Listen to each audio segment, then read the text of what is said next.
It looks like YouTube is still off. Oh.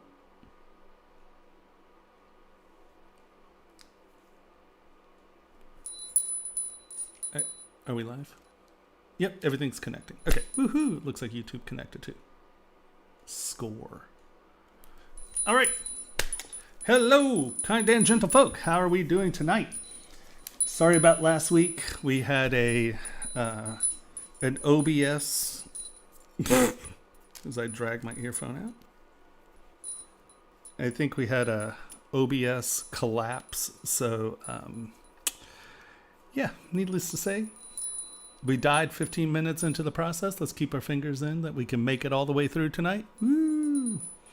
So, how was y'all's week? Or, well, 2 weeks? Let me get these loaded in.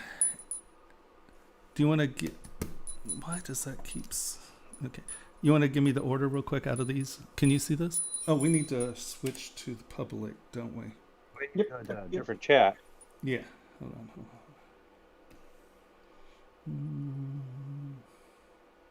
Twitch streaming. Okay.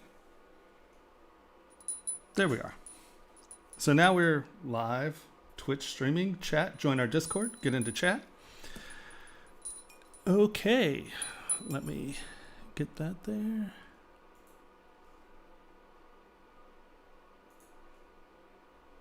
Okay.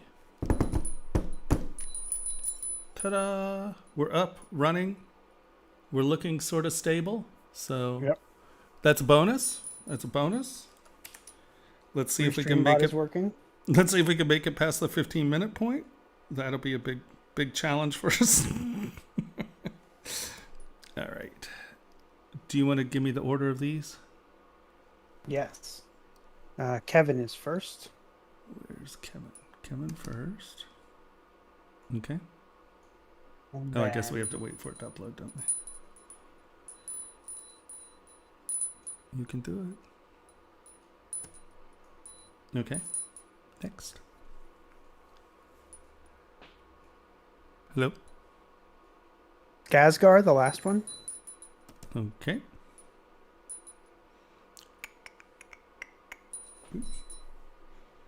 I don't see Rudy, which would be the next one. Did he not? Was that something that you converted to a ZTL that... I don't think so. Okay, well, let's go over here and grab Rudy. Oh, yes, it was. It was a ZPR. Yeah. Sorry, everybody be patient with me while I get these in order. Where's Rudy? Rudy, okay. Boom.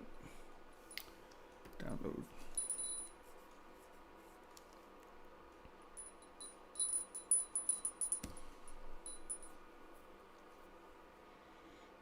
No, it's still a ZPR. Did you convert it to a ZTL? No, I guess not. Okay. So so that'll just be the last one we do, and then you can... Yeah. Okay, so who's next then? Well, there's no point loading in the next ones because you're going to blow them away with the ZPR. Oh, I see what you're saying. Well, I don't want to be in his world. So we just going to skip him? Let's skip him for now. Okay. All right, who's next? Let's see. That was Rudy Holden. Ben Holden, Scorpion Shield. Okay, Ben Holden. And then? Faisal. Okay, one. That's annoying. Two. Three. 4. So productive. 5. All right. And then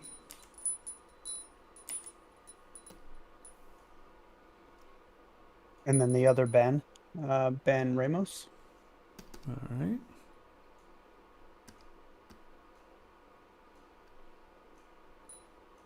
That's a big one.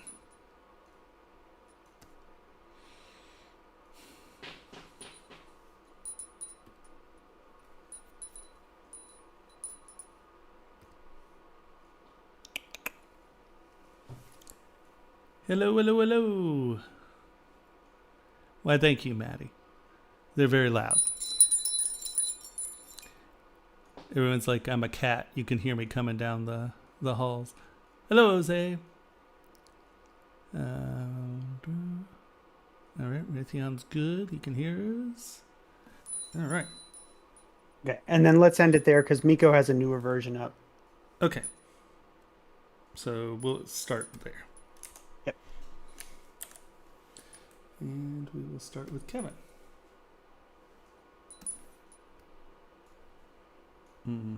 Maybe. Yep. I remember starting here last time. Let's hope we can actually make it through this.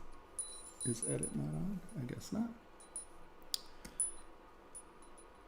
Woohoo! Turn paint off. Okie dokie.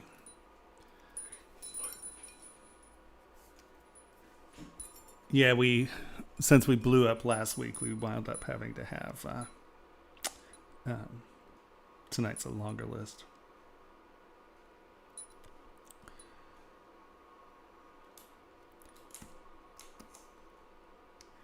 Yeah, so your anatomy clean. I mean, it's lovely. You know, once again, texturing if it's for film and, you know, for images, great. If you want to print this, tone down the skin textures quite a bit. And we go through that all the time, so I'm sure you know what I mean. Just take like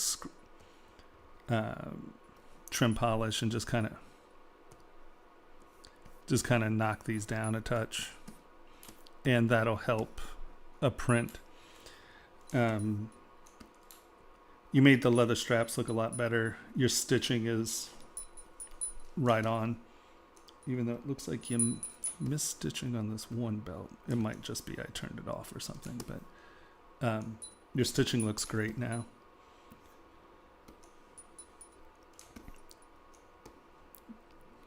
You do need a rope to attach the gourd, obviously. Oh, I remember what we went through. So here is why this is like this is because of mesh management and how you broke your model up initially. I guess that you had long rectangles last week. Here, let's turn this on. And then it winds up that you had long rectangles. And that's why you're getting that so disoriented. And see how you had this weird stuff here, and then these really long. So basically what's happening is when you divide this up, all your geometry's out here on the edges, and you have very long lateral lines. So you really, in your block up, you really want things, if you're going to sculpt on them, right? If you just applied that, this could be whatever you want it to be. But since you're sculpting on it, you need your base geometry to be very square. So let me duplicate this real quick. And let's hide everybody else.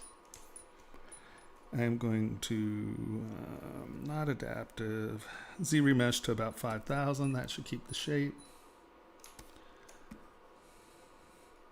And now I'm going to do it the same number real quick, and let's see if it spreads. See how it's evening that out a little more. All right, so now I'm going to go to half, ZBrush, half, ZBrush, half, ZBrush. And here I'm going to turn half off in ZBrush again and just see if we can get rid of some of that edge loading. And we're at what? 2,000. So we're going to half ZBrush, half ZBrush. That takes us down to that 700 range. That's good. Now I'm going to come in here and I'm actually going to physically remove some of these. So I'm going to go Z Modeler. We'll go here. Let's see, what do we have going on there?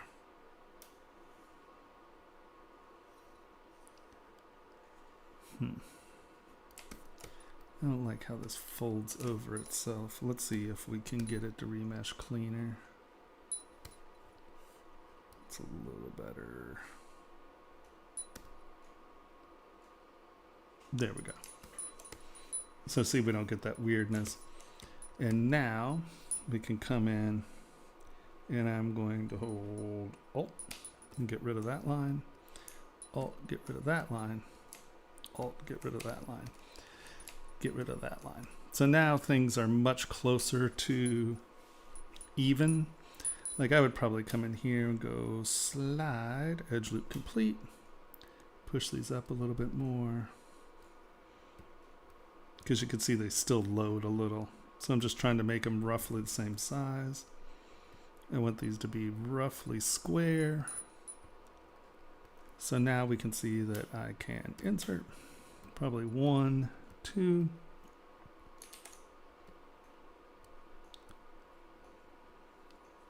Yeah, that's fine. And now you can see everything's roughly the same size. So when we start to divide this up, what geometry did you have there? What's your highest? You go all the way up to 8 million here, and you're still getting these crappy edges. You can see here, we're going to divide, divide, divide, divide, divide, divide. So I'm going to stop at 3 million just to kind of give you an idea of what we're going to do. We're going to turn transparency off in here. I am going to take clay tube here. Let's use form soft since it's sort of a big flat thing. We're going to turn this on. And I'm just going to, nope, I need to change this to that. Is the intensity higher than 3? And then I want to square alpha. Okay, better. And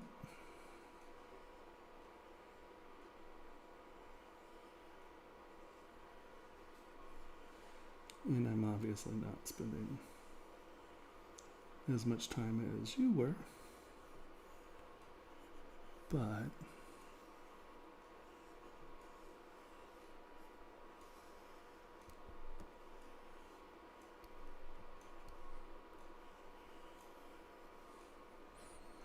and now let's turn that off. And look at how much cleaner my edges are here, right? And that's because, and I have, you know, a third of the resolution. Okay, it's a little less than a third, but you know what I mean.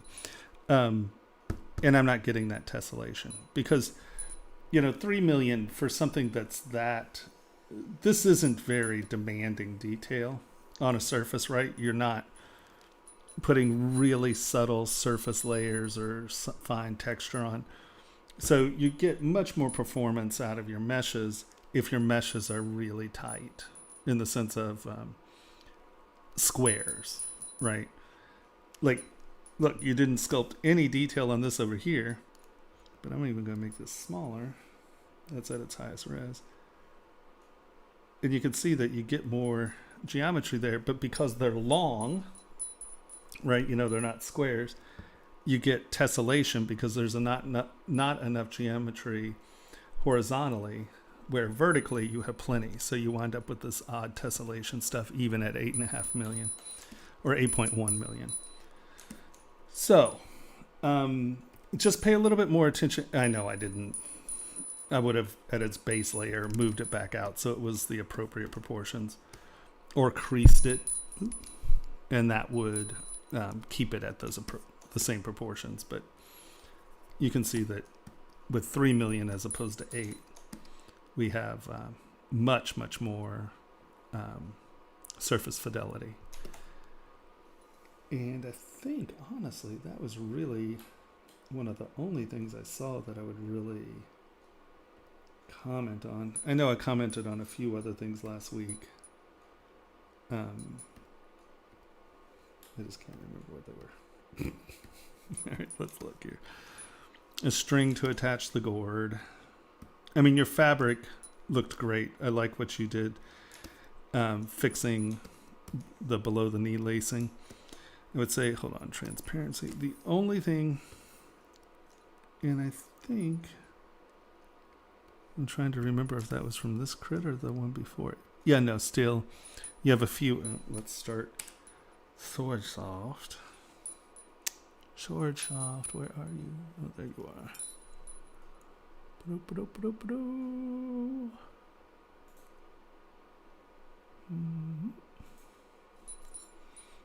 Grab our control bar.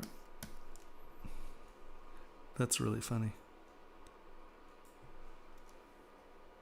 Once I go to that window, it thinks it moved to that window. We're going to turn that off, and turn that on. So like right here, see how this does this? And it goes like that, and this goes like that.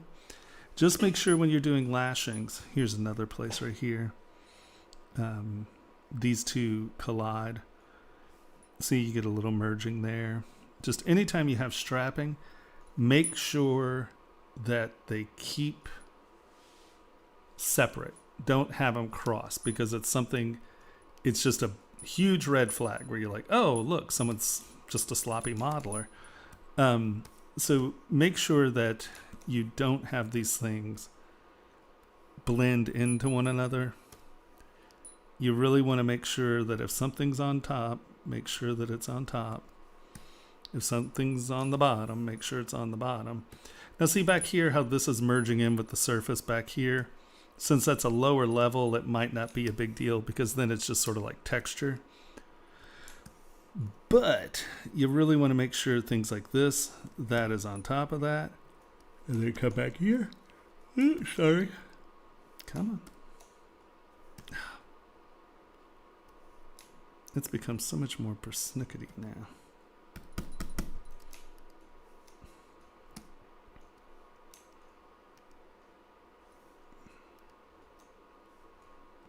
Like these, just make sure that that's on top.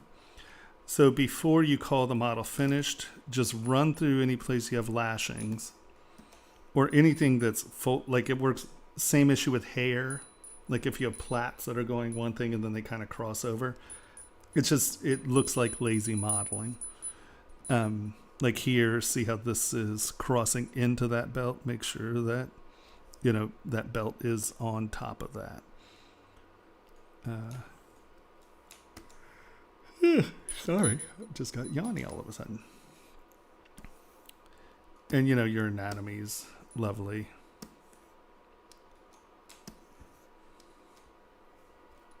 The face is nice. I know this is stand-in hair, so I'm not going to yap at you about it in the sense of, like I said, those things where, this is a great start, but just make sure that, if these are starting, make sure they actually start at the scalp, and then make sure they don't blend into one another. If something's going over something, make sure it's going over. If it's going under, make sure it's going under, but don't have them blend into one another right here. Right, just make sure that if they are actually crossing, that they actually cross and that they don't blend into one another. And then, once again, these things start at the scalp. They don't just float out in space. But I'm assuming that this is block end, so I'm not going to hassle you that much. I think because your fabric looks good, your kilt looks good, or skirt, you know what I'm saying. Yeah, so I would readjust the geometry on your outer skirt there.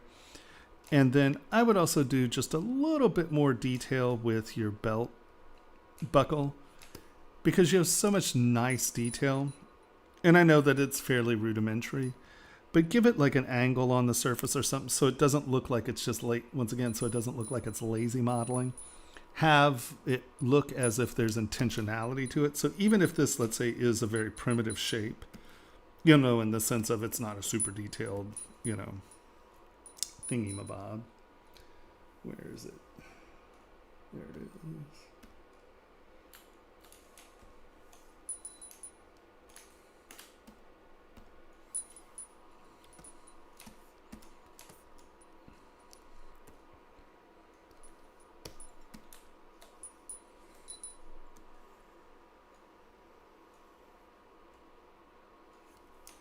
by just doing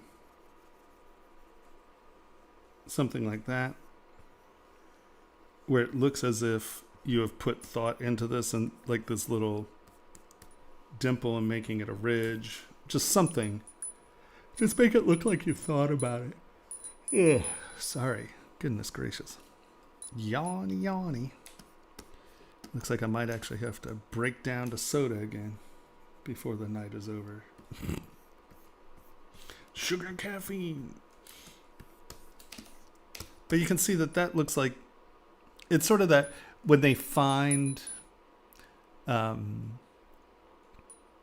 in archaeology, when you find something that's like a round stone, and you're like, oh, well, you know, a human made this. So it's the first thing they look for is tooling marks or intentionality, right? And so you want to do that to your parts. I think it just helps a lot. I'm not necessarily saying that making it sharp like that is your answer, but, you know, just make it look as if you have put thought into it. Because if it just looks like, you know, a base model with no thought, again, it's just, you're selling kind of, I don't care enough to work on the little details. And when you have something that's such a lovely model, make sure everything looks finished. Other than that, We've got some questions from Comics Legend when you get a sec. Okay. What are some good tips for making great stitch lines? We'll go with that one first. Well, I would say actually he did a very good job here. The real key and how he got away with creating the depth is that he put stitches just into a channel. Do you see the channel here? And because these stitches are going down and breaking the surface, from back here, it looks like they're puncturing, right? That looks really good for there. Why am I yawning so much? It's ridiculous. I apologize, guys. I'm in a room with no oxygen, maybe. So this is actually a very good answer. But the real key often is just making sure that if you use an alpha or something, I would use a VDM instead of an alpha. And then that way it'll look as if it gets, we can turn symmetry off of this. Because the thing that you want to sell is the idea of something going into, okay, we don't have enough geometry back here. Let's go to my skirt. My skirt has enough geometry for this.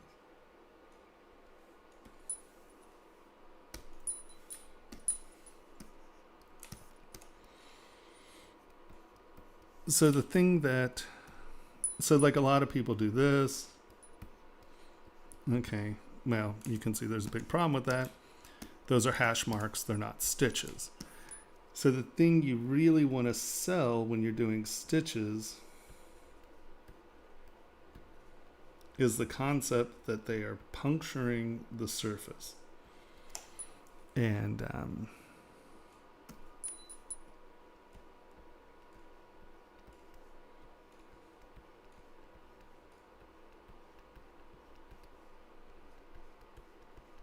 right where the heads of those stitches are below the surface of the material. Because that's telling the visual story of what's happening with the stitch, right? It's going in, it's coming out, it's going in. Where these just look like hash marks because, well, they're just hash marks.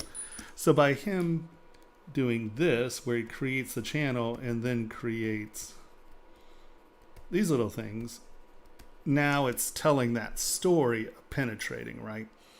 So either run channels and just have a repeating U brush, or create a repeating brush that a VDM can puncture the surface, like an alpha just sits on top of the surface. So a VDM will actually puncture the surface. So just spend a little time and really sculpt, you know, a really nice stitch going in and out.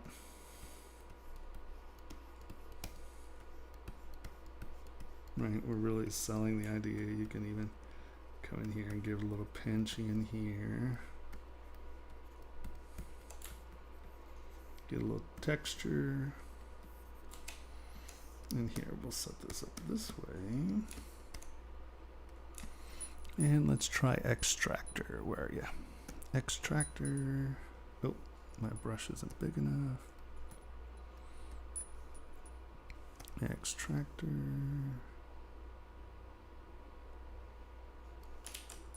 Now see, here we go. How do I activate my extractor? Is it control? No. Oh, no.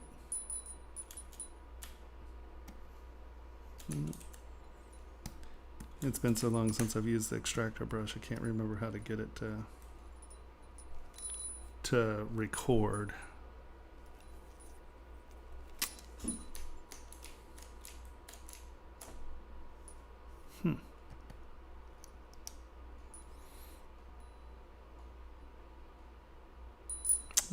It's not my brain. So there's a way to get extractor to record that, and then you can just drag it on. But here we go. And I used this a lot during beta. I really liked extractor. That's why it's right here. Hey, Henry, will you look at how to record that? Sure. But it's really the visual of the reflection going into the surface and out of the surface is the real key to selling stitches. You need that hole so it's going in and out, especially with things that are like punched leather and things like that. Unlike fabric, where it'll actually have enough mesh where it can go around it and you get it. You don't get the big holes. So for like boiled leather armor and things like that, you literally take a hole punch and punch the hole and then stitch it. So that the hole is a big deal. And he came up with a very... Don't know what that's about.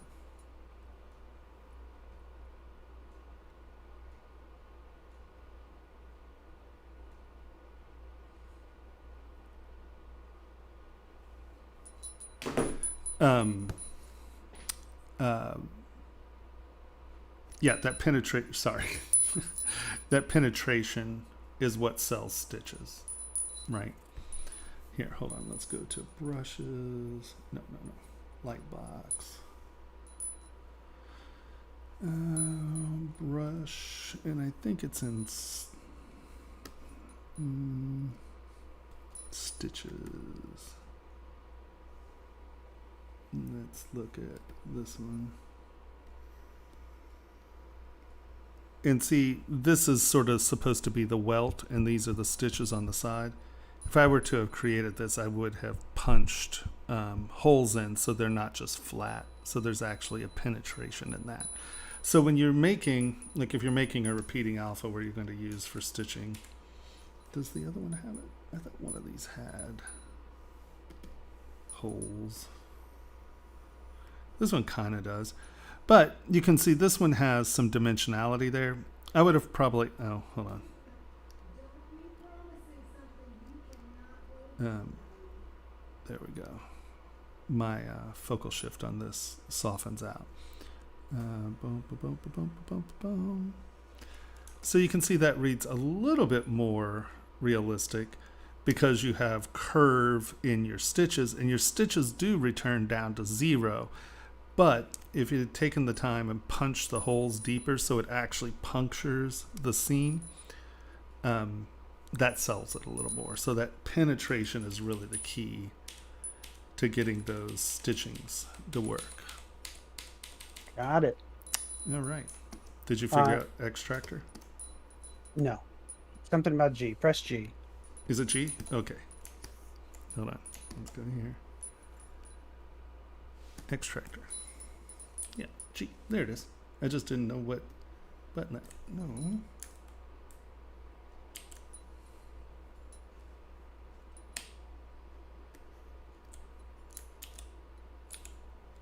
It's turning that color. Oh, there it goes. Okay, hold on.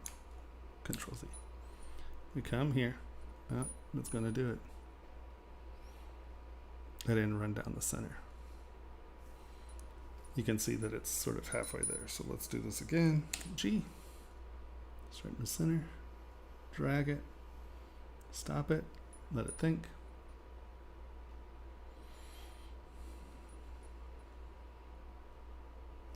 Oh, don't crash on me. It's a now. Let's turn that up. Whoa, whoa, whoa, whoa. So 100's not the answer. There's that.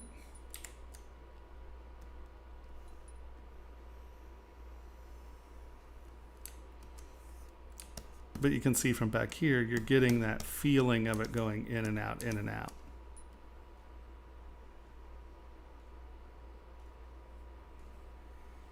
Neat. So I would spend some time and make a nice stitch sculpt, and then just, you can get it to be a repetitive pattern with your extractor. The next one is about how to do successful hair. The next question. Whew, that's hard. It's and tricky. It's going to come up later, I know, during Felix's crit. Oh, is it? Okay. So don't go too deep on it. We'll wait till Felix's thing. The thing to remember about hair is that you want to retain sets of layers. I mean, think about a lion's mane, right? You have the stuff that's coming right off the face, kind of puffs in front of the ears. There's a little contact here, and then it goes into the first main section. And then you sort of have a second layer that goes back up over the head and around, and then you kind of have a third layers around the collar and down. And those things want to retain that layer. So let's back up here. I love how the skirt has now just become our demo model here.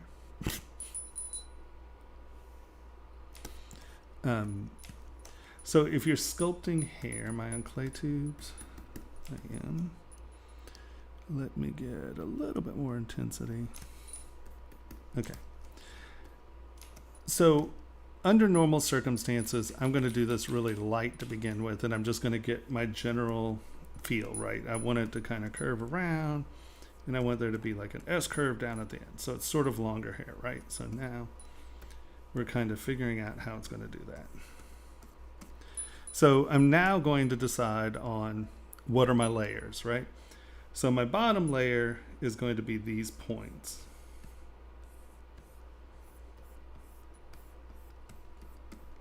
All right, that's my bottom layer. So these layers are going to kind of tile into that. And then that's my top layer. So now that I know that I have the plaits or the mats, and it's really just about getting your rhythm in and getting it going. Now, if you're blocking it out, like we did here, you're still sort of doing the same thing. You need to decide on like where your layers are. Of course, if it's like long Japanese hair or long Indian hair, or, you know, kind of thicker, just straight hair, then you have no weaving and it just becomes one nice flat long layer. So not all hair layers, but if you're trying to sell hair, as far as anything that isn't long straight hair, you have areas that are going over one another. So, you know, if it's tied in a bun, you have all of the temple hair that's kind of coming down, and then you have the stuff from the front that's pulled tight, and then that's sort of in the middle, and then it's getting pulled over, and that's where your lacings are. So, you know, you get a little fluff in the middle, kind of get the shape first, get it to come in and down, get that out and over, and then these kind of fluff in. The thing is just like we were talking about with this hair,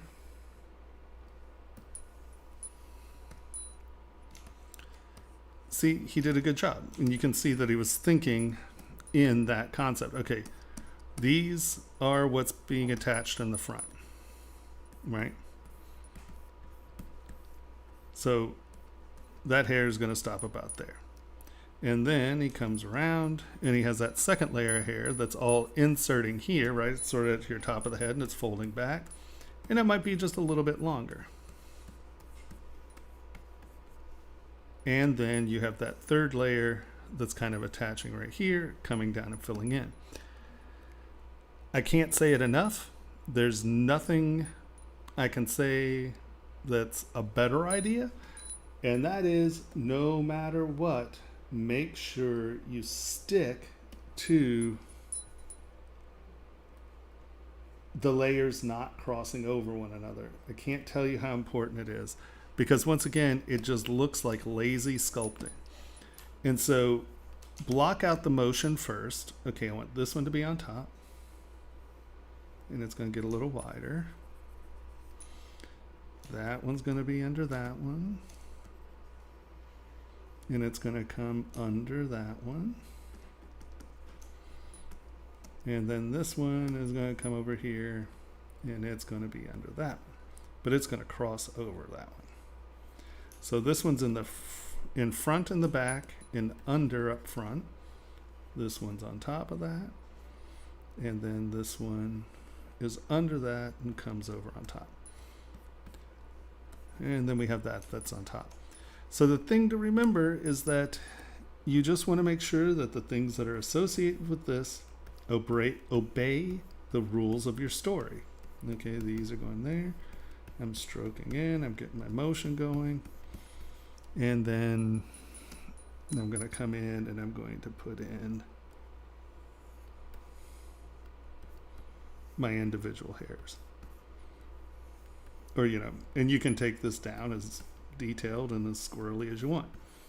But the key is that you want to make sure that this is doing this, and then all of a sudden it doesn't do that. Because the second it crosses over, it makes no sense. So define the rules and stick to them. And that's why I usually start with larger, flat, blocky shapes first. Break them up a little more, break them up a little more, break them up a little more.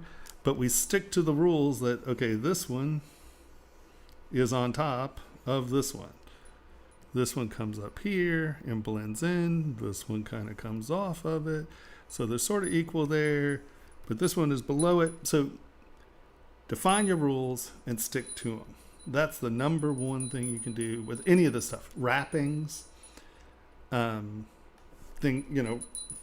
that's a bunch of things, fibrous, right? Because you can't take something and jam it through. Something at wicker, anything that's over and under or layers, grass. Don't have your grass blades blending into each other, right? So define your rules and stick to them. That's the number one thing I can say about hair or other organics. Any other questions on this? By the way, the model looks great. Even though you now have a hair skirt. Uh-oh. What did I do? What did you do? See, I got a yellow line across the top. It's analyzing mesh geometry. Nope, it's dying. Okay.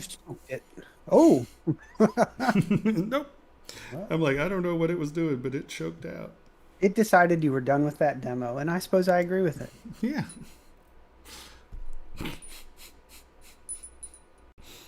Now let's just hope it quick saved at some point.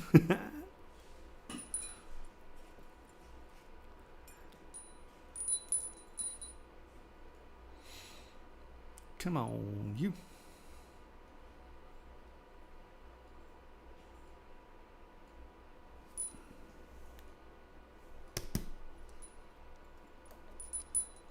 No. Stop. What is that? Ever since we were kids. I didn't open that. I don't even know what that is. Bizarro. Okay, quick save. It was a Pixologic video. Oh, was it? I'm like, yeah. Where did that even come from? All right. No, not hit quick save. Open quick saves. Come on. Why you keep clicking quick save then? It didn't. Okay, so who's next? Skazgar. All right, load tool. No,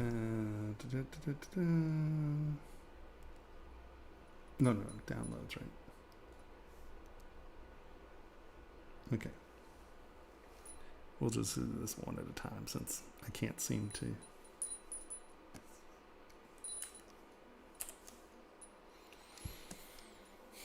Get it. All right. Turn paint off. Boop.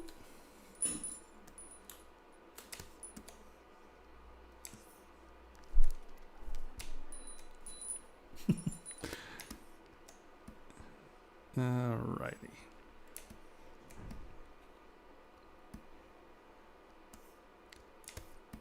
Now here you can see that the hair is, you know, it has the flow, it has everything going right. I never know about the fibers hair because the hair fiber stuff is almost worthless to us coming out of the printer or coming out of the computer, right? This is a visual thing. It's not really a physical thing. Even though one night we did sit down, remember that guy who had the dwarf or the gnome sitting on, was it a snail or something? And he had the hair beard and we sat there and tried to figure out how to turn it into a sculptural thing. A lot of inflate brush. Yeah, it's a lot of inflating it and then dynameshing it and then using that as your rhythm map for your hair. So this kind of hair is only good for rendering. Or games and animation. Well, those are all renderings. I mean, those are all just pictures of something. It's not the model itself, right? You know, things what stay in computer. Yes, things what stay in the machine. All right, so let's look at your body.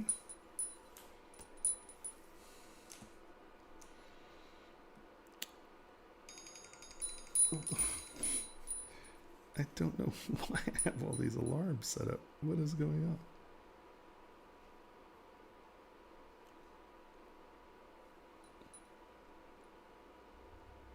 Okay. Didn't set one for the wedding you went to, but you did set up 12 of them for the stream that.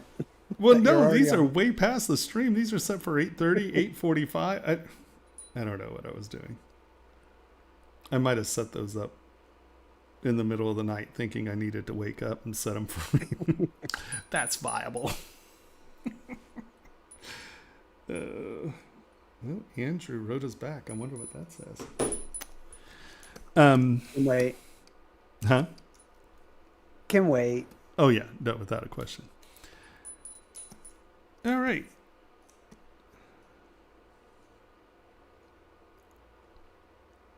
I mean, your anatomy's pretty darn solid. I mean, everything's where it's supposed to be.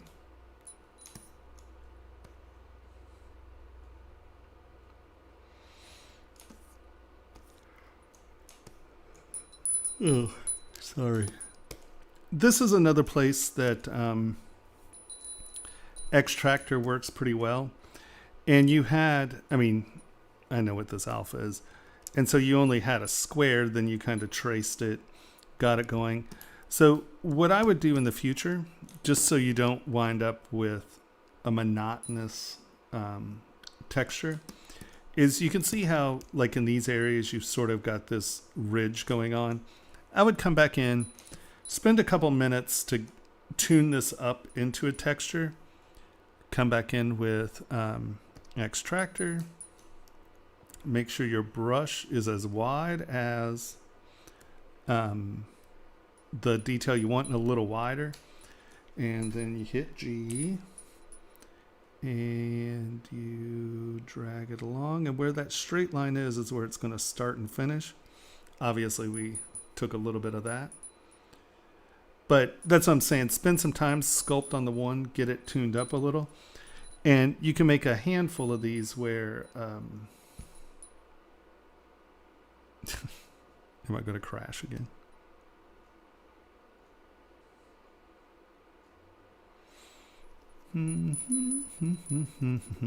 Especially in things like this where you are going to be going around joints, around. Wow. All right. And no more Extractor. But it's such too dangerous. It's too dangerous on stream. Well, it shouldn't be. It's not really demanding. It's just making an alpha. Actually, we didn't crash with the with the Yeah, it was a hair extractor thing. last time, did we? No. Okay. All right. So while it's thinking, the other thing I would say is be careful about things like this. Make sure that you actually cut a groove in here where it looks like this is coming into this and this is coming out of that, as opposed to it coming like this, you having a U here and then that starting. Make sure it looks like those two pieces of meat are actually separate things and they're sitting on top of one another. That's important. Well, I might have just doomed us. Let's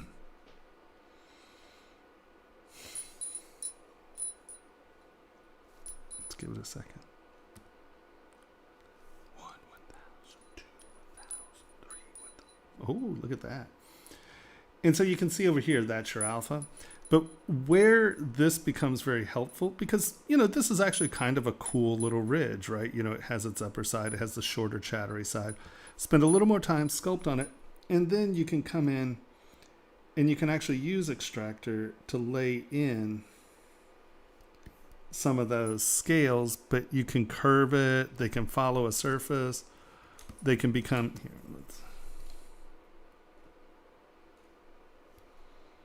and so you can come back in and do it smaller and lighter.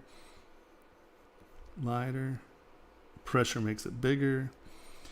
And it just gives you a little bit more capacity to make these slightly more interesting textures. If you're going to be using the same texture over and over again.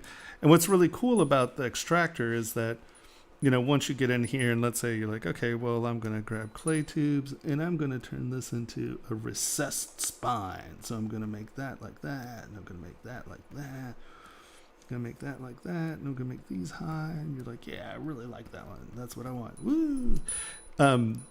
All you have to do is remember that it goes by the focal shift. So the inside circle. And then hit extractor again, hit G, copy that. And now that double spiny thing is something you can lay all over the place. So it's a really nice kind of groovy way of finding like the little areas you like quite a bit and hammering on them. Here in the ear, yet again, you got to remember that these are things that are coming into contact. They're not U's. So just make sure that that's a surface and then that's a surface and then they meet.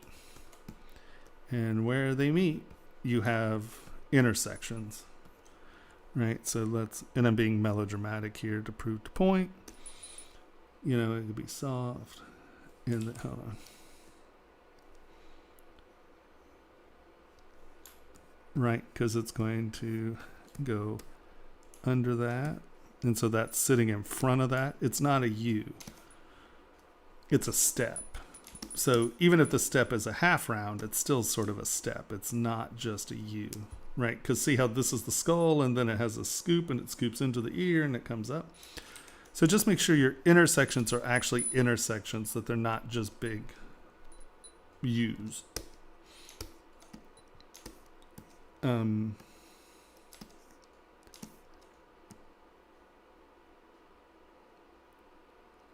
I'd say if this were a speed sculpt, this is fine. But you put so much time and energy into getting clothing and getting things on there. And I know it might not be finished yet. So that's cool. But make sure, you know, when you start to do things like your eyes and your teeth and stuff like that, you're not just throwing them in there. Think about what's happening. Let's make sure that that minimum connection is 1 so we don't get those weird little points. And this is pretty low res to be sculpting something, 1, this big, and then 2, with this little detail, or with this little mesh resolution. Divide. So just make sure that, ooh, that's not clay tubes. Make sure that your bottom lip is actually in front of your mouth. Make sure that your teeth are actually originating from where they're coming from, right? I'm going to grab move and say, okay, I want 3 teeth. 1, 2, 3. Making the gum go out and around the tooth a little.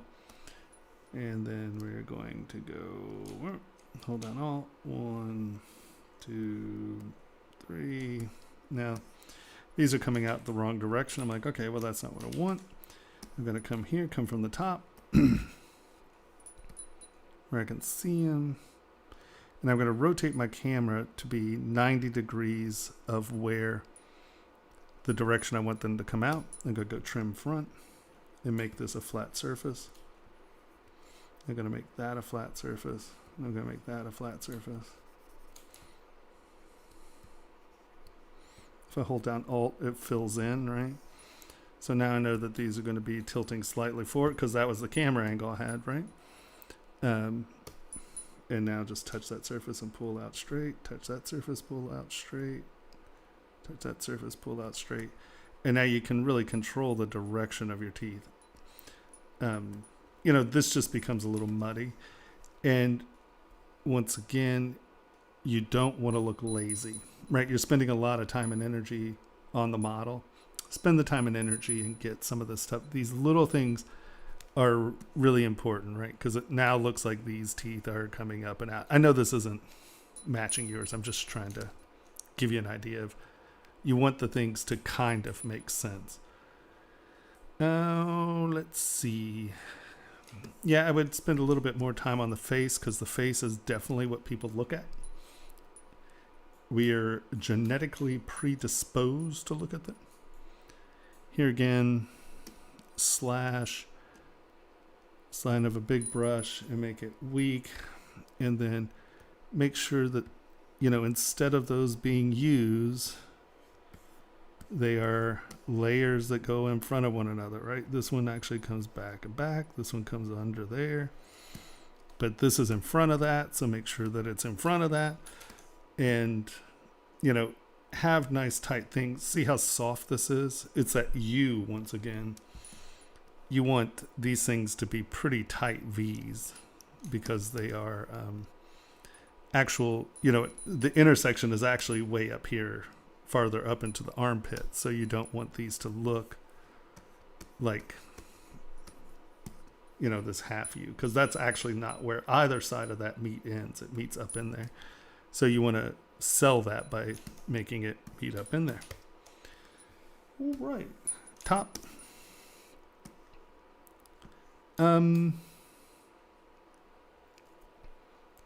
Your wrinkles are pretty nice, right? I mean, you have the idea of them. But I would strongly suggest taking some fabric and just draping it onto the back of your chair, or I would suggest anybody who's doing character work who's actually going to sculpt figures. They make half-size dress forms. So it's a dress form about this big, and it's just a torso. And I would buy one of those, and that way you can just use a few stick pins and put some fabric on something and pinch it and stretch it around and look at it so you can really see what fabric does. Because the problem you have here is you have, like, your tensions here is nice, right? Because you have, you know, it's tight over the abdomen, so you're getting these stretches. You also get this, like, along where the cheeks of the butt come in, because that's a very, well, can be a very rigid muscle set that has air below it, like where the cleavage intersects, men and female, right? Depending on how big it is, you get these tension marks where it's tight. But then this is a droopy curve, and usually you see something like this when it's too loose and it drips down, right? So you have different kinds of curves, right? This is implying that the shirt is riding up over the belly. So if you have tension where this is rolling up over the belly, you're not going to have loose wrinkles here. So I would suggest looking at stuff a little and actually see what it's doing. Okay. Yeah, I don't know what brush you're using. It looks like you're using a soft standard brush maybe. Because once again, you get these big half rounds. Like here, right? It looks like you're using like a big round brush. That's why I use clay tubes. I don't really use standard brushes to work on things because it keeps this from happening, right? If we have the pec muscle coming in and then I want something to be a collar and come out, you want these things to be actual intersections. Oh, hold on. Let's turn symmetry off. Right, here's my pec. You know, if this is something that's going over my body, it's not going to have this huge dip in here. This is going to be an intersection. This is stitched onto this.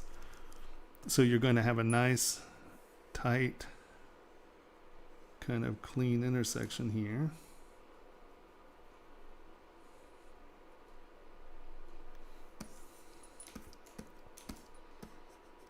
And you see how if I make them look as if they're on the same plane, then it's relative to the body. This is this kind of half round here, and then this kind of comes in, then there's a half round going in.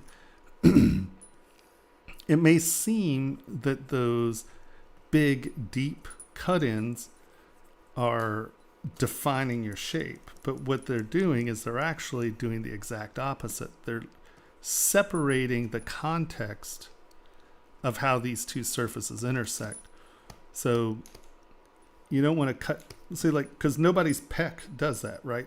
You never get something that comes in and then there's a dent. Well, okay, there's some people who've been, you know, the muscle's been destroyed and they have dents in their muscles. Fine. But, you know, that's a specific decision. It's not just because you used a half round brush. Right, and so this, boom,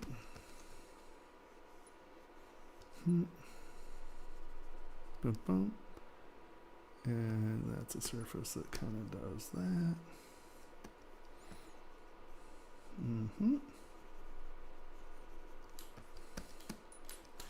And you can see by flattening it out, I'm actually telling a much more convincing fabric story, right? And I know these are probably quick, but once again, you can see that you're using this sort of half round brush. The thing is that there are very few things that are these big half rounds, right? Unless, you know, because normally fabric are flat layers of fabric that are laid flat. So once again, why I use clay tubes, you know, this looks like something that is on this garment as a detail.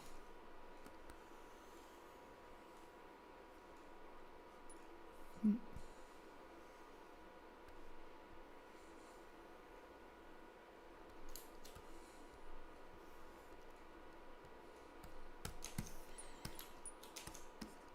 you see how much better that reads? And it's not like I've made it super thick. It just has depth information in it. So I would say be careful about using half round brushes because everything winds up looking pillowy and you lose surface continuity. So you lose where one surface is and one surface isn't. And you kind of lose what's happening with the garments. Okay, let's see what we got. I think the person who submitted this model is here, and they said they used the inflation brush for those designs. Yeah, and it had a round alpha, I'm sure. Yeah, I just think that for especially fabric stuff and decoration on fabric, I think the inflate brush isn't really your friend on things like this. Now, on the wrinkles, I can see why you use inflation brush. I can use inflation brush on those tools. Also, I tend to use inflate when I'm putting like cuts in sometimes when I'm doing scoops that I don't want, that I want to feel more like fabric or very subtle surface indentations and inflations. I'll use inflate for things like this without a doubt. But I just think that you're telling too many different surface stories. And what I mean by that is when I say a story, I'm like, okay, this is a collar piece that's attached to a shirt. And so there's an intersection there and it raises a little and then there's a seam.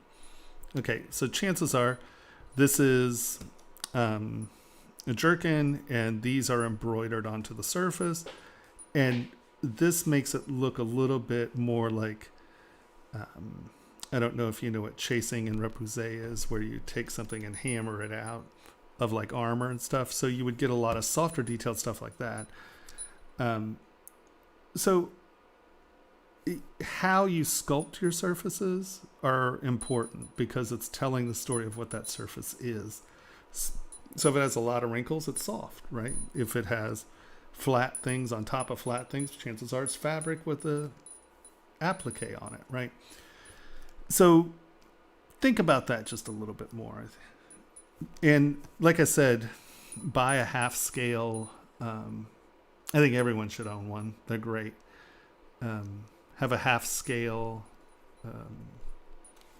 dress form and actually pin things on so you can actually start to wrap your head around what is happening with fabric. If you're trying to do convincing fabric, I think that's one of the best ways you can do it. These are sticking out obviously because it's an A pose. Here again, I think that breaking your texture up on something that's using the same texture base, I would do what would I call it? Let's say like a texture sample part, because you're just dragging this out, I'm assuming, or doing repeat and dragging it and repeat. But what I would do is come in, go to sheet W, go to polyplane, so you have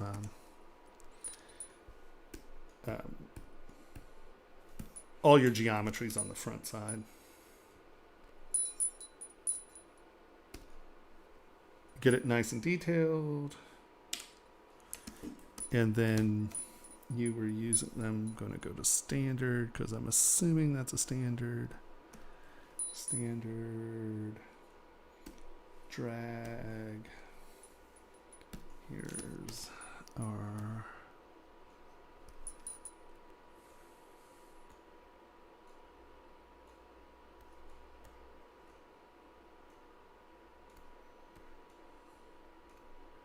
and spend a little time right here and get your sort of pattern worked out, how you kind of like it. And, I'm just making it where it's bigger on one side, bigger where it starts, and smaller down here. And, where you get a lot of this weird crossing over pattern. What's nice is you can now come in here, SK trim, and you can knock out some of this doubling stuff so your pattern's kind of clear.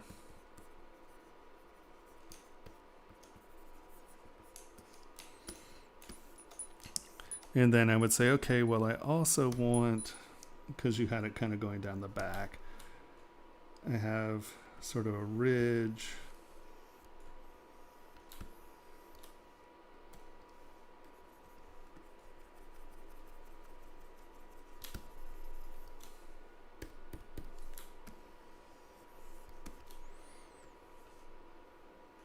And smaller ridge on this side. Here's a place I'd use inflate. Let's get that up. And that's good. I'm going to make it res, high res, high res.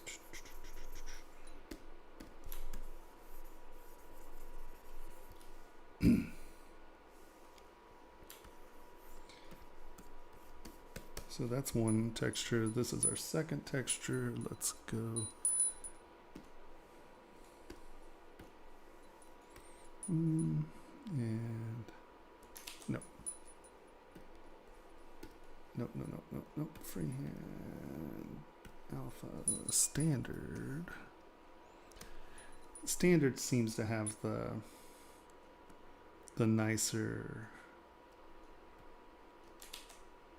alpha pools. Boom. Boom. Boom. Boom. Boom. And we'll fill that in a little, fill that in a little, fill that a little. And SK trim polish, kind of pull this side down a little. And then you had like a smaller, I'm just going to change the texture a little. Standard. And let's use this one just so it's a little different.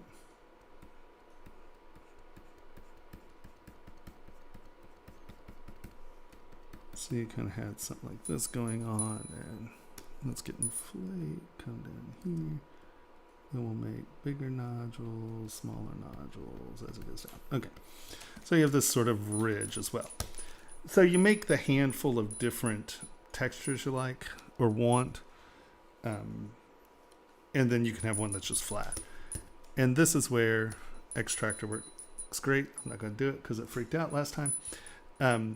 And then you just come in, hit G, do your extractor pool, come back to your model, and you do your ridges. And then you're like, oh, I have a bunch of flat stuff. Go back over, drag that. And the nice thing about, because once again, here's the beauty of Extractor as opposed to just dragging alphas out, is that you can start up here, and it's all pressure and angle sensitive, right? You can start up there and be subtle, and then you can get big and deep around here. And, you know, it's easier to blend in the texture because you're just kind of coming in and you can just creep it in there. But I want it big up here.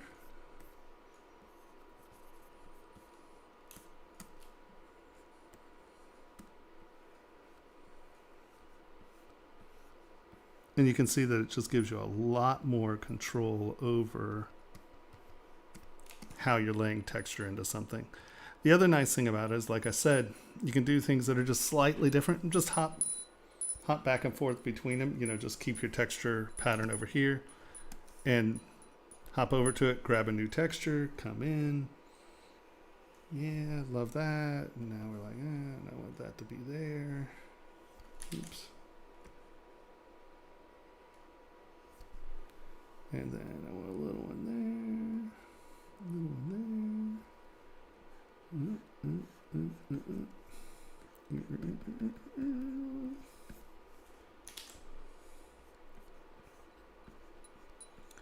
But do you see how that looks a little bit more natural because it's going with the strokes as opposed to square, drag square, or repeat.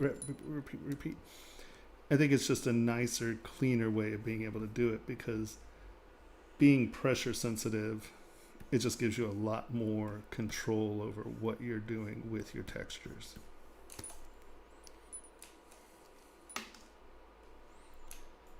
And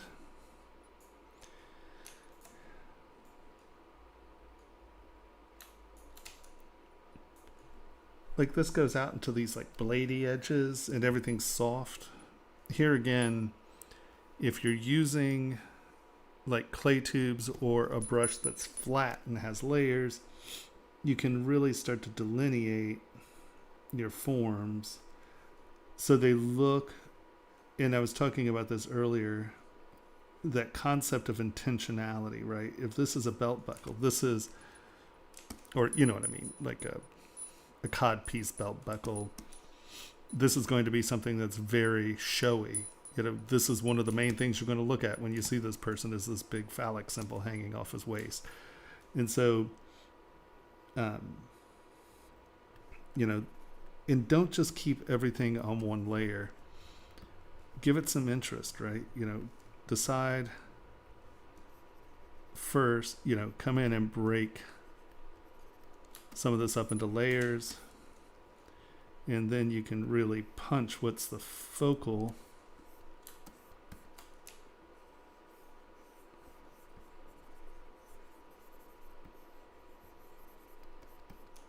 By giving it layer differential. And let's turn X off.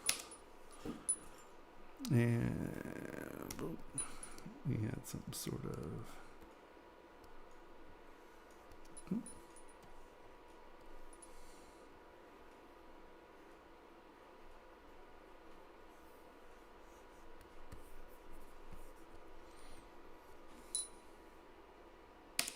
Right, even if you're not trying to be specifically detailed, you can see that, you know, I'm by no means being, when I'm in this case, I mean, you know, this isn't a picture of a dragon's head or something. It was just this off-center object that you had there. But it becomes a lot more dynamic if it has different layers, right? So it doesn't just look like one little thing. You got to remember that the stuff is, you're implying that these are assembled things, right? So while you're doing this, think about what it is, right? Okay, well, this is a center plate that we've built everything around. Okay, well, that might hold that center plate. That'll come down. Then you're like, okay, well, it'll have a border, right? We'll throw the border on it. And okay, well, that detail's on the same level with the border. That's on the same level with the border. Okay, that's down. That's down. And now we come through with our texture and go, okay, well, I want to break this up with texture now. And I'm going to put fine texture in here. Okay, that wasn't fine texture. That was wrong in so many ways.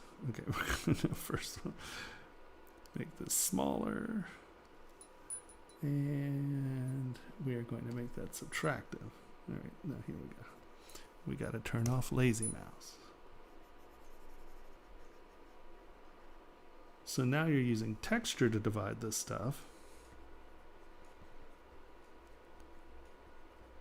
but the texture is just reinforcing some of the layers that you've established, as opposed to everything being on the same layer, and then you're going to have to figure out what that is. Come back in. Boop, boop, boop, boop.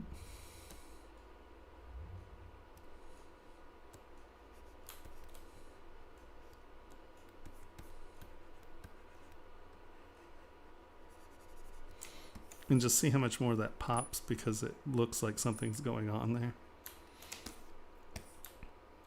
So when you do things like this, just kind of wrap your head around what actually is it. What, you know, get in there and sculpt your shape and get it roughed in. I mean, that's a perfect way to start your rough out, right?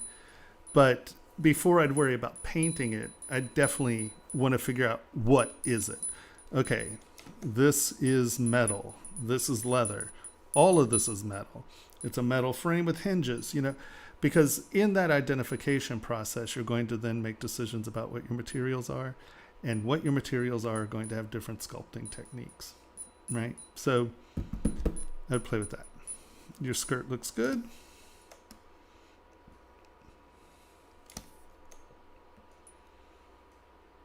Your gauntlet looks good.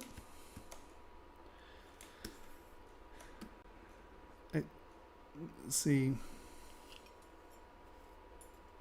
like, I would think that, you know, you gotta have some layers going on here.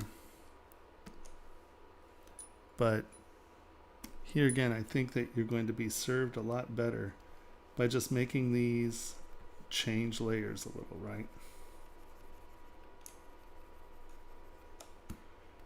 So that's higher than that. And even if you're not making these steps under.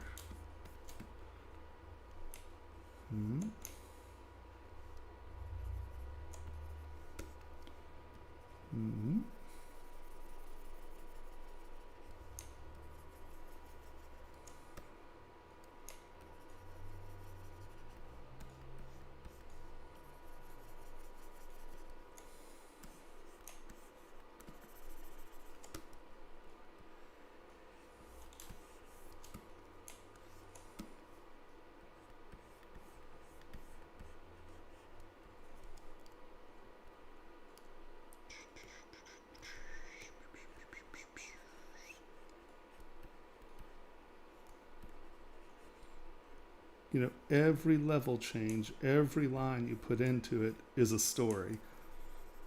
And you just have to make sure that you know what story you're telling so you can sculpt it and convince me that this is what you're trying to tell me it is.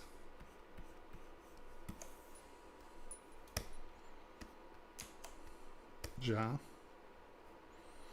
The other thing is if you just have one surface and you have these big deep lines, all of that will reflect as one surface. Where if you have different surfaces and they're facing different directions, you get a more complex reflection pattern and it becomes more visually interesting. But yeah, all in all, it looks great. Did you have any other questions?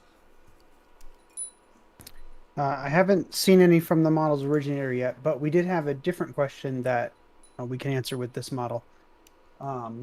D wants to know, what's the best way to approach muscle deformation while posing? Subdivision levels.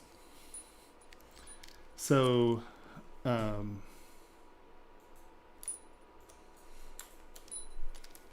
this is why I rant about this. I actually got yelled at ranting about it. And I was like, well, if you did it. Here, let's give this. Nope. Stop it.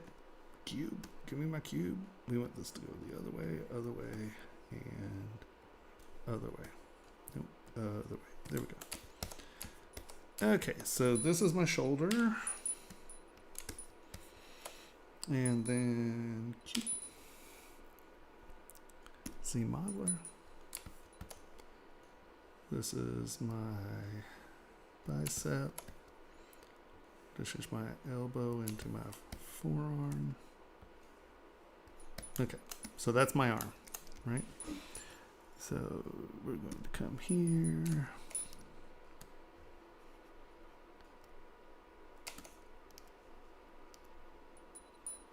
Is Q turned on? Or W turned on? Q.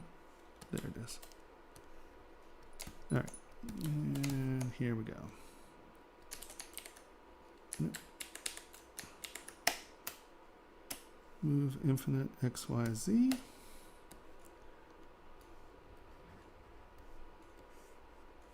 So we actually need that to come back over so we have the top of our shoulder. And that comes in sort of our bicep-y thing, and that comes in, and now we have our forearm. Woohoo, look, we have anatomy. And that's out. In. Out.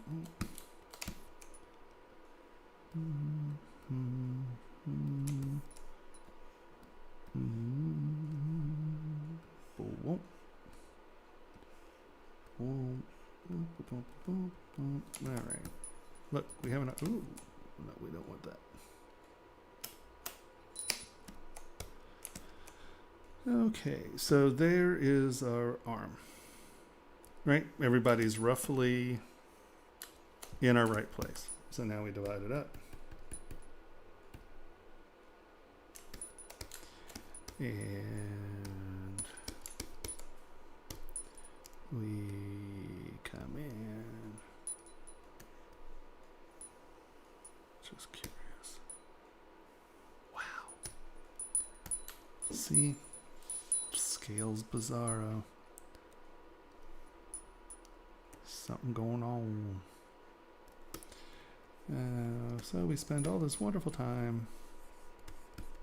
Let me turn that up a little so we can jam through this.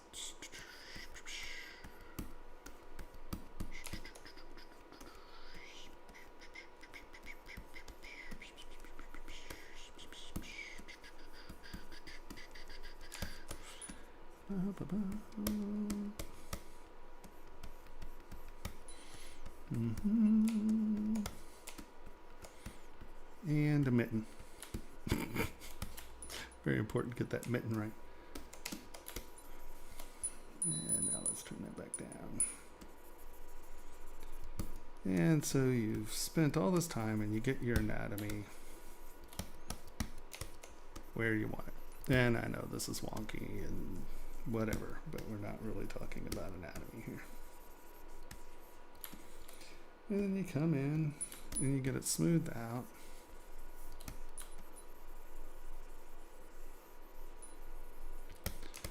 And then you come in and you're like, okay, well, I need to kind of define my muscle so it's clean. And now you spend, you know, your copious free time coming in here and putting everything where it is.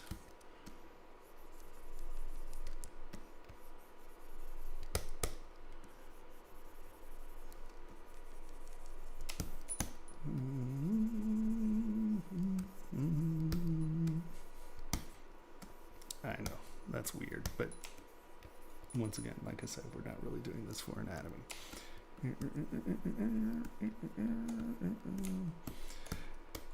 And you get everybody where you want them. And then you come in and you put a bunch of your texture on. Oh, look, he has bumps all over him. He's textured. Woo. And then you come in and you're like, hey, extractor. He has ridges on him. Oh, look at that. We have ridges, and that's defining our muscly thing. Ooh, ridges, ridges. Bicep. Ooh, look at that bicep. And so you've done all your sculpting, right? You're super excited about your sculpture. And then they're like, hey, wow, you spent a lot of time on that A or T pose, but now we need to pose him.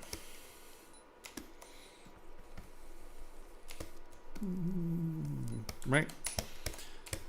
So now what do? If you come in here and you go, okay, well, I'm going to mask this off and I'm going to soften it up some, and then I'm going to go to Y or W, turn on Y, and I'm going to bring this down here. Now I'm going to go to rotate, and I'm going to hold down Alt, and I'm going to rotate this around, and I get this. I assume this is what you're talking about. So now I have the squished thing, right? Is this where we're at? Is this what you're talking about? I think so. Okay, I was just gonna, you know what I mean. All right, so we're here. Well, this is the problem with posing, right? You're like, oh, goodness gracious, look, this is ugly. Well, this is why all of you who just go to Dynamesh and just sculpt in Dynamesh, this is your problem.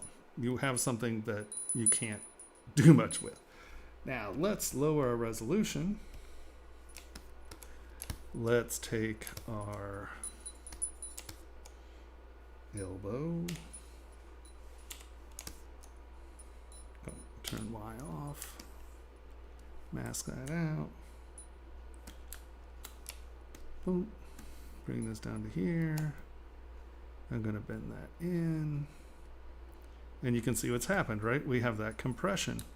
But I have very little geometry. So what happens when we do that? Well, what happens is our bicep actually contracts. So we're going to bring that up. And it kind of bulges. And we'll wait until the next up because I don't have meat for my elbow there. And then we want that to kind of go in. to flip that, and then this kind of flexes, so we kind of want that going on. That comes back and around, and like I said, we obviously don't have a point there.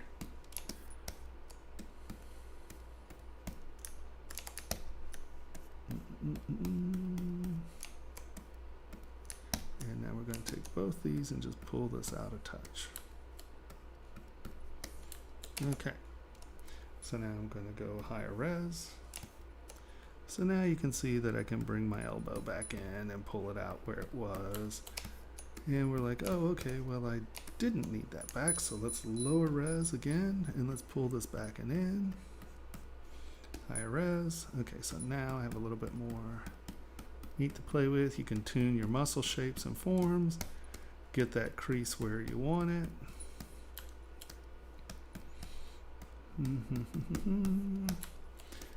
Clean up what it looks like. You're like, okay.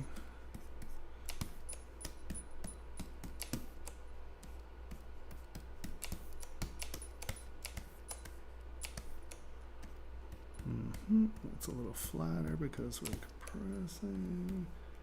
This is just low. This is actually kind of up here, but whatever. Right, so now you've tuned your shape a little more. Higher res. Now you're like, okay, well, this intersection's a little weird. So I'm going to take clay tubes and I'm going to I'm just going to kind of mush that back. I'm going to mush that back. But then we're going to fill this out because it's really the meat and the pinch, right? Smooth out a touch.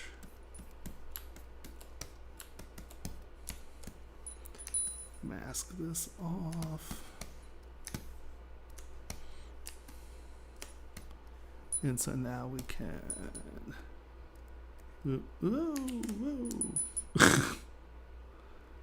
you know, get this to where that's now starting to pinch. Not collapsing on top of itself, but we're getting that meat pinch. I don't want to hear anything about my anatomy. All right, so now higher res, higher res, higher res, higher res, higher res, higher res, and look, we haven't distorted or mangled our mesh. Our pinches are sort of where you wanted them to be, and so that way you can move it at that base mesh. I even smoothed it and stuff, and look, it didn't really smooth out my texture. So that's why I want as few polys as I can get in my first block out. Because the more separation you can get, see, I have 9 subdivision levels. So that means there are 8 divisions between the first and the last one. And, you know, you're like, oh, well, look, this arm looks like poo. But if I come in here and I try to move something, see how it distorts my textures? Lower ourselves all the way back down to here, and I can really come in and, let's say, get my anatomy reference and really tune this to the shape I want it. I'm gonna move it around. I'm gonna bring this out. I'm like, oh, you know what, this is all just way too far that way. I can do really big, nice moves. Oh, my shoulder's too low. I'm gonna stretch it up and change its shape.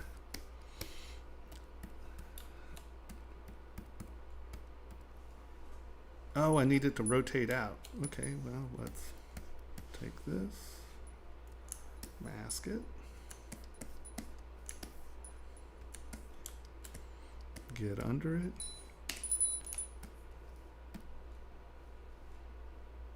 and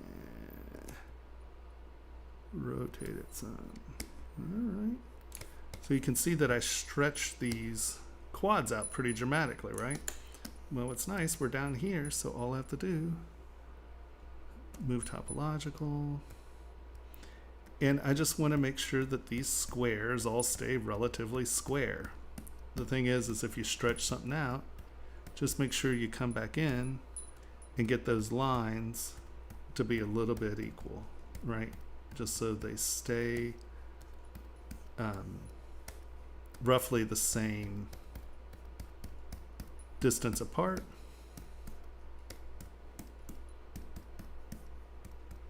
And so I took all those really stretched and twisted things when we twisted it, and I'm just making sure, see, like right here, see how this is a weird thing going on right here? Just gonna come in here and drag that so it stays nice and even. And now we come all the way up. And look, we get a nice curve there, but it's not all twisted and mangled.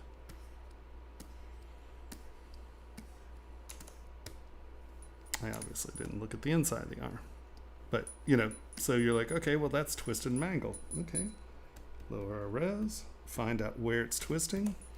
You can see our problem is right here when I twist it. So we're just going to come back in here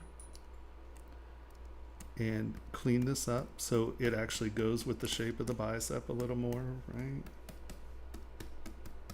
And this is pretty high still. I mean, I'm still on division 4. Let's go down some more, because you saw how much I was tippy tapping that. Let's go lower res. Here's a good layer for it, right? Because if we go one more down, we're missing where the twist is. So here, and now I can just come in here, straighten these out, and just make sure I'm going to pull these up. Hold on. Let's mask that off. Pull these up, because I want that to, you know, it's going to twist, so we want the twist, but you can see that I'm trying to keep the squares relatively the same distance from one another. And now, when we come back up, see how much less twisted that is? So now, once again, you can come back in and go, okay, well, that was pretty close. Let's just get it right here. And the real issue is this point right here. Let's bring that in. Let's bring this in. Let's bring that in. And slide it all the way back up. Boom. And now, there's not that big, weird, twisted distortion. But we get that crease that we want, right? That's going under that. That's going over that. We're getting the meat pinch here.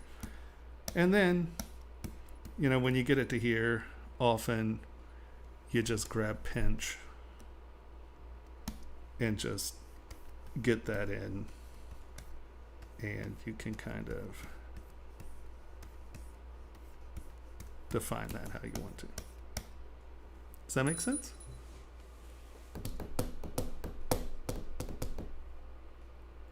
Makes sense. Ta-da! Everyone's cheering. I can hear it.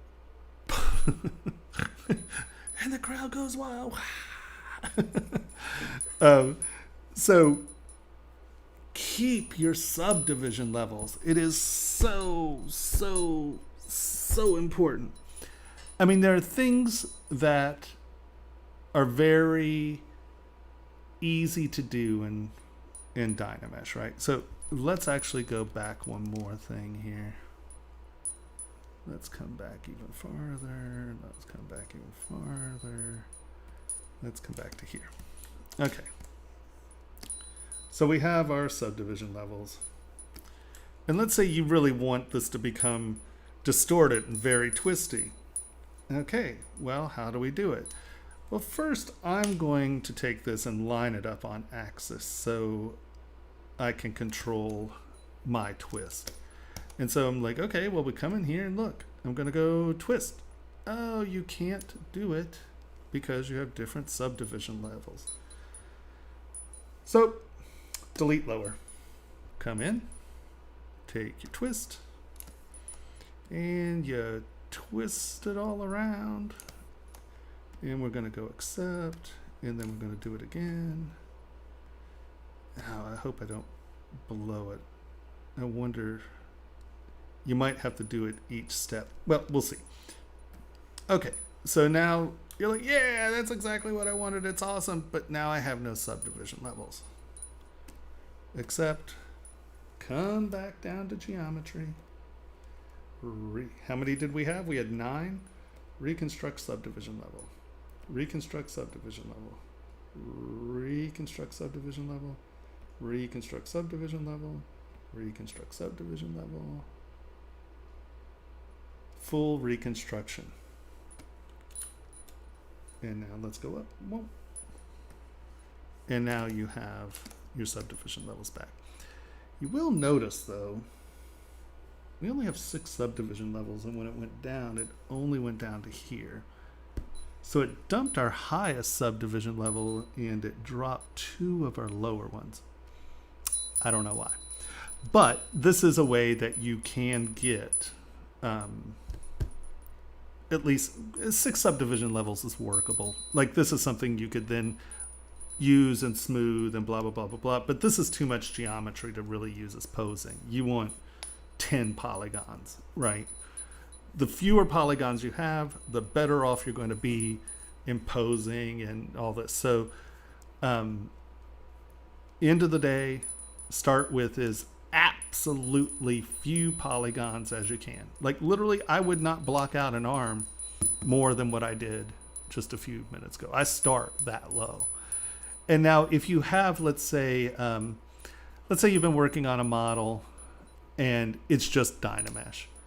Well, you can block out your, do a really super blocky block out. Do all your little groovers. And if you're really posing them a lot, you probably want to do the arms. I would do the chest, the belly and the hips, to where, well, I would do the torso in one part, do the legs and the arms in one part. And that way you can do these big shoulder positioning easier, right? But even if you do it in one thing, get it down to where there's what? 1, 2, 3, 4, 5, 6, 7, 8, 9, 10, 11, 12, 13, 14, 15, 16, 17, 18, 20. So 40 to 60 polygons total. And then,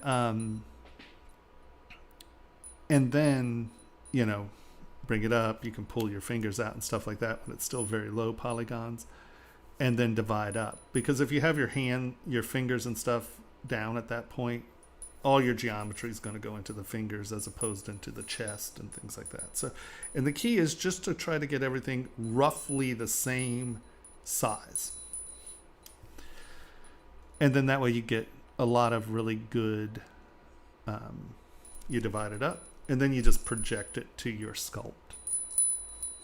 And why I'd say I'd do the arms and stuff separate is because that way, especially if your sculpt's a high resolution sculpt, you can get more resolution out of each of the limbs before, you combine it all into one subtool.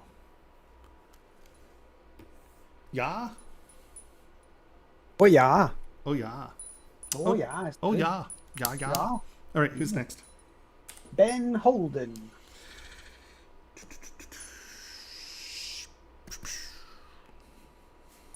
Scorpion shield. Dun, dun, dun.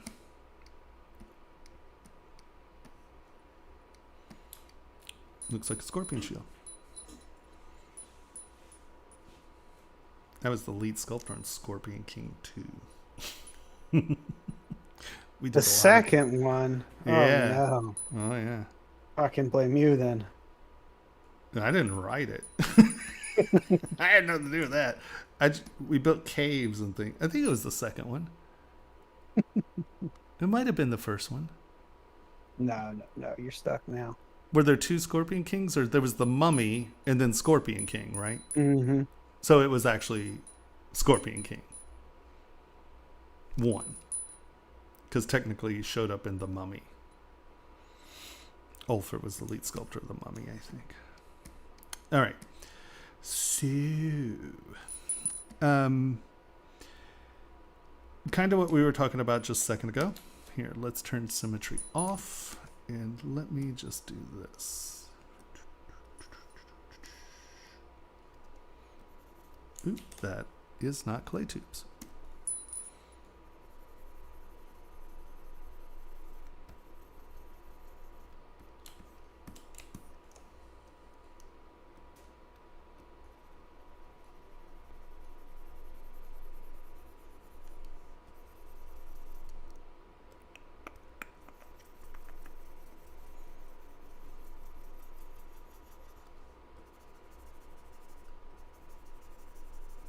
Actually, that was the first set that I used, the non-rising urethane foam, the stuff they use for bed liners. We sprayed it on the styrofoam set because they were running all over it, and it was hysterical. We were talking about it, and we were like, "No, it'll work great," and it did. It worked great. The only problem is the styrofoam or the styrene punches down, so you get these weird little pockets that you can hurt yourself on if you're not paying attention. It was really funny because one of the carpenters was like, "Oh, it can't be that tough." And he took his 21-ounce Eastwing hammer and went boom, and that sucker came back and went gink. And if he wasn't wearing a hard hat, he would have planted that thing into his skull. It was really a wonderful moment. Yeah, that non-raising urethane's no joke.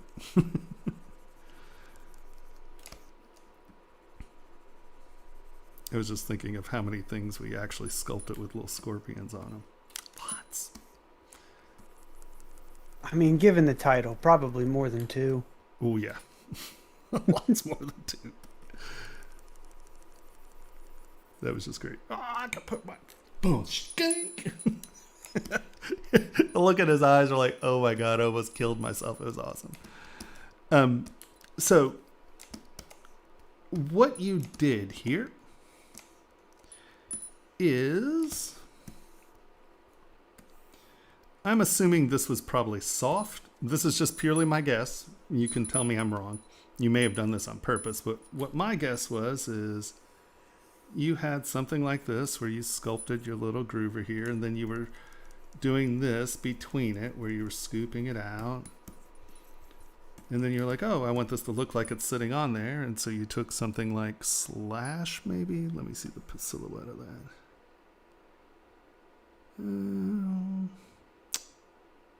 Maybe Slash, one of the, maybe Damn Standard. It's not Orb Cracks. Here, I'll use Slash. And you went, hey, I want this to be like this. But because of how you sculpted it, you actually went farther up on the edge here. Mine's a little too big. Let's turn that up a touch. You kind of went up here. It almost looks like SK Twist because of that ridge. It almost does, but I don't think it is. I think he had a bigger, I think this was probably softer, right? It was something like, he was putting it on as such, and then he came back in pretty high and decided he got a silhouette right. You see what I mean? And that leaves that lip and the scoop in there. That's my guess. Is he here?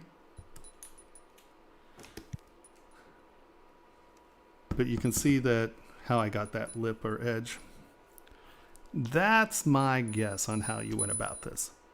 So here again, I would strongly suggest making sure that before you went in to define the shapes of the legs and you sort of had your model, and once again, you could be like, no, that's exactly what I wanted. All right. But I would make sure that my shield, that this surface was relative to this surface, right? Because it's supposed to be a shield. And right, just make sure that everything's fairly, I always mispronounce the word because there's a T in it. Contiguous? Where the surfaces are on the same line. Contiguous? That's it. Thank you. There's a T and a G in there. Make sure that your surfaces are contiguous first, right? And now, I knew that I was thinking of that word wrong. I'm like, I know this word.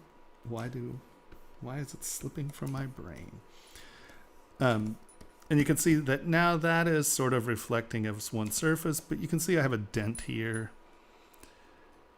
So I'm going to come in and kind of fill in that little dent. Because I want that to reflect here. Let's go to a metallic. Where's our gold? Here's gold. Right, I want that to read as a flat surface. Now, you always hear me say, make layers facing different directions because you don't want them to look like flat surfaces. Well, the thing is that this is one flat surface, right? How was this made? We made it straight, and then we've applied this scorpion onto it. Because if you were to hammer a shield out, you wind up with a very crappy shield. That's not how you build shields, because you're tool hardening it. Now what you have is a very brittle shield, and if you hit it, it'll just snap. So I'm always thinking, how is it built?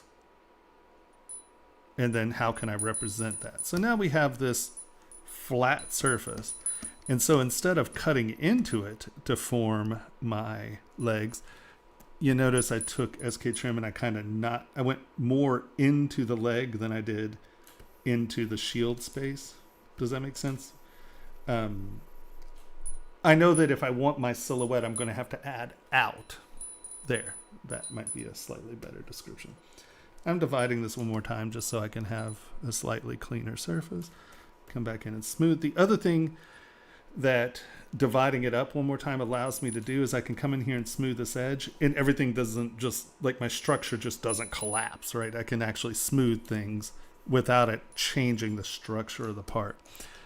Clay tubes, and now I'm going to come in, and this is why I use clay tubes, right? Because I have these sharp edges, and I'm going to come in here and I'm going to define my edge. And I'm making this a little extra wide just so it's out here on the shield so you can see what I mean. So now I've come in here and I've defined where my surface is. But, you know, it's sort of got flat, so I'm going to now come back and sculpt this kind of back into it. But as you notice, I'm building on top of the flat shield. I'm not cutting into that surface because I don't want to separate this surface from this surface. And by cutting a line in it, it's exactly what I'm doing. I'm separating those surfaces. I'm not actually punching my detail. Now, there are times you want to do that, like this line around here, right? By cutting this in, you're separating this surface from that surface, which they should be. That's fine. I'm going to come in, sculpt it round, give myself my little joint, sculpt it round. Woohoo, look, sculpting round.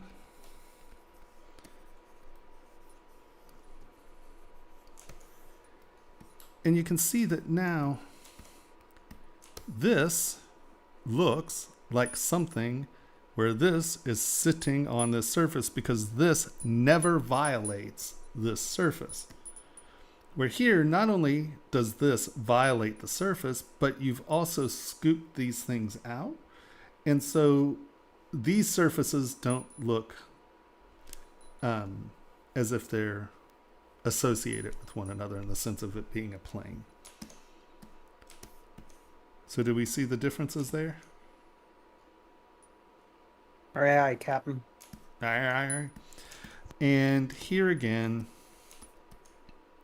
I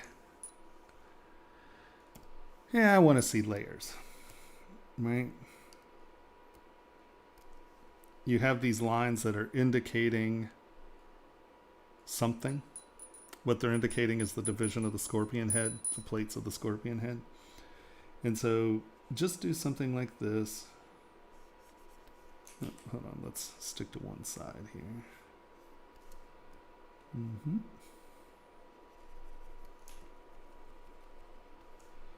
These are on the same layer.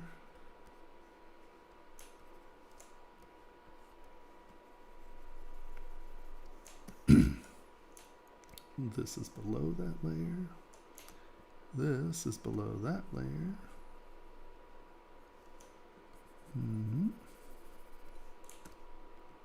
That is underneath that. And the head actually comes out of it. Hold on, I don't want to do that side.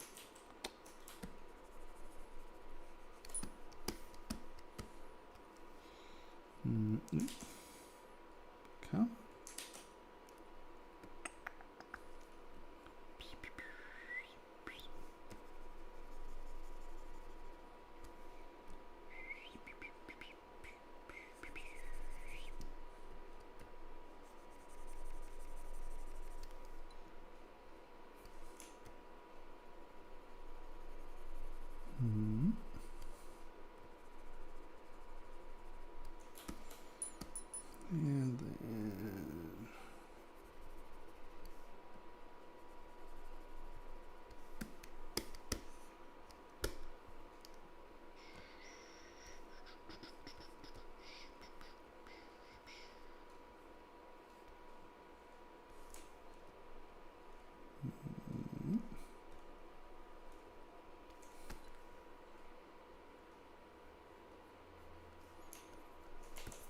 Either that's in front or you knock this back. And this is in front. One or the other. However you want to do it.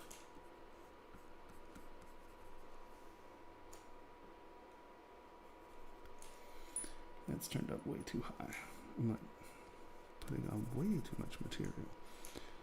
So this is in front of this, which is behind that, and that. So that comes on top of that.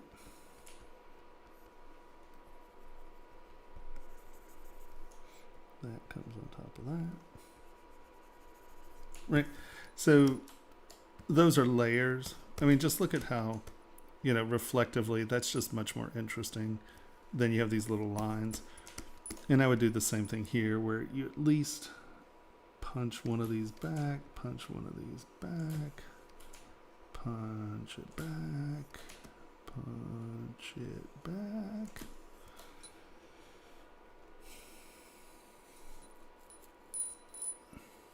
I just divided that. Why do I have no subdivision levels anymore? Did you just see that? Did I accidentally hit delete low or something? Undone. Huh? Might have undone. No, because I'm at 2.8 million. This wasn't that. No. I don't know. Whatever. Okay, so you don't want to lose your subdivision levels? Especially not to a ghost. Because it makes smoothing these things out. Oh. I'm supposed to be doing half so you can look at the differences. Okay. And so we're going to go like this. Smooth these out real quick. Have I been not smooth stronger this whole time? Wow.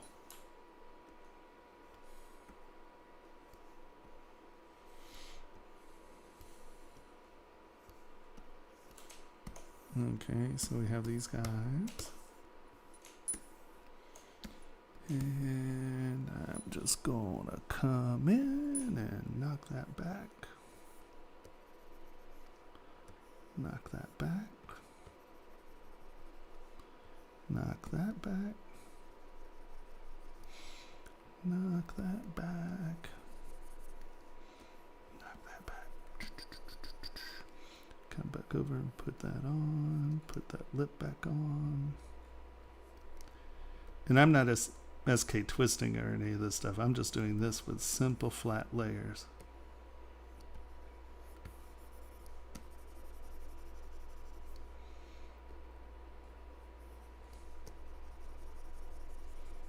Because all of us know, because all of us have seen pictures of real scorpions or real crabs or real cars or any of that stuff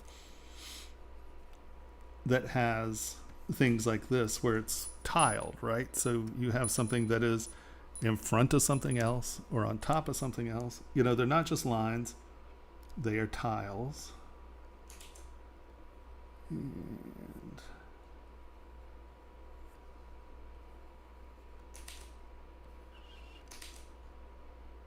come on, you.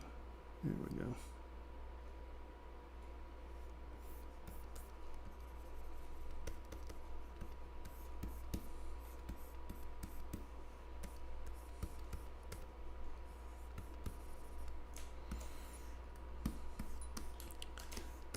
And from here, it doesn't seem like a big difference, but let's do this. See how all those look as one thing, and these sort of have a ramp to them. And this is pretty subtle. But when you start, see here how this has a bright spot on it, and then there's a dark spot. So you're getting that tiling. Step, slope, step, slope, step, slope. As opposed to just a half round. See how you're not getting it there? See how this is a bright edge and dark surfaces where that's just a surface. Now, if you want it to be very primitive and you're like, okay, well, that's great. I want it to be very primitive. Fine. But just things that have more visual interest, these reflective surfaces that change, like I would say those also need to be in front of that leg, but you get what I'm saying. Yep, so I think that's, and you know, honestly, remember how we were talking about this lip? I would still come in, and instead of that being an edge or just a V in there, I would make sure it's a step.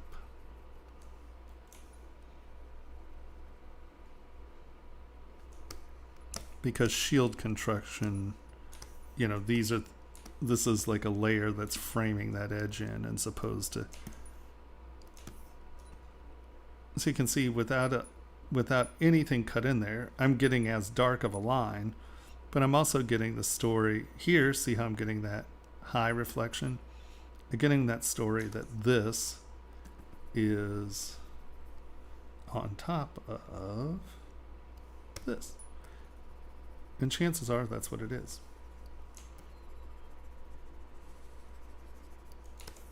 Righto?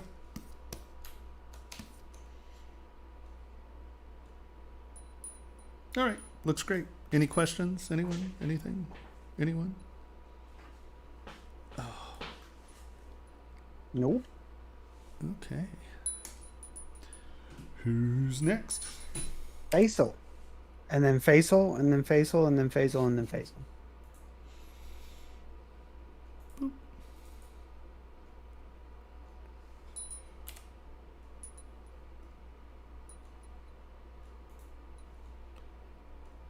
Boop.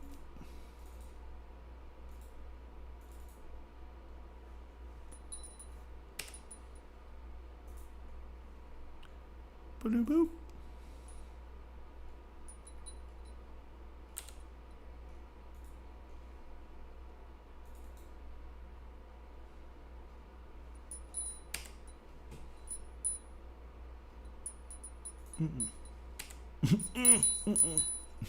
Okay, there we go. Boop. All right. So let's start at the top.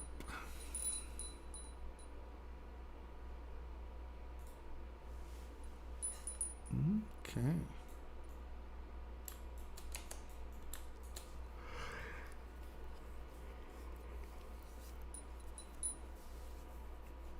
I love rope and anchors. We really need to make my rope and anchor thing into a lamp. It would be a great lamp.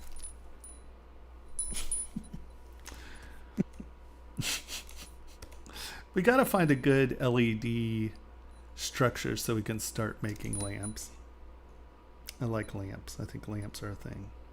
Lamps are my future. I feel it. Okay. We'll work on that. Do they have to be LEDs? Yeah, probably. Yeah. IQ compatible LEDs. I won't make you do IQ, but IQ be really cool. We could turn them all into headphone stands. I can copy IQ. Alrighty. First thing I would say is if you're doing a rope and anchor, don't just end the rope. I would at least. Oh, this is the low res. I love how he includes the low and high res. That's good. Turn symmetry off. And you don't even really have to infringe in your hole. You know, because if it is a bail, you don't necessarily want something that's going to catch a trap in there. And I understand that. But you can see that I just kind of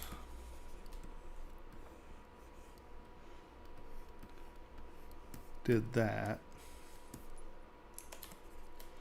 And I didn't really infringe on my bail much at all.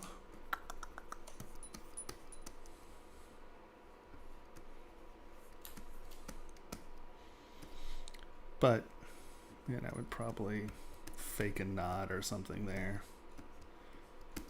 But make it look like the rope is going through it. Because if it doesn't, someone's going to sit there and go, where'd that rope go? Oh, why does it just stop in the back? And they'll be like, that's weird.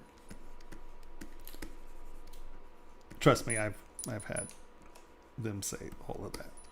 But you can see we didn't infringe on the bail. But, you can figure out however it's wrapping through there. And then that just gives you a sense of completion. Be careful about your curves when they're going over things. I understand why this is here, right? It's coming up and over. But look at what direction people are going to view things from. And make sure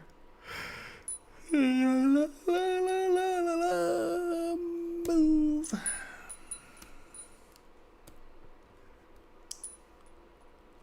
It's so weird. My brushes are so small today. Just make sure, instead of having that weird hitch right there, make sure you're keeping the fluidity of that part. And you can see that we really didn't move it much. I probably...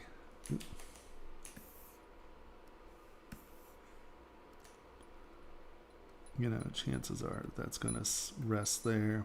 That's also going to make it a much more castable part, so you don't have tons of the airspace there. Just make sure that things like rope and ribbons and things like that are very fluid. Well, I really do just keep beating on my microphone tonight. It's right here. Can you all hear that? Stop it. Can you hear that? Don't you do it again.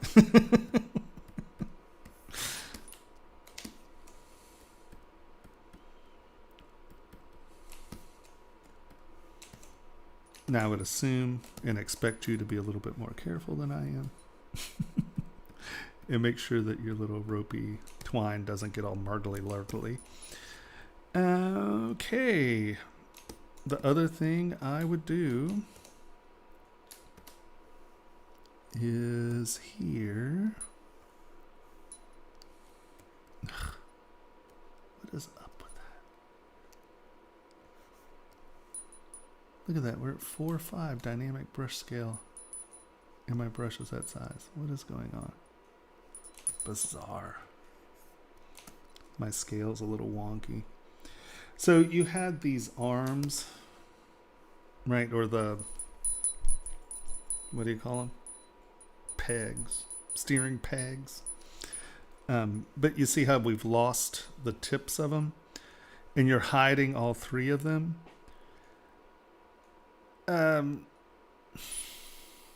Yeah, just like if this were the front, is this the front?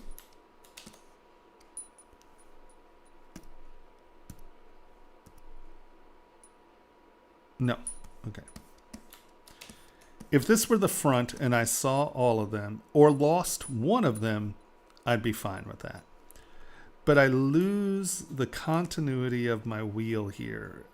And so I would probably either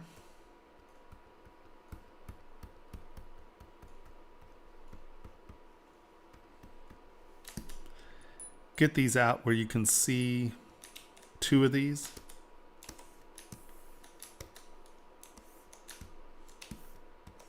Stop it. There we go. Where you can see two of the heads and you can lose one of them. But I would probably try not to even lose one. I would pull this down in, maybe have that one touching, have this one be in the middle airspace, just so we don't lose the visual rhythm of the ball ends. And I think it just makes it makes it a more balanced piece because it looks symmetrical. Where if you're here,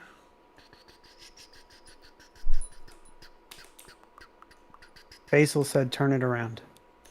all right, I'm just saying that was the front. Okay. Fine. I'll give you that then. Here again, just make sure that your rope doesn't do weird hinky-dinky jerks in the view. I know that you're coming out and over, but you want to make sure that that you don't get weird jerky-durky sort of things. I still would probably pull this in.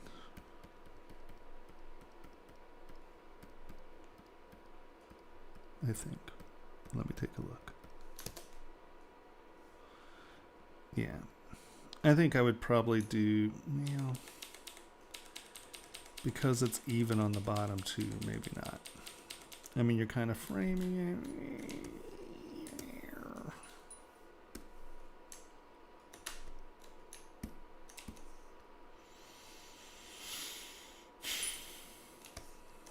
Maybe.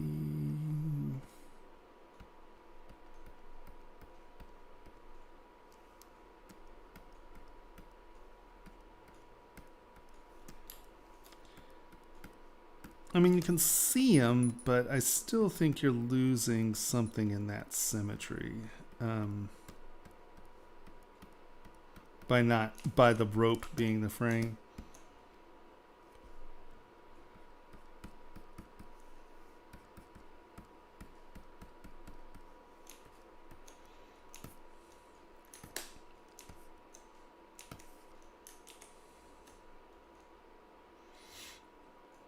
What I would probably do, honestly, is make these guys a little longer.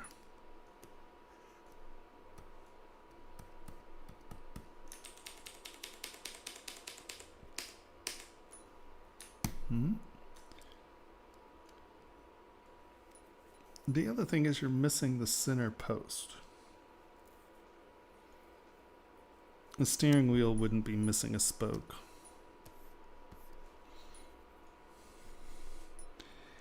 If you don't want to connect these by having a center spoke, I would probably...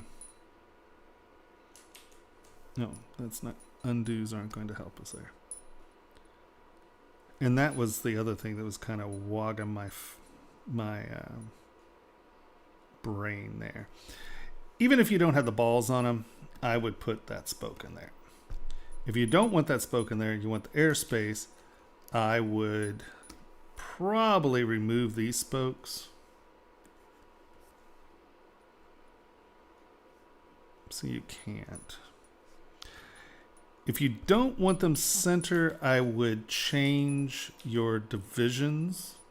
I would get a wheel or rotate the wheel off center, right? Where you have your wheel and you have an even amount of spokes, but you rotate them off.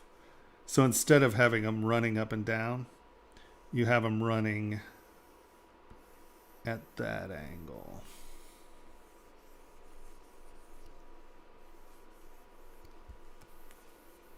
Right, because this airspace makes no sense to me if this is a capstan wheel. So figure out your wheels. I would probably make these longer. I would also probably make them slightly more peg shaped, just so it doesn't necessarily look like these are just coming through this, because wheels weren't built that way. You build the wheel inside the frame and then you put the steering specs into them. And I might make them a little longer. And why I would make them a little longer is your rope then can come in, have a nice curve, and still have enough room for airspace here. So that's not sitting on top of that. You could also make your circle a little bit smaller, and that would give you the airspace. But I think you need even spokes, because this now looks like fans and not a capstan. wheelie thing. What's it called? It's not a steering wheel. It has a name. I'm a total weird ship of the line fan too. In my brain, I can't remember anything. Does that make sense? Everyone, does that make sense? Yep. Okay. Next. Thank you, everyone. Frank. So you did this and mirror and welded it, I think. Which is fine.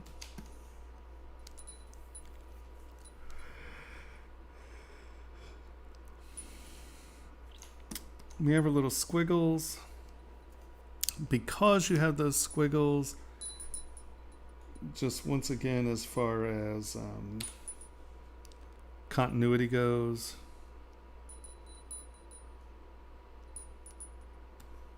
and see, now look, now it's totally huge. Weird. Scale is weird. Yeah, that's a 0.2 now. All right, I would probably try to integrate that. Since you have this sort of as a framing unit here, I think I would probably clay tubes. Let's turn that up a little. I would probably try to integrate it at, oh, this is the low res one. I always do that, don't I? I would probably try to integrate a squiggle here, maybe. Because you just have no squiggles up here, they're just on these two things and this. If they were just on those two, I might say, okay, well, that's a thing. But I would probably try to integrate them here. The other thing I want you to start thinking about, because you're putting a lot of this line stuff on, but there's a lot of stuff that's really flat, right? Now, here again, if this is what this is your aesthetic, you love it, and you're like, no, I really like these flat things, then tell me to be quiet, right? That's completely fine. I'm not saying that's wrong. But I would really love to see you, I would really love to see you start to, because you're producing a lot of models, right? I would really like to see you produce half the models and take them farther and really kind of wrap your head around how, because you have some very interesting shapes going on here. And I think that you need to think about this stuff as sculpting a little bit more than drawing. And think about what you can do by pulling your form out. So here, I'm going to, because I mean, look at, this is even thin, and look at how little, look, I got every sculpted surface there. And look at how little depth you actually have in this piece that's thin to begin with, right? So let us turn Z off. I'm going to mask of that.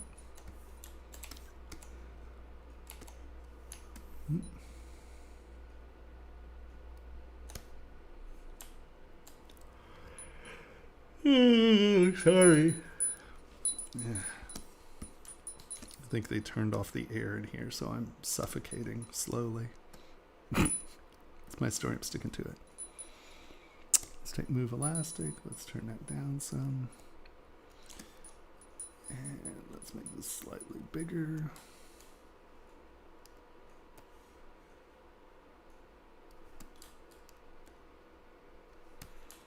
X symmetry's on, all right.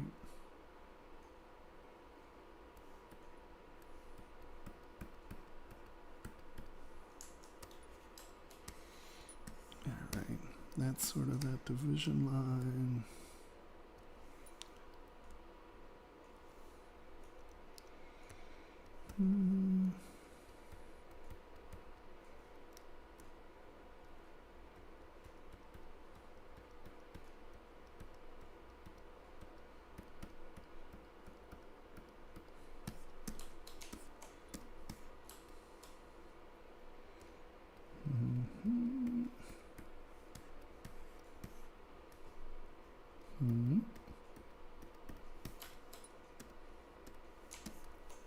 So all I've done, I haven't even started to sculpt layers. All I've done was pull this out, and we just have more dynamic forms. So now let's think of our shapes, not our detail, right? So you've broken some stuff and you've established a few forms, right? Not detail. And our forms, as far as I see them, are, that is not clay tubes. Is you have this shape, you have this layer, and maybe 2 layers there, depending on how you play with it.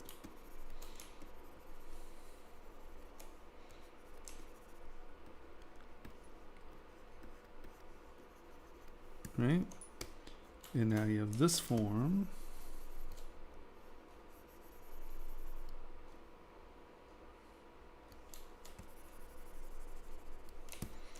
And you have this form.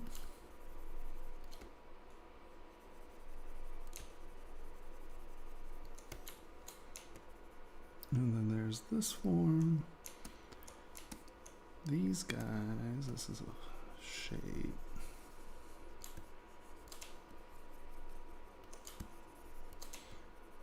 That's a detail. So you have this shape. And then this shape.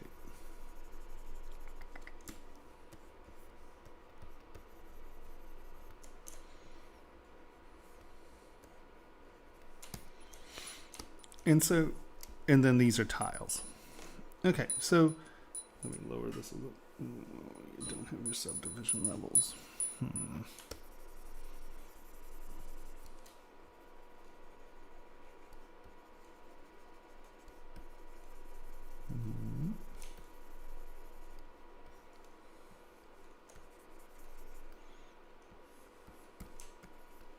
Okay.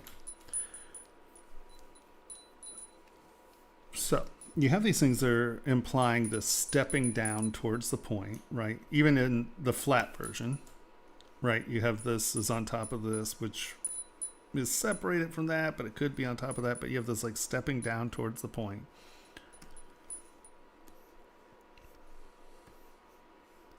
This is sort of in front of that, right? So stepping down towards the point. And then we have these shapes, but these shapes up here make no sense with one another because they're on top, but we're stepping down towards the front. You have this shape and you have this shape, but I think you went the wrong direction here. And so instead of these being these odd steps that sort of create this kind of clunky form up here, I think that this, if we set our rules stepping down towards the front, which we have established pretty concretely,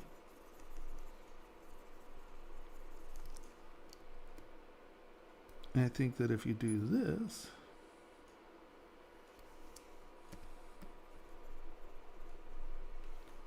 those little steps make more sense.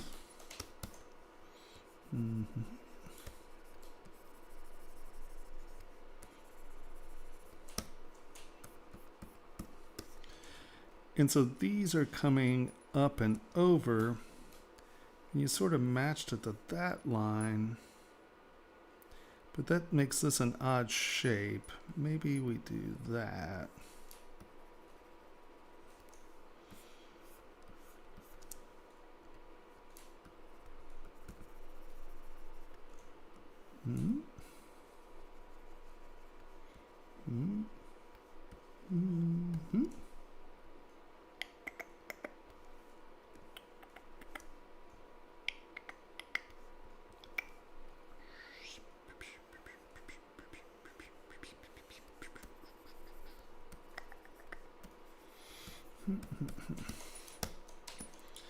So now let's look at our forms, right? So now we've established this stepping down towards the front, but I'm going to tuck this back up and in because we're still stepping down towards the front. That goes up. That's sort of an isolated form that has an angle to it. Yeah. That makes that an interesting form. that's behind that one.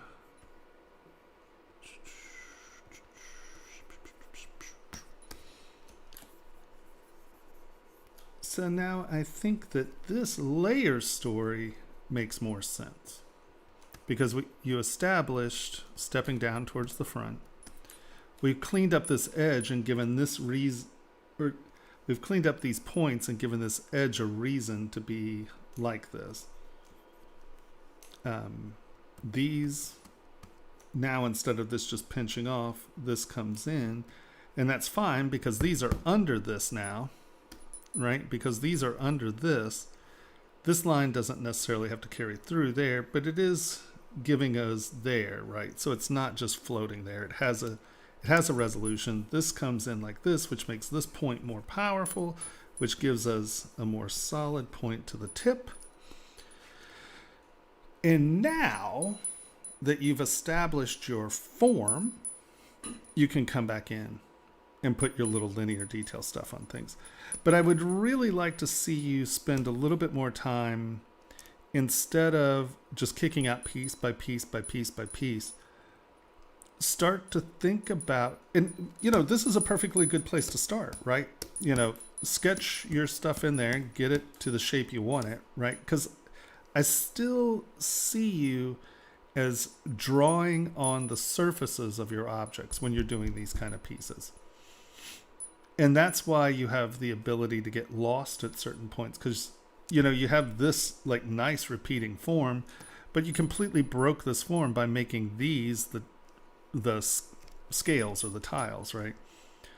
And you have this, and you're like, okay, I drew that line in there, but you weren't asking yourself, what are the stories I'm telling, right? You're telling a story about this silhouette, which ties to this silhouette. So I'm assuming you went from the top to the bottom and did this, and then you were like, oh, well, I like that.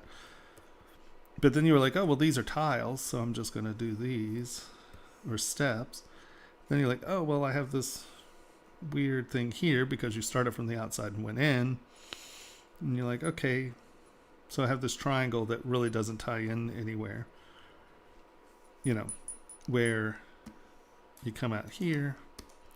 And I'm just going to grab you real quick. And I'm going to these. Okay. And then you have, what were they again? Okay.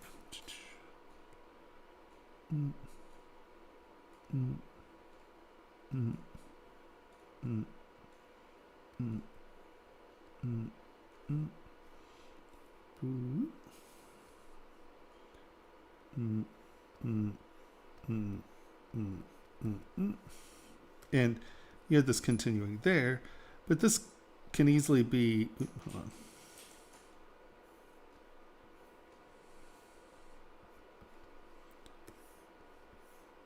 Right, that can still be that graphic coming down the center. And this coming here, I don't think infringes on that. If anything, I think it makes it actually a little bit more of a dynamic shape, as opposed to just fanning out. But now you have these steps and these layers, they're going to help you tell that visual story. And I just pulled these out. If you started to sculpt them a little bit more like layers as you're going on, I think you'll wind up with probably even bigger steps here.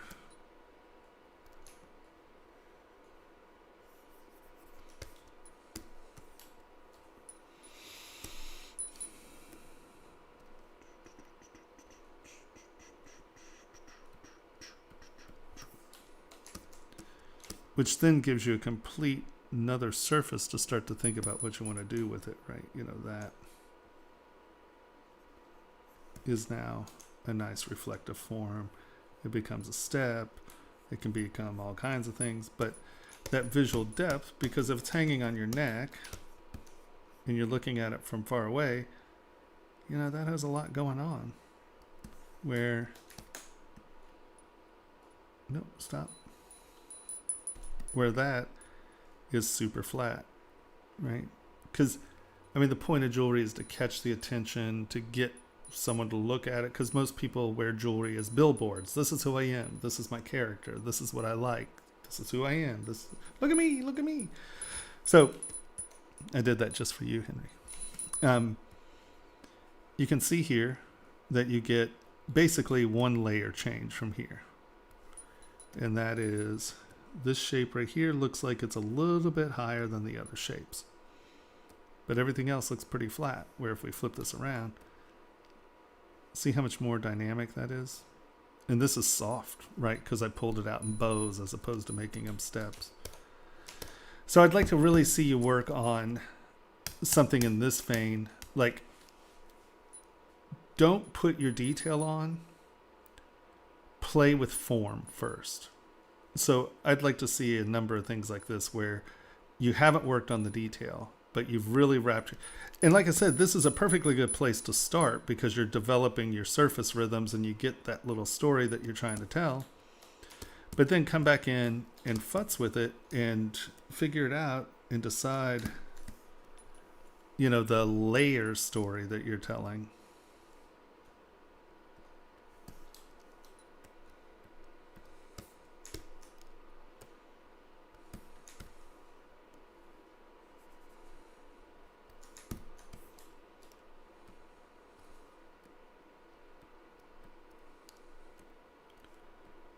Because now this becomes interesting because if that's pointing up, but then it's coming back down and in and under.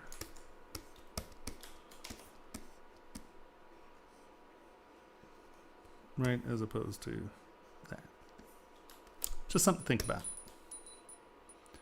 And I would say make it overblown like this because the other thing you can do is, you know, if it gets too far out, you just come in and flatten it, but it still has the same height story, right? So don't worry about getting too thick and weird. I would prefer seeing a few things that are blown out, thick and weird from you, just so you start thinking about those depths. All right, next. You know, here again, you know, your shapes, and you're starting to get the hang of getting some of this stuff going and getting it right. You have these steps this way, but then it has there's no strong resolution here. So I think that it's interesting that you like your tiles coming in. Once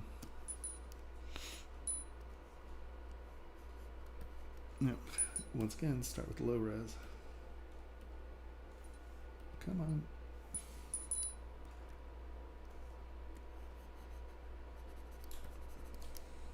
I think don't just leave that end hanging.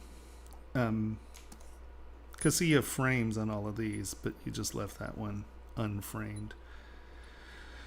Here again, I think that let's turn Z off. Doop.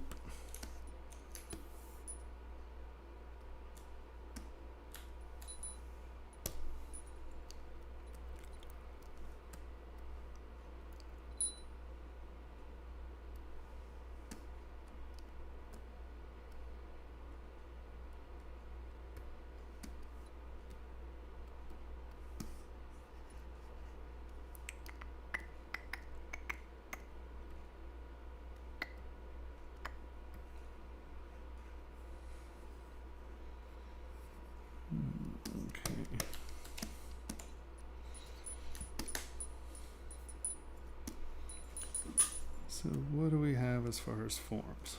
Let's turn Y off. Is this X? Nope, that's X. Okay, this is sitting odd in the world, so we want Y, right? Okay. So once again here, let's look at our forms.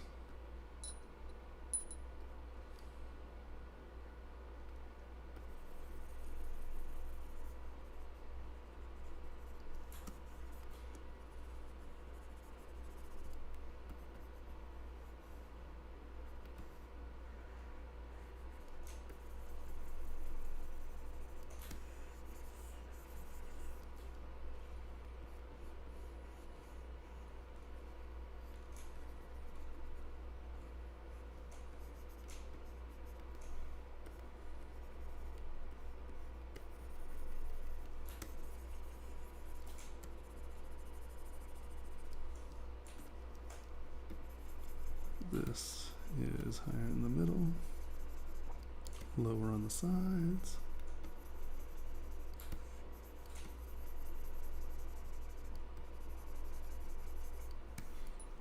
Alright, we have that's lower. Turn Y off because we're only going to do one of these. It is, I actually want to turn X on, right? Nope. Y on. Yeah, there we go. So this is doing this. It's higher in the center and higher at the bottom because our, yeah, that's the one that's on top.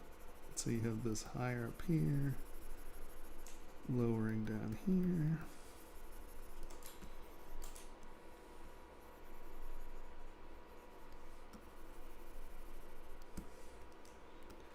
This is sitting on top.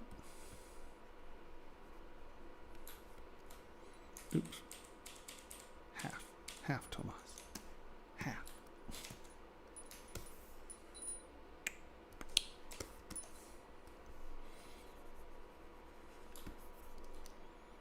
And that's lower. And that's higher.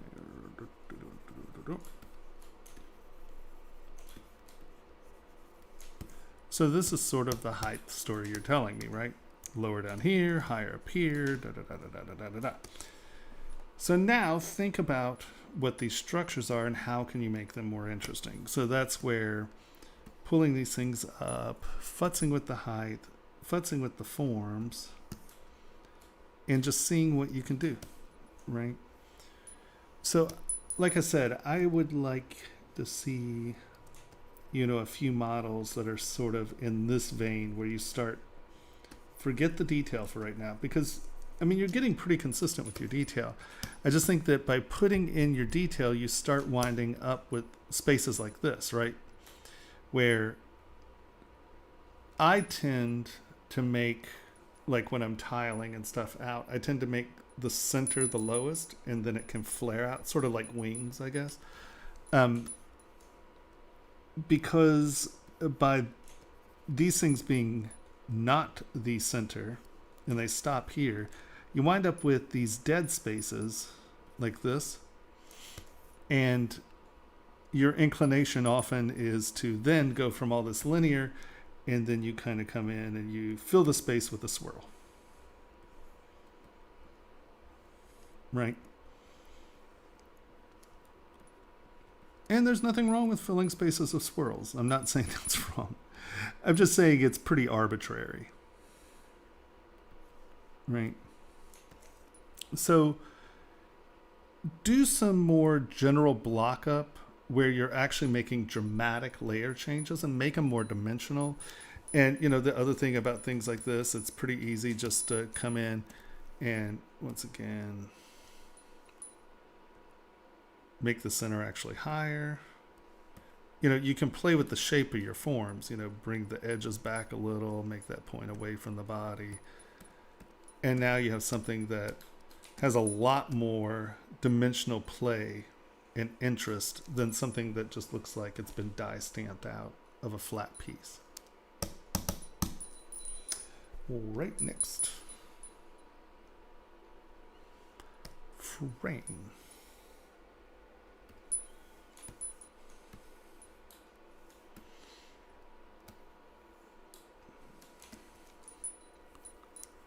You know, you have cool shapes, you have cool rhythms.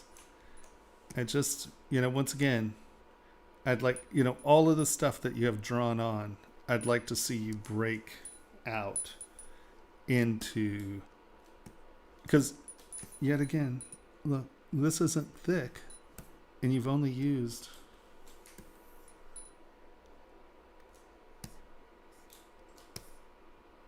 yep, so that would be the flat there. You've only used that much depth. Look at all that wasted depth. You know, even if it's just something like, here, let's do this. Boop. Control W. Oop. Wide part. X. Back, so Z probably. Oh. Local symmetry. No, you're not going to give me local symmetry. Oh, I see why. Hold on. Let's turn symmetry off. And let me.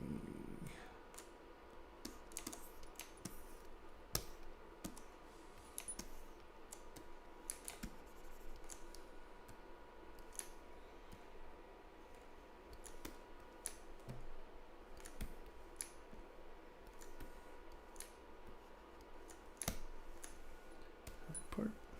All right.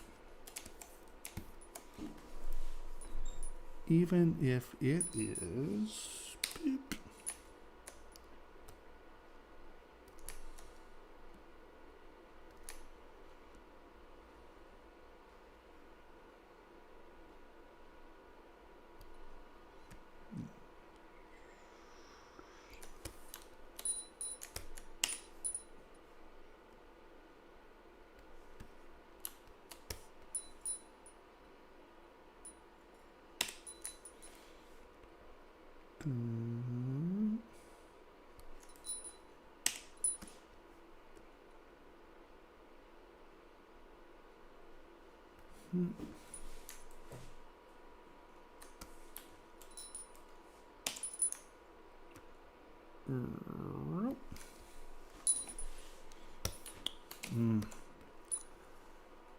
I'm going to try this. This might get really melodramatic and weird.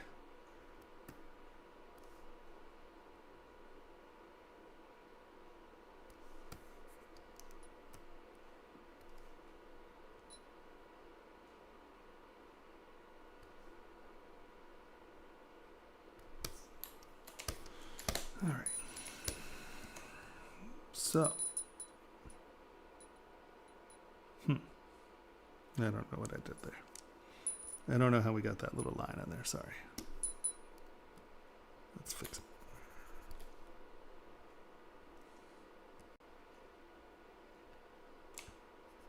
Hello. Who you are being. It doesn't like that, Henry. Uh-oh.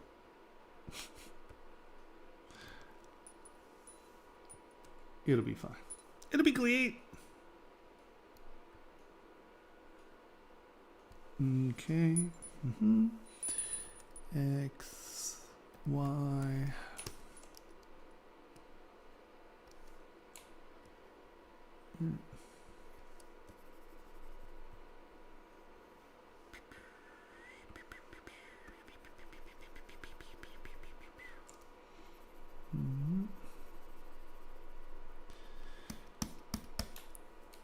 And the other thing is, every once in a while, give yourself a place. Like, say you have a rhythm, really detailed, less detailed, really detailed.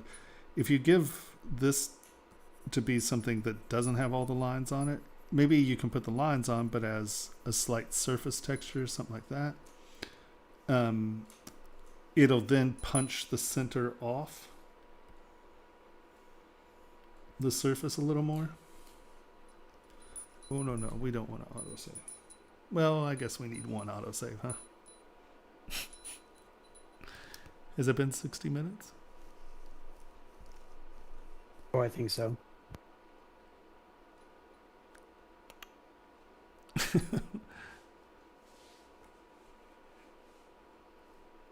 Boop. I didn't realize that boop was like a total weird, like, poke your cat in the face meme-y thing. I had no idea. She was like, oh, you're a booper? I'm like, what are you talking about? You crazy person. I guess maybe I'm the crazy person. Don't say anything, Henry. I wasn't planning on it. That wasn't a call for input. Okay. We all know I'm the crazy person.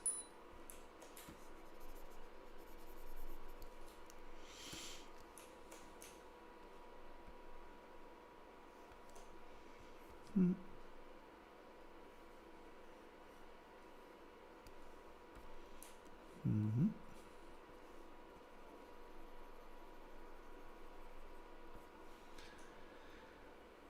But do you see how I'm coming in and deciding that I want that to be an angle? Because that's going to reflect towards the center. And now I can come in and do my little, that's melodramatic and thick.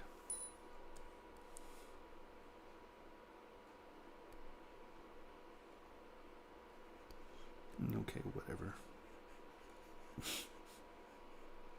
Mittens. Mitten texture. There you go. Mittens. But do you see how by leaving that space around the center focal point open, it allows that shield to sort of float there? Also, as we start to go around, you see how these scoops start to work and the eye or the light kind of races around those scooped surfaces? It gives like some really nice motion and stuff. Whereas, nope. Stop. Nope. No. No. I didn't want a Dynamesh. I think that clear mask and then clear mask twice is re-Dynamesh. That one gets me. Like, couldn't it be stroke up? Come on.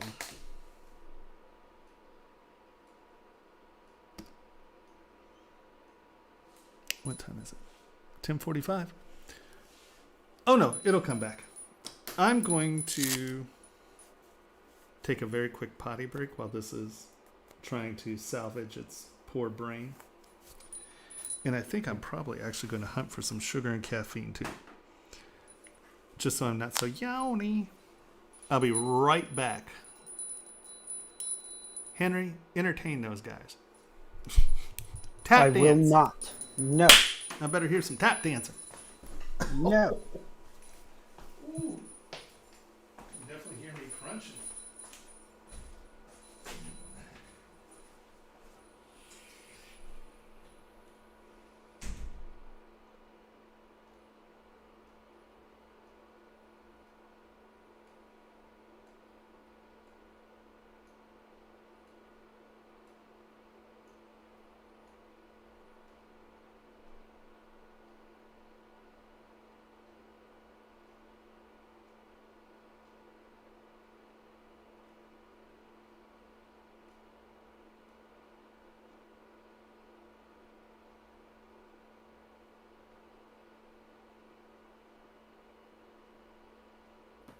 Hey, Juan.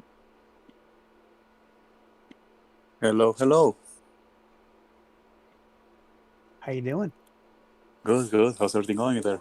Good. So, Mr. Thomas is in a party break, huh? All good. He usually doesn't do that until 1. Yeah, I think he's getting old, but we cannot say that too loud. No, no. Luckily, these aren't recorded. Oh, no. Oh, darn it. I love the last design. Yeah? Yeah, I really, really dig it. Yeah, So I Facebook came submits some really cool pieces. Yes, I came a little bit late to the stream. Is that her second or third piece? This is Faisal's 4th piece. So the last one was their 3rd piece. I don't know. That's not a good sign. Uh-oh. Oops. Something's not a good sign. Dynamash!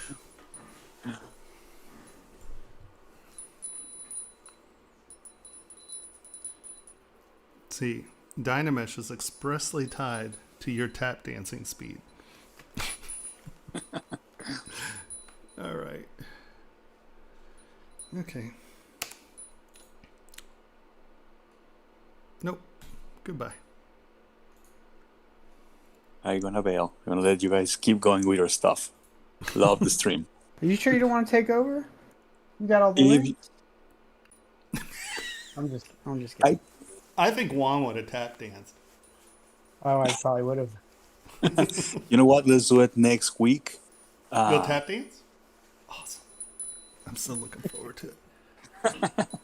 If you say boop 20 more times, he'll start tap dancing now. Oh God, that No, would be in the news. Don't. Oh no, hey. No, those don't count. They were prompted. Mike Yes, Thompson Marshall. is so awesome. He's one of my heroes. He's so good. So Thomas, now you have to come to my stream. We had one with Henry and I. Oh, well, you'll just go ahead. And because I keep crashing because I don't know how to. Oh, look, it quick saved. Woohoo! It dies again. Oh, goodness gracious. Actually, I have a question for you, Thomas. Which one has been the project that you have regretted the most? Let's say the one that you thought, oh, this project is going to take me 5 minutes, and ends up being like a down spiral of months and nonstop. Well, honestly, I can't talk about it publicly Fair enough. because people get very sensitive about their weddings. And we made I've done a lot of bridal stuff. And I don't know if you guys have heard of the show Bridezilla. Yes. There are a handful of brides that have made my life miserable. And there are two in particular that I really would love to tell those stories. But, I also don't want to trash on someone's, wedding and things like that. But, oh, man, I would rather have thrown myself off a cliff than deal. People get weird around their weddings. Yes. And they really do start to lose their minds in the process. So I would strongly suggest everyone take the advice of the couple whose wedding I went to earlier. They invited people in. They rented this sort of barn location thing. We stood there for maybe a half hour. They had a DJ who was playing some music. They came in. They went straight to their vows. They kissed, and then they left. They stood in line. Everyone went by and greeted them. They served food for 35, 40 minutes. And then they opened the bar and they had their talks and, hey, he was a great friend and hey, blah, blah, blah. The whole thing really was done in an hour and 40 minutes. And then the rest was, hey, let's drink and dance. So you don't have to stay for that, right? That's my number one thing. Man, take it easy. And what's really funny is that we actually didn't get their the rings done in time. So we just made a set of them in silver. So they had something, we just cast them and made them in silver. And they were like, oh, yeah, who cares? And that's right. Who cares? You know what? There's no such... People need to wrap their heads around the concept that there really is no such thing as a wedding emergency unless there are no judges. Yeah. That's the only wedding emergency there is. You just need a justice of the peace to sign a piece of paper. That's it. And now you're married, right? Those are all party dramas. So put them on the level of what a party drama is, and that is, it's a party. Hey, it's 20 minutes late, whatever. I think people get those things confused, and people go absolutely insane. I'm very glad that I do very, very, very little bridal stuff anymore, because people are insane. I mean, totally rational people that you meet, and you're like, oh, this is going to be great. And then it's like, you're like, ah! It's like, oh my God, what has happened? It's an eldritch horror. It's Cthulhu. It's like, everybody calm down, man. So, Oh God. I would say we could just throw that into weddings. Actually, I agree with you. I did a couple photo shoots, and yes, I why was didn't you talking get a with picture of my nephew's shoes? You know, I really liked his shoes. I'm like, are you kidding me, Exactly. man? Well, I was ranting about it with a friend that is a lawyer. And I asked him, if there is a way how we can put this in a contract. And he goes, oh, of course. It's called misconductor. If they misbehave, you give them a written paper. Right. And if they don't stand their grounds, you leave and you cash out. Yeah, I'll tell And you, I had one client who wanted really dumb things. And I am so lucky that when I wound it, and I was working for a different company, and, basically I was told, do what she wants. And I was like, okay. And then I thought about it and I was like, look, I need you to sign this. And it says that if I hurt myself with this, it's my fault. I've been warned. I've been told that the jeweler does not want to do this and that I am forcing him to do this. And if there are any repercussions, I take no claim for it because I said this is dangerous. And when it wound up being dangerous, and her husband came in and we're talking about lawsuits and we're talking about this and that and wanted me to redo everything for free and wanted me to pay her medical bills. And I went and I got the little folder and I pulled the piece of paper out and said, here. And her husband was a lawyer. So he came in very aggressive. And he was like, when did you sign this? And she was like, the day he told me that I shouldn't do that. He was like, what? Oh. I was like, exactly. He was just like, oh, I'm sorry I called you those names. I'm like, you know what, man? Having called worse.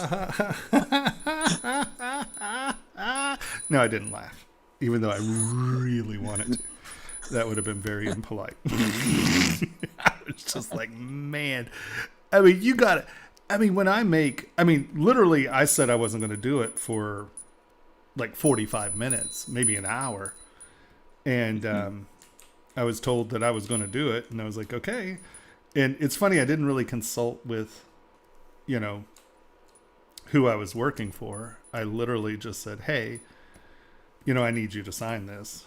And she didn't say anything about it, And when all of that went down, the owner of the shop was like, oh, I'm sorry about that. And he goes, I'm sorry that I was so, belligerent about making you do it. And he goes, but oh man, thank God you were thinking. I was like, oh, no. When I put a razor blade on someone's hand, I'm like, she gonna hurt herself with that. It was like, no. No. He's like, well, I didn't really look at it. I just figured you were being an obstinate turd. Because, to be fair, I'm often an obstinate turd. So it wasn't, I don't mean to make him look like the bad guy here because I do put my foot in the sand over dumb stuff. Sometimes I'm like, I'm not doing that. He's like, yeah, you are. I'm like, nope. And so he would remind me that he was paying my check and that I was going to do it. And I'd be like, okay, I guess you're right.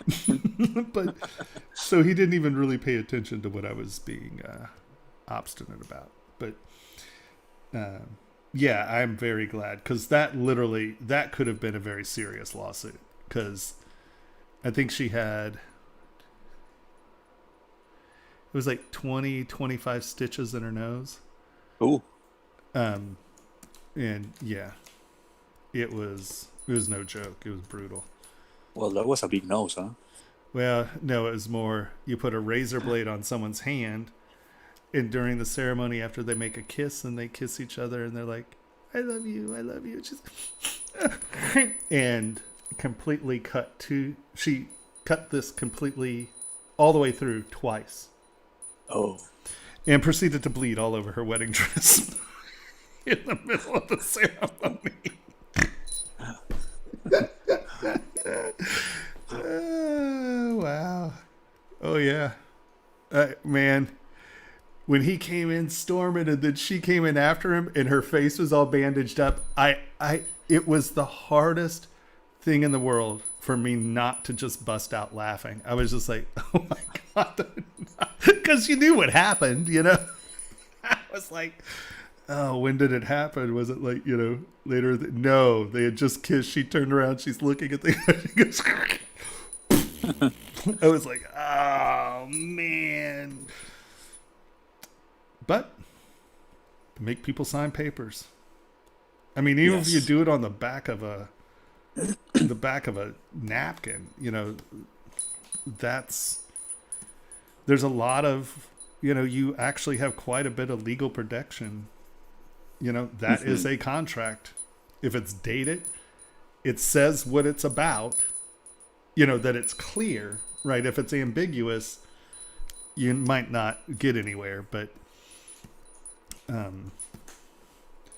yeah, that one, because the thing to remember, everyone, the thing to remember is if you have conversations with people and you're trying to convince them to do something they don't want to do,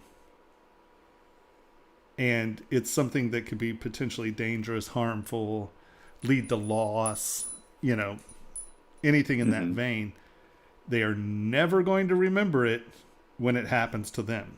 It will always be your fault. It does not matter how many times you warned them. Nothing. You are still the problem.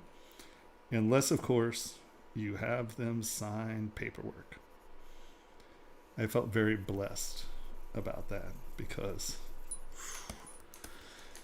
oh yeah, you never want to see a bride come into your store, you know, missing half her nose. That just never leads to good business relationships or, you know, not getting sued. Yeah, well, that's a great story, actually. Oh, man. I couldn't believe it. I was just like, no, you are going to hurt yourself or someone with this. No, I'm not. I was like, okay. And I've had 3 pieces of jewelry that I said were dangerous. And 2 of them came back with injuries. Oh. Yeah. Where I'm like, you know what, man, that's... Well, that's a 75% rate. That's Yeah. very high. That's very high. Yeah. Well, it's because when people want things, they want them. You know, they don't really care necessarily. You know, they get something in their idea and people don't want to listen. You know, let's face it, people have no... Well, let me rephrase that. There are plenty of people when you go, you're going to cut your head off with that. They're like, okay, well, I better not do that. You know, there are plenty of people who listen and we never get through the change. So 75% is probably, you know, is probably not necessarily true because I've created things where I'm like, oh, you might want to worry about that, or, you know, oh, that might pinch you around the finger. You know, you have spikes coming out of the halfway of the band. That's probably going to hurt. Oh, well, we should change that. So, you know, there are plenty of people where you're like, okay, that's cool, and they'll change it. But the people who get belligerent and they're like, no. Yeah, that's a hard one. It's dangerous.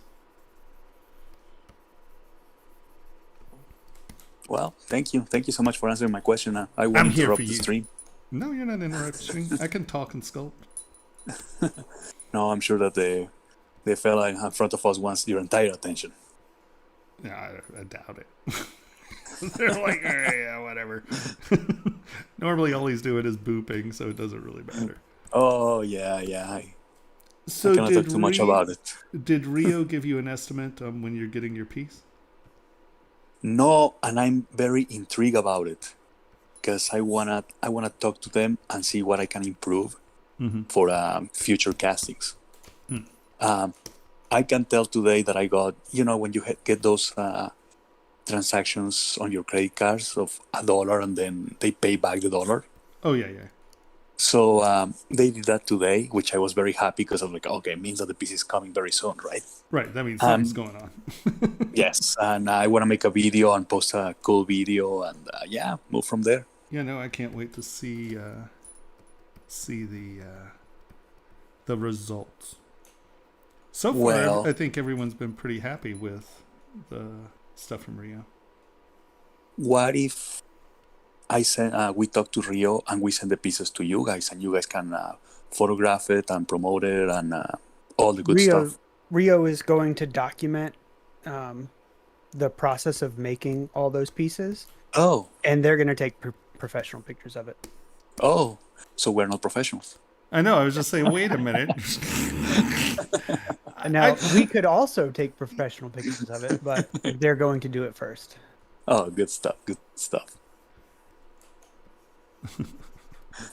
I'm like, I just got a really expensive macro lens that I'm really looking forward to using. Yes. Have you had a chance to play around with it? I played a little bit around with it, but I haven't gone into the backyard and taken pictures of bugs yet, which I'm really excited about doing. But I played a little bit with it, but I didn't have a white box set up or anything. It was just purely futzing with it, and it takes it's sharp. It's very, very sharp, and it has very, very little chromatic distortion on the outside edges. Aberration. Yeah, thank you. Remind me, was 90 millimeters 2.8, wasn't it? Yeah, exactly. Yes. Beautiful. Oh, it really is a sexy piece of glass. It's very nice. And so I have that, and then I have the Zeiss 18 mil wide angle, the Zeiss Batis. And that's just that. So I did a bunch of research on which camera can I use for sort of like YouTube videos and like a webcam sort of thing, and then what is best for taking pictures of small product, and those are the two that. Yes. Yeah. There is a fairly recent lens, which I think will be beautiful for jewelry, but with a model, because it's a Sigma 105 millimeters, 1.4 aperture, so it's very nice. Very shallow. Yes, and at 105, I'm picturing having a beautiful bouquet in the background. Yeah, without a doubt. I'll say I know that people have said the bokeh on the 90 isn't nice, but I'll tell you what, it's not, what is it, the Zeiss Noctura, but it's a $1,100 lens, not a $8,000 lens. You know what I mean? It's like, and I like fixed lenses as opposed to, I'm a prime lens user. I like primes. I mean, if I had a telephoto as far as like doing like wildlife shots or things like that, I can understand a telephoto or, having something that's non-prime, but I like prime lenses because what your framing is, which thing is, and I don't do things like sports where I need to zoom in on that guy and then get a whole shot, Yes, I shoot a lot with 85 and I love it. Yeah, Sony just came out with the GM Series 85, which is supposed to be sexy. I think it's a 85. It might be a 1.4. But everyone's like, the 285s are supposed to be really sexy. Sony's supposed to make a nice 85. Have you looked into the Sigma Art series? Yeah, I saw. Yeah, some of those are very nice. I was looking at. I think I was looking at the 105 Sigma Art actually. When I was. Is the one that I was mentioning? It's the same one. Yeah, it's a beautiful lens. Yeah, heavy but beautiful. Yeah. It's a big piece of glass. So here again, if you just pop up the layers, make steps, you're going to make it a little bit more visually dynamic as you move along. So next week, I would like to see from you a few more, because, you put in things, it's every week or maybe every other week. Try to do something where you're thinking about the forms and then how they're working together, as opposed to going in and getting in your detail.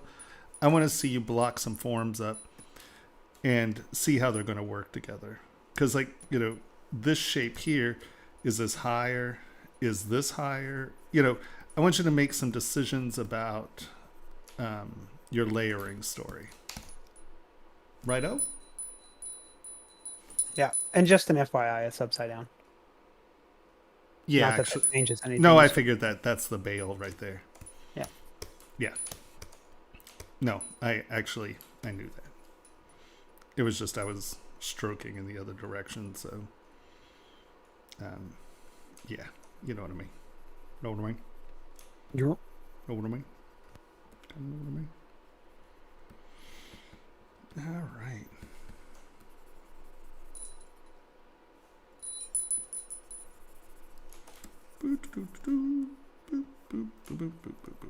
All right, super exciting. Do block ups. I want to see you think a little. Do something like 3 times as deep as you're used to doing it, and don't put any linear detail on it. Just do some layer blocking and see what that does for you. Because I'd like to see you experiment a little bit more with depth and form before you get into your linear details. All right, who's next? Up next, we have Ben Holden. No, Ben Ramos. Ben Holden's earlier. Ben Ramos. Ben Ramos got a really big model. Ooh. Whoop whoop.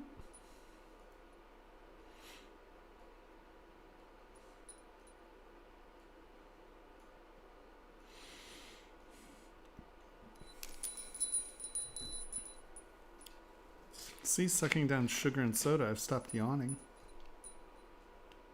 Hurrah!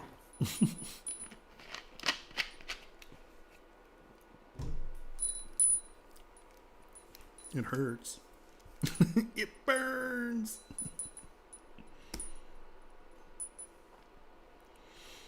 Mm-hmm.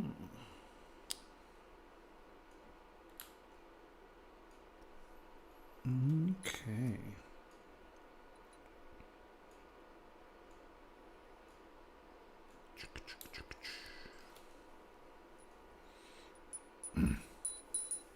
Do you see this poor sucker struggling over here? He's like, I don't want to turn. Come on. There we go.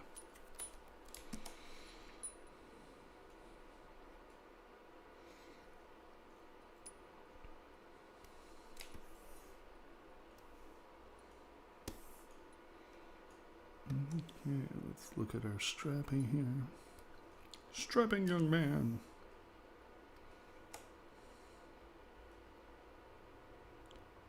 Very good. Everything's on top of one another. That's good, good, good. All your stitches have holes. Very nice. I'm assuming you used alphas to apply, or noisemaker. Is it noisemaker, you think, or is it alphas? Let's see. It's probably alphas. Because it looks like, or he did masking when he did, because see how, and I appreciate this. This is actually a really, here it might actually be the same. Maybe it was an optical illusion. It looks like this is deeper than this pattern here. And that might just be how it's applied, because we got smoothness here. But when you're applying texture, and I know that everyone's going to be like, oh, you're a jerk by saying this. But sort of in the same concept of if everything reflects as one surface, when you think about, especially something like this, which is a little primitive, right? You're not going to have the texture is not going to match exactly, right? So here's the thing that gave it away. Here it looked different because it looks like this is smaller in here, And then these are deeper and heavier. So I thought that this is a he, right? Yeah, it's Ben. That he masked this and then applied texture to this part, and then masked this and applied texture to this part. Because what you will never, ever, ever, ever have is Viking garmentry, where you have, see this seam right here and see how it matches that seam right there. This never happens in the world because you're cutting it and then you're clipping it.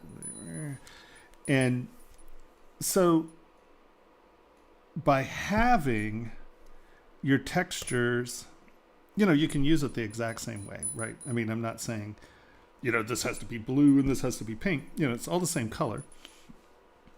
But our subconscious reads texture. And so basically all you've done is you've taken one piece of fabric, cut it, and then stitched it right back together to itself at the exact same place. I'm that kind of wackadoodle observer. It's one of the like this. I was really impressed with this leg because you have different textures and stuff. But then I looked here and this was all the same. And this is one of my pet peeves about people who do these super high detail, very, very tight resolution, you know, really going for that photorealism. And then you just slap textures on things. And I mean, this is a beautiful texture, right? I mean, I'm not saying that there's anything wrong with the texture other than there's no way that this piece of fabric is this piece of fabric. And so you can see how this is not on 90 degrees to the seam. That's great. But I would then make this one a little bit off in the other direction, or maybe perfectly to the seam, or, you know, whatever. But I would not have the same texture applied to both sides of the same thing. Only because you wouldn't do that. And when you start to make models with this kind of resolution, you're trying to get that nitty-picky, super detail. These are the things that I look for. And these are kinds of the things that people look at, right? And it's like, you don't want to be lazy if you're making, and I'm not saying you're lazy, I'm just saying that, because often people don't even think about that, right? But think about it and make sure that you always hear me say, oh, well, how did they build it? How was it constructed? So when I get, and it's so funny, I haven't done, I mean, I do detailed sculpture, but it's for jewelry. So jewelry has very, very, very specific criteria that you have to deal with, right? A ring is a ring. It can have spikes sticking out the side. You know, and so what I do for texture is more graphic. But I used to do a lot of portrait work and sculpt a lot of people. And we did, you know, 32-foot sculptures of people. And this is the kind of stuff that made my work stand out against my competition. And that was, I'm a constructionist. I'm always trying to figure out, well, how did they make it? How does that translate into how I'm going to sculpt it? And so I think that that is a thing that will take, you know, an exquisitely sculpted model here and not, you know, take it to a place just a step up. So something to think about. And let's look at our leather here.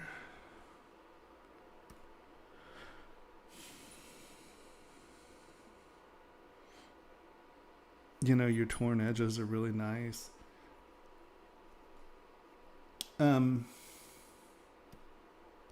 So, and I get, I mean, this is torn off. I get that. But it looks like you have, because there's a seam here, I assume is a color. I know I'm actually going to go to color now. Now I'm going to test you. Where are we? There we Okay, so there is not piping on the edge of this. Whoa, no, everybody stop. Uh-oh, did I blow it? I think I did, because not everything was visible. I just turned everything on. Did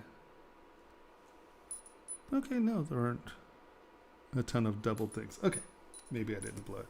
A lot of times people have like different versions of their models, and when you do that, it turns on things that aren't supposed to be there, and I do it all the time. So, I understand why you did this, because you wanted a stitched edge, but think about what you have right here. Okay, you have a piece, and I'm assuming this is like boiled leather armor. You have pieces of armor that you've decided that you're going to sew together. And then, they're doing this, whatever. Now, the thing is that the only reason you would have stitching on this outside is for decoration. Because leather you can cut, it doesn't fray. You're not going to finish that edge unless it's decorative. Are you with me here? You holding on with me?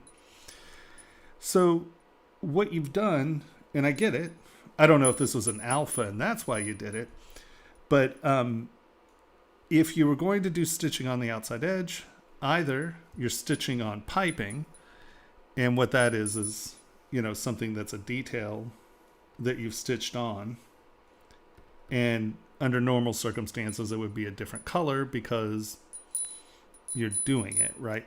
Because if you just want to stitch an edge, let's say, oh, I don't want a different color, I just want a stitched edge, it wouldn't have a seam there, right? That seam line wouldn't be there. That would be filled. And I can understand, wanting to not wrap it over the edge, because if you're wearing a lot, that would be a place where it could tear off. So I have no problems with the stitch, stitch, stitch, stitch. But, see, because, okay, where's our skirt? Hold on. Sorry, guys, my poor computer. 200 million polys for this computer is just a little too much for me to be able to drag it around. So we're going to turn some things off. All right. Ooh, look, I can spin it. So, all right, looking at this, it was an alpha or a repetiting stroke, and that's why you have the seam in there. So I probably would come in to these outside edges and just use clay fill and fill this up.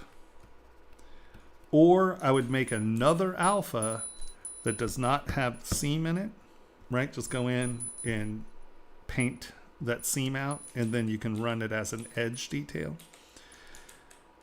Or I would use it as piping and do it a different color, so it's a decoration piece. Because you run into problems right here, because you've come around the corner, and what's happened? So this is just this piece of leather that's kind of hanging here that stayed there when this tore off. But where does that come up here? You see what I mean? There's so it's easy to re-affect. I don't think you sent your alphas in. Oh, I didn't know, because this is a ZTL, not a ZPR. And here's where my suggestion of don't get lazy. You've spent so, and I'm not even saying you were being lazy because of this, because you might not have even thought about it. You're like, oh, I want it to go around the edge. Great. But, you got to figure, if this has been torn off, there's a seam right there, right? Because what is that piece of leather? It doesn't make sense as a continuous piece of this. The other thing is, make sure you have backface masking on when you do this, so you don't blow through your, well, that might just be a thickness issue, honestly. But I think that's backface masking. It's pretty thin, though. Yeah. So if you did one of these strokes and you realize that you have this pattern coming through, especially if it's going to show, And I don't know that there's necessarily any place that this is going to show. Come on. You know, you might.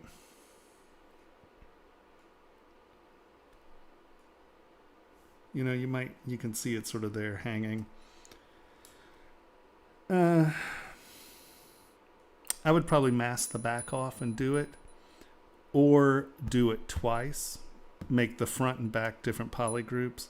Do it on the front, do it on the back, and that way on the back it looks like positive stitching as well, not negative. Or, you know, it's not reversed, but it is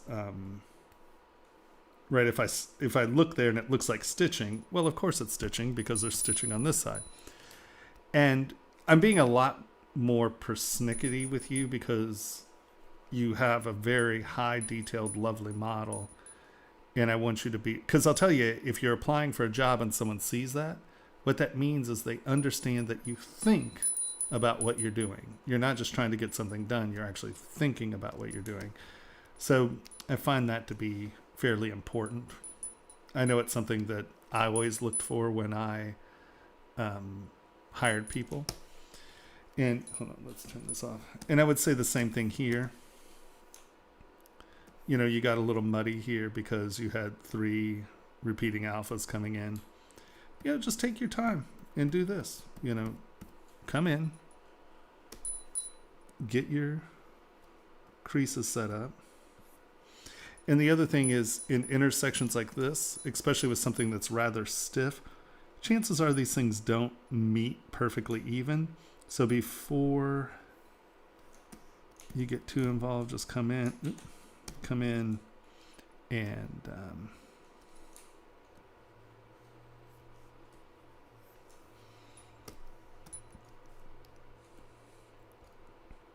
punch one of the layers down a little, just so they're not one layer. Obviously you'll mask it farther than that, so you don't do that, but push those edges up and down a little so it looks like they're not sitting perfectly together. And the other thing is, when you have an intersection that's weird, you know, where your alphas don't work exactly right, don't let it be. Come in, define those edges, come in,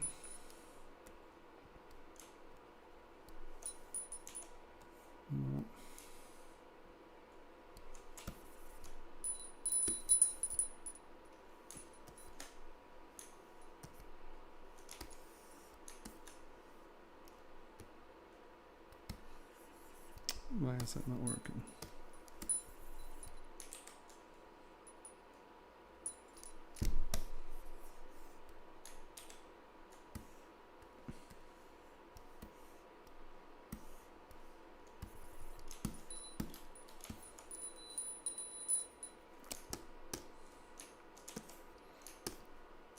Why?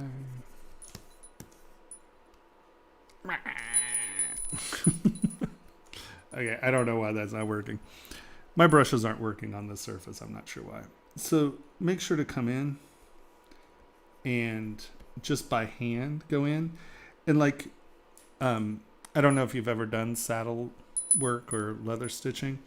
When points come in like this, often they're going to do either a box or a triangle. And that closes, that keeps those points together. And that would allow you not to crowd this, and you could just do one more stitch here. So once again, think about what's going on. Pick up a book on saddlery and see how they stitch saddles or boiled leather, and go to a tack store, because this is how they put horse stuff together nowadays. So, think about how they seam things, where they hit, and how they try to get those corners to work. Like someone stitching by hand isn't going to do that. They're going to come right here, put a hole here, and make it a nice straight stitch. And just little things like this, when you have something that is so detailed and so well thought out, little things like that become, big deals. And like how, you tore your edge, but then you tore through your stitching. Well, either the stitching's torn or it's not. So come back in here and, okay. Come back in here, have this stitch working, and see, oh, here's another prime example, right? This is coming around, you have holes, but then what's going on here, right? So where's that seam? You see what I'm saying? So on this outside edge, I would strongly recommend just making that a decorative stitch, doing another alpha that doesn't have the V in it. Just go in Photoshop and change it so it just looks like a decorative outside stitch. Now this is tore up, right? So you can see the hole there, you can see the hole there, but these are mangled, but you can see the hole there. So if you're doing some dings and you're tearing this edge up, just do something where your thread comes out like this and has a little fraying, comes out and has a little fraying, comes out and has a little fraying. And that's going to take you a handful of minutes. I'm not saying sit there and carve each hair into these things, but when you have something that disrupts your alpha, if you come in and do stuff like this where you say, oh, okay, well, that actually becomes something that comes out like this because it pulled out the other side, right?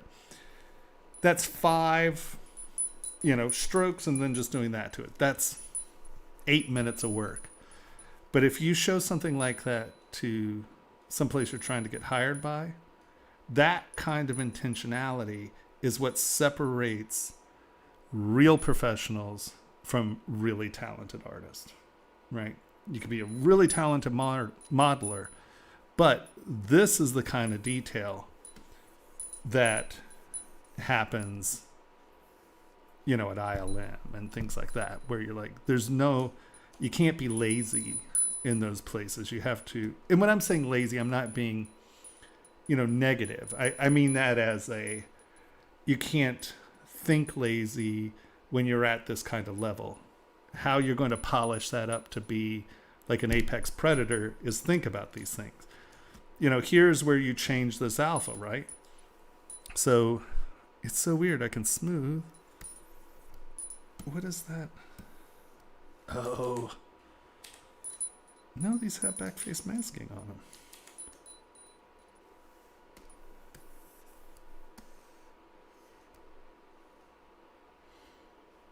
I don't know what's going on with the normals of your surfaces here. I'm confused. Don't have answers. Not going to spend time on it right now. But like that, you had these kind of pinching in together. Just come back, just redo these two. Punch a hole, draw your stitch, punch a hole, draw your stitch. And just like here, right? If you're hand sewing something, you would never do that, right? Like I said, if it's a corner, you're going to do something like that. So all 3 things pinch in. But you're never going to have stitches that are 90 degrees here and 90 degrees here, and then they intersect, because you're hand stitching, you're hand punching those holes. So you're going to be like, oh, well, okay, well, this one needs to come here. So I'm going to punch the hole here and here, here and here, here and here, here and here, here and here. I'm not, they're not going to do weird things there because you have complete control over it. And no one would just randomly go, oh, well, you might if you were drunk and not paying attention. But, and if that's your story, great. So I would suggest making an edge alpha. And I would make sure that they start differently. So you make sure that this stitch right here is always actually, stitching those pieces of leather, and then this one comes out, and then these are just decorative stitches. They don't have that V in it. Now this looks like it's been torn, and that makes sense why that's not there, right? This kind of got caught on something, it tore off, so you don't have that edge with the decorative stitching on it here. Really think about how you're constructing things.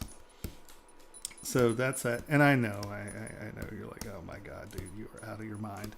But I'm telling you what, when I was hiring people in the industry, I wasn't hiring animators, but physical sculptors. These are the things that I would look for, because it's more, I can train someone to do technically what I want done, but I can't train people to think, right? Well, I can, but the point is I'm hiring you to do your own thinking, so I don't have to train you to think. But, and just once again, coming in and then just kind of getting these levels where they're just not quite perfect. And I think that'll help some too. So we have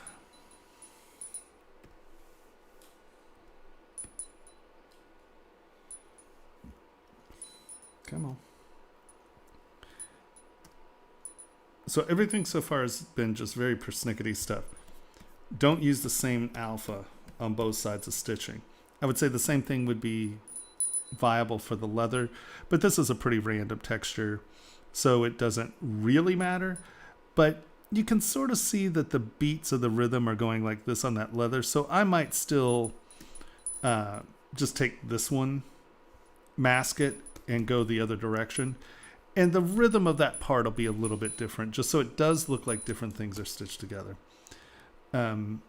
So watch out with your texturing and really pay attention to what's happening. I have stitches. I have a torn up edge. Oh, the stitches wouldn't just bend around and mangle in there. They would cut and fray out, right? And so your quilting looks good. That's nice, convincing. Well, that's not quilting, is it? That's woven. Okay.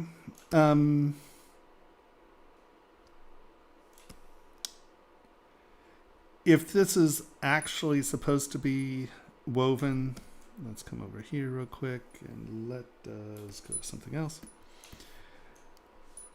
I would just do a quick run with SK trim on this, because I thought it was quilting initially, but then I do see that it is changing.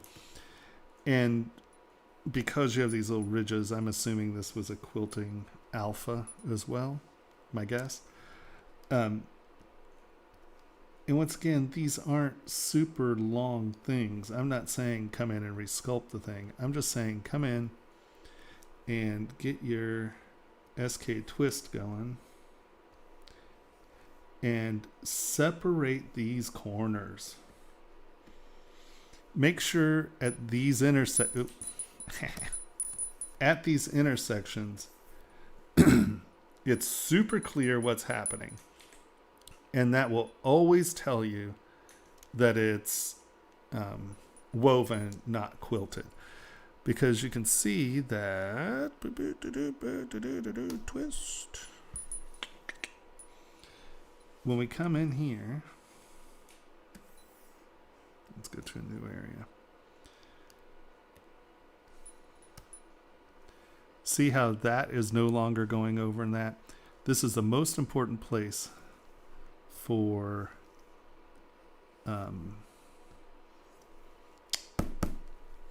weaving, is that these intersections are clear, that the lizard brain sees the information that it wants to see, and that is it wants to make sure that those little things are going over and under. So here, I'm just going to do a handful of these real quick. Have to go in the right direction.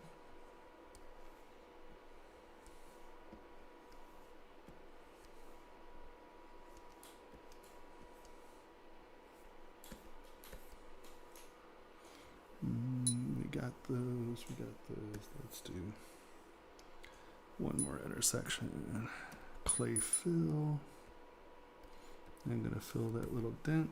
I'm going to fill that little dent. I'm going to fill that little dent, because that's telling the wrong story. And SK twist.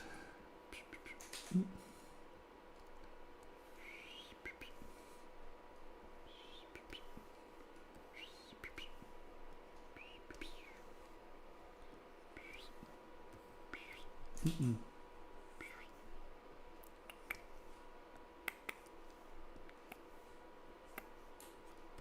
Boom. Clay fill, get rid of that little dent.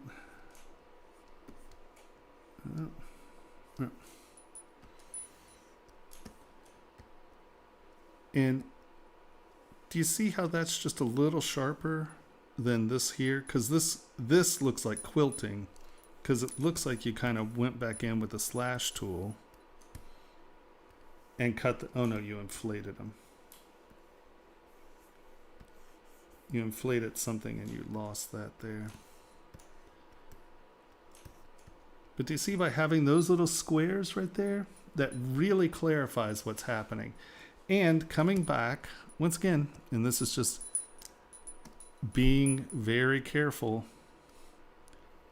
you know, making sure that these tiles that are created from the alpha, that you get rid of them.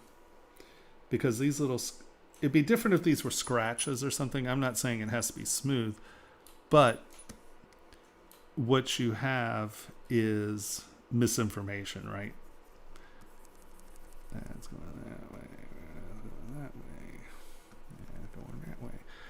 And you may want to consider coming through and doing a stroke texture before you put your alpha in. And what that's going to do is give your subsurface a linearity before you slap a random alpha on everything. Because if you really want to know how I would do this if I were doing a model at this resolution, is I would come in and I would mask these, and I would probably do it like every other one. Yeah, I mean, with this texture it's not going to be that dramatic. Do all of them going in one direction, lay your texture on, come in and do the other ones going the other direction. So you do four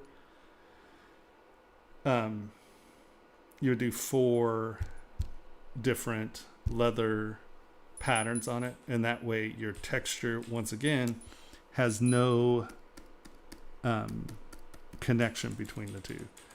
And I know that sounds like it's crazy, weird, hyper anal stuff, but that's the kind of stuff that gets you a job at a studio. If that makes any sense. Everyone, did that make any sense?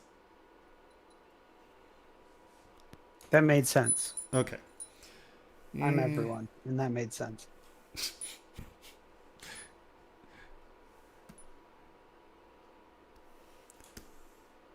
So I don't mind that. I think, I'm assuming those are rivets. A rivet wouldn't have a hole around it because that's exactly what it's trying to prevent, right? It has a flat head, so it's connecting to it. So don't just outline these. Yeah, oop. No, that's not what I wanted to do.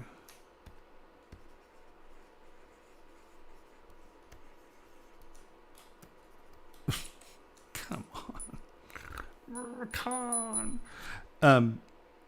So what you did is you just went around this and had holes, but a rivet would have, and like, you know, you have these nice creases and folds and stuff. You're thinking about your surfacing. Move topological. Come on. Come in here and make sure your stitches are in the middle of your groove. Because once again, someone doing this by hand, you might cut a channel in for the laying in of that, but you're not going to, if you have a channel, hit it, right? Because you got to think hand craftsman, right? If you were doing this by a sewing machine, you're like, you'd miss it. But a hand craftsman isn't going to miss things like that. Just a little one, make sure that that is behind. don't ever let these edges cross over. If that's where it is, that has to go behind it. And rivets, you know, you punch the little hole and then you put, and this is pretty stiff, so I'm assuming you're not going to get too much, but if it's a little softer, you know, you can put a little bit of that, you know, a little bit of denting in there. And then you're going to want this to be on top of your piece, because a rivet can't have a hole around it, or it doesn't do what it's supposed to be doing. It just pulls out, right? So make sure that your rivets are sitting on the surface, not in the surface. Your knot's nice. Yeah, some good texture stuff there. I'm assuming that this is more like saddle engraving, or what do you call it? Embossing. Why am I having? I'm having a very bad word night. Yeah, I think it's embossing. Yeah.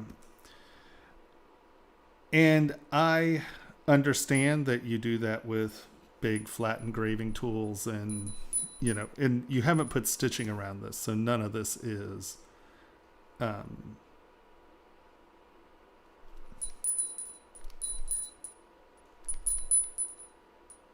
Metal.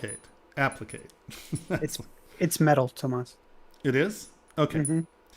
So chasing and repoussé. Yeah, chasing and repoussé. So I would still say, and the only reason I say this is because just how light is going to reflect on these things. I would have put this down graphically first, I think. And then, because I still, even though this is this, right? And it's still primitive in the concept of, you know, the processes used. I mean, you know, I still would, it's funny, I can't sculpt on anything. That is so weird. I do not know what's going on.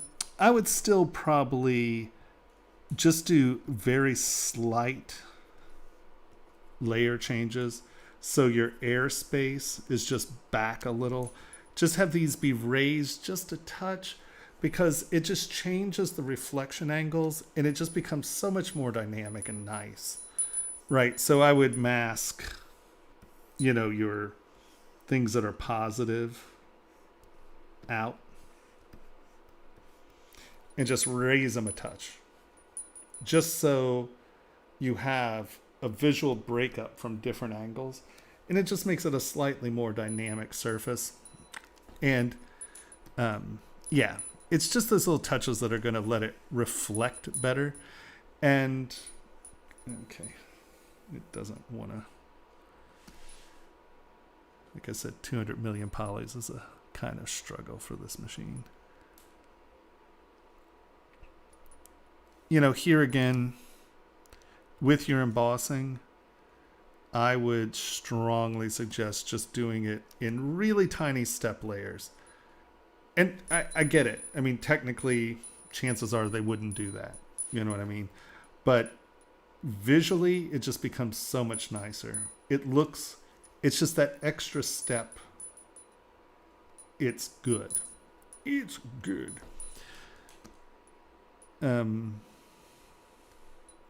Once again, see the difference here? See those versus just me putting that raised on the surface? You know, these can't be sitting in holes or they're not doing their job. So make them sitting on the surface a little more.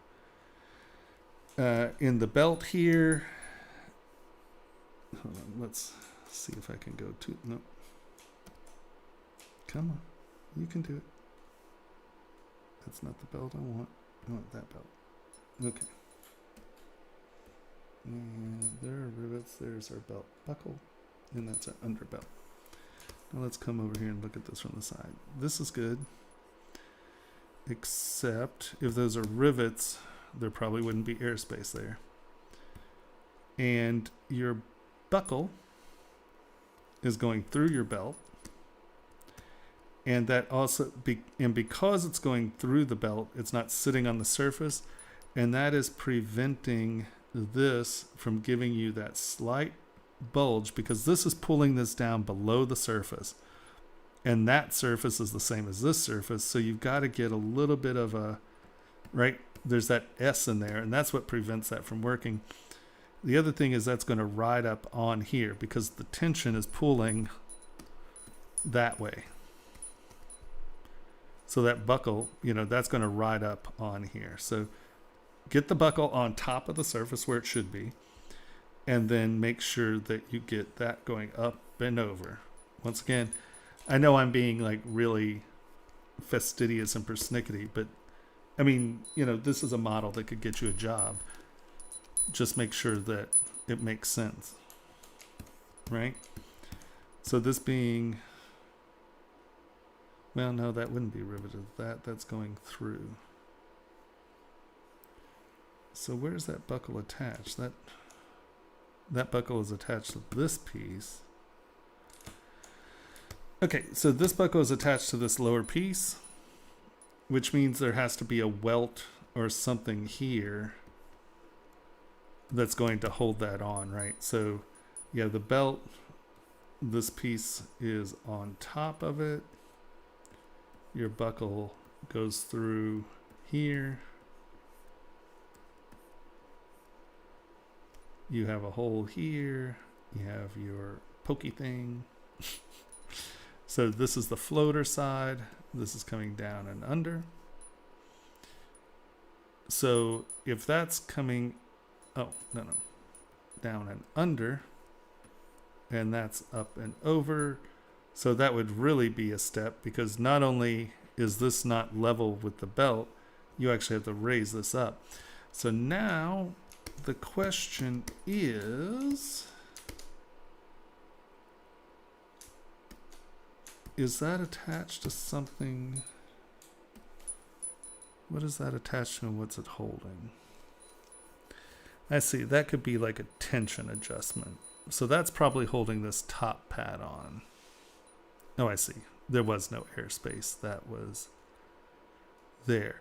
So thing to think about is this. You have this, and it is stitched under this. So these are stitched together. Well, I guess they don't have to be, but you see you have this belt that's coming up under these pads. This is riveted to this piece. So you slide your arm in, right? And this piece attaches with this piece. So how is this stitched to this? Why is there a buckle here? Because there's no place for this to separate. Or is there something going on the back here that I'm missing? No. Okay. So what you've created is something that doesn't separate, and it has a belt and a buckle, but that buckle and belt do nothing because this is all stitched together. Now, if this is just free floating,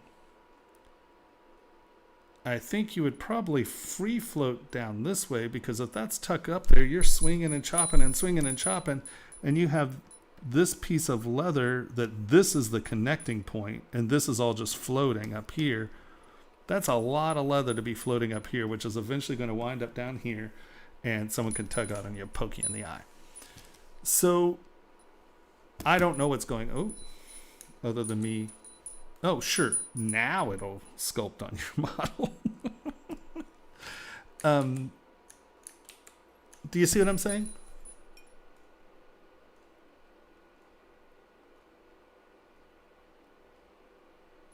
Are they still here, Henry? Yeah. So am I missing something about this intersection here?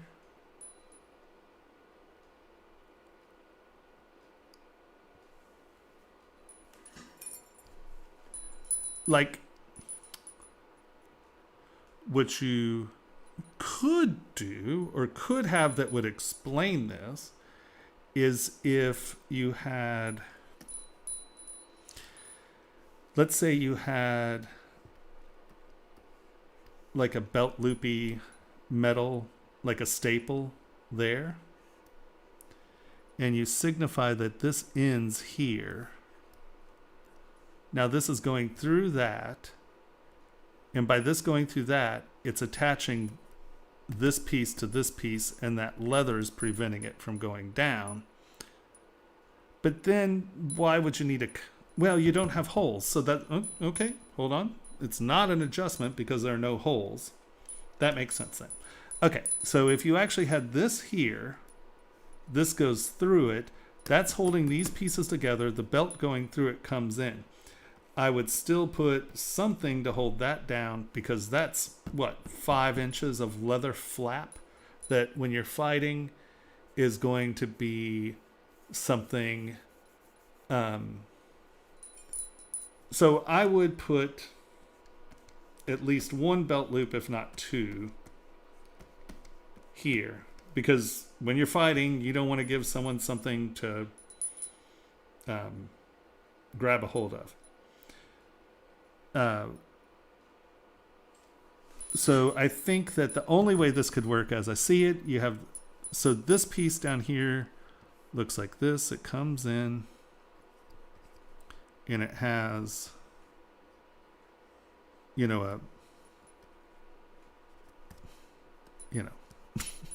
one of those things, whatever that's called, an eyelet there. And so this has a slash cut into it, this under piece. So that piece looks like that. You have your rivets, and then you have an open piece like this. So this comes under, goes through that. The belt goes through here. That's what's holding all this together. It's not adjustable because you don't have holes. So the rivets are fine. And then you just need something to keep that from flopping all over hell and high water. All right. Solve that. Haha. But make sure that you have this piece ending so you can tell that this is where they join. Because otherwise there's no way to get into this thing because it's all riveted closed. And you have a belt strap that does nothing.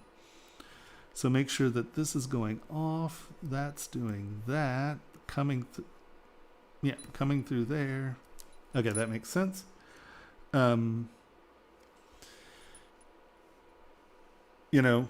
have laces. They don't have holes and they're going through a high point. Figure out what's going on there. How you're lacing into things. You need holes for laces to work.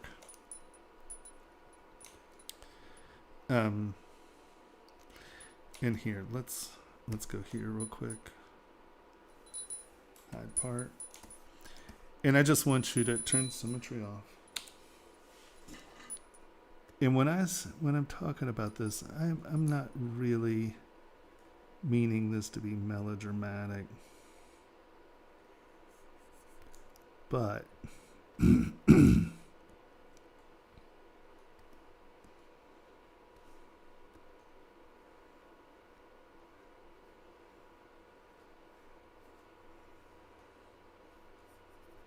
because even in saddlery, they do this.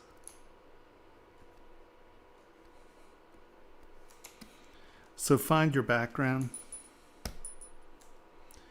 And I'm just going to stroke this out as opposed, because it's not flat, so it'd be.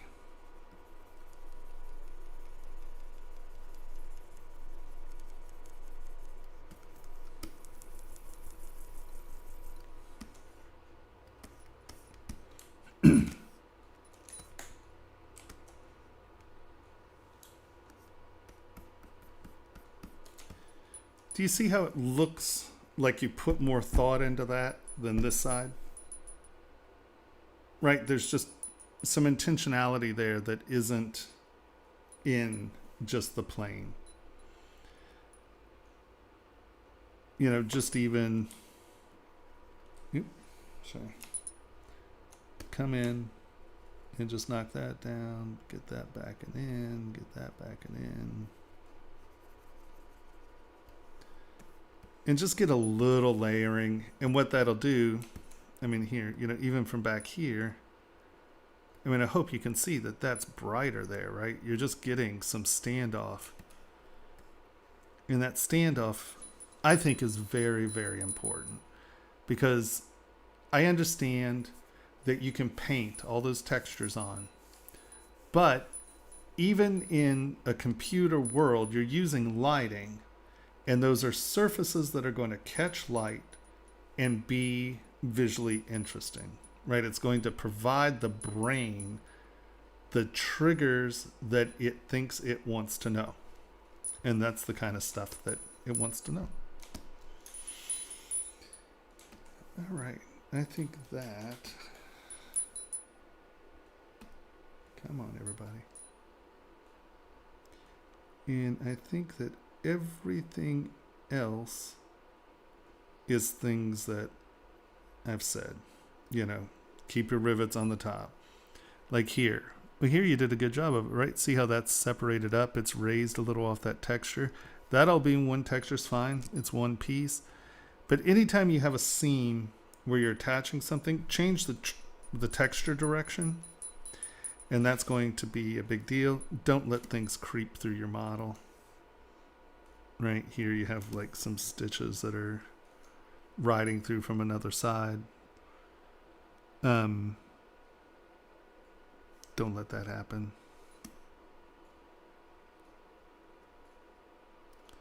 All right. I mean, you know, your face, your anatomy's good. There's nothing that's screaming.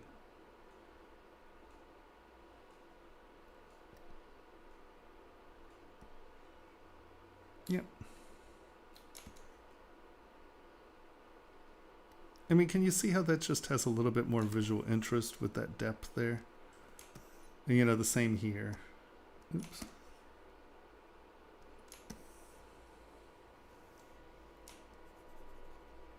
Knock one of those back and have that sitting on top. And, you know, I don't mind the lines being there because it is embossed. But even if, you can see how, actually, by me filling that in, it makes it look a little bit more like a layer as opposed to the embossing. So, you know, you can have that there.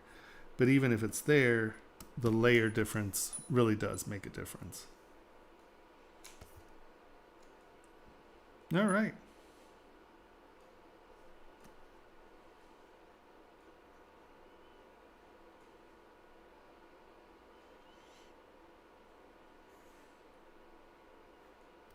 You have some good wrinkles, but I don't know. I don't think those are going to be that deep there. Be careful that you're not digging into your anatomy. Because, see, this looks nice and tight, and then these go down.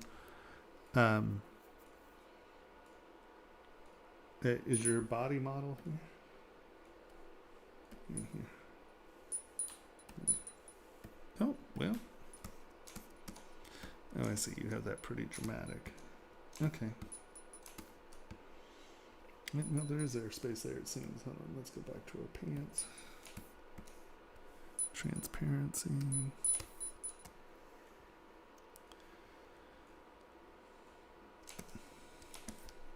Oh, you have a lot of airspace there. Okay. So I'm right and wrong. You do have the airspace there, but let's come back to here and let's turn that on visible. But because you can sort of see muscle through here, you know, you're starting to get some of that muscle implication. That's implying that this is tight. So to have something that's that deep, right, this can't be tight. So these wrinkles would continue up and through to wherever it is actually touching the body, right? Those wrinkles don't start anyplace else but Inflate is probably a bad thing to ruse around 1,000 staples. But do you see what I'm saying? Like if that's where it's touching, that's where, like the tension wrinkles don't just start in the, well, they can start in between things, but tension wrinkles are starting because it's touching my knuckle there. And now, right, it's always going to be where it touches the body. And then where it gets loose is where those wrinkles start. So if this were where it were touching the body, then these would be too deep. Because see how you have that implying that that is the body. But if we take these pants and let's move this over until it touches right there, you can see how it's digging in there. Does that make sense?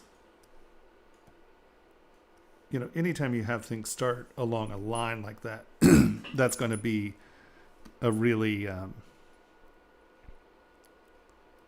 you see how these are digging in? And this round is implying that's touching the body back here. So let's bring this forward until that touches.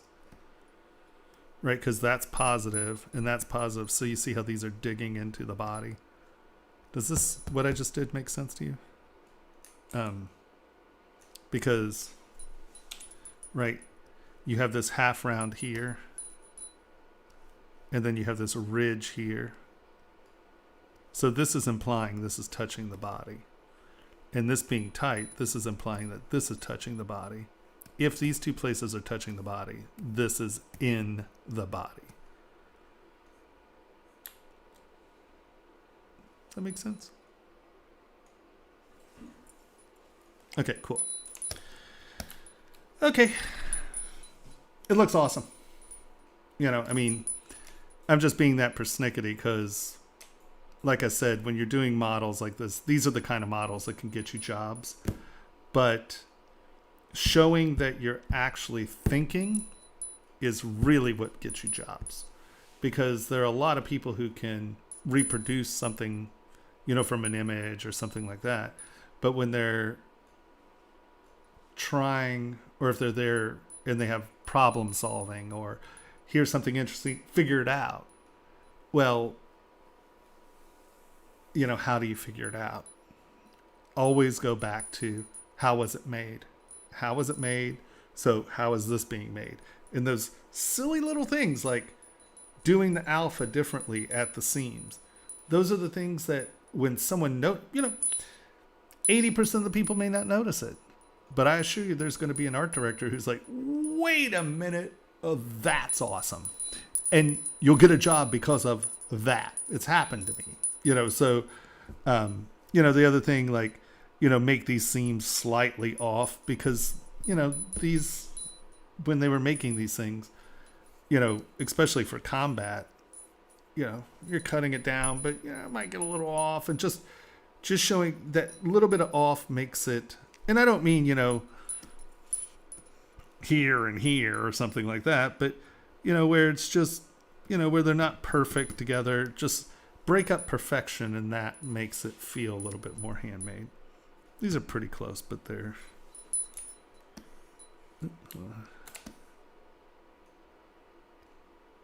they're starting right there at the same place. This one rises, so that saves it a little bit. You get it. Looks great. Awesome piece. Thumbs up. Hey, next week, are you doing crits again, or is it going to be the custom sculpt? I'll do crits. Okay. I don't think. Then I mean, there next isn't Monday, same time, same place. There isn't a theme, so I don't. I mean, I don't know. Do people want to watch me sculpt? No idea. Yeah, I mean, I'd be more than happy to sculpt. I have some things I could sculpt, but yeah. Cool. Yeah, All right. somebody asked and I was just verifying. Okay. So up next we have Rudy, which will be your ZPR. Okay. Well, I'm gonna delete all that. Well, I guess I don't have to. It's gonna get deleted. Yeah.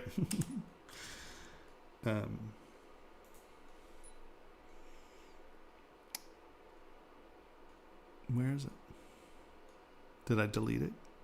No, I didn't download it because it was a ZPR. Well, there's a ZTL version up now. Okay. While you're downloading, will you quickly just tell us what the difference between move elastic and just move is, or move topological?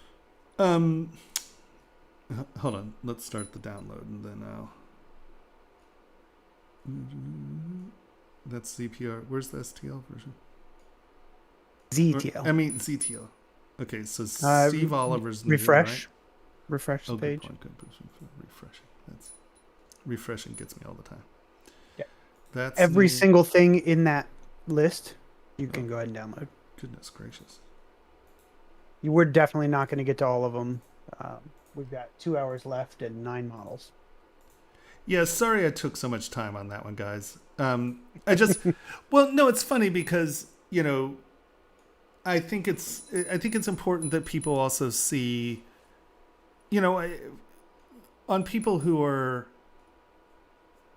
developing their voice and developing their thing, you know, there's tons of minuscule things that we could talk about, but, you know, like on Faisal's stuff, it's like, you know, I want him to start thinking about blocking up, and I don't mean blocking up as in your base block up, but figuring out how to get your surfaces more dynamic. So that's what we're going to talk about.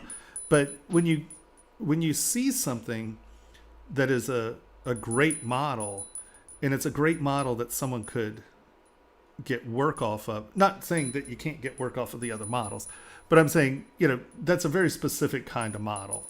People spend that much time and energy on a figurative model, either because they're a filmmaker and they're making their own films, games, blah, blah, blah, whatever. I consider all that the same kind of stuff. Game, film, it's all the same thing because it's not coming out of the computer.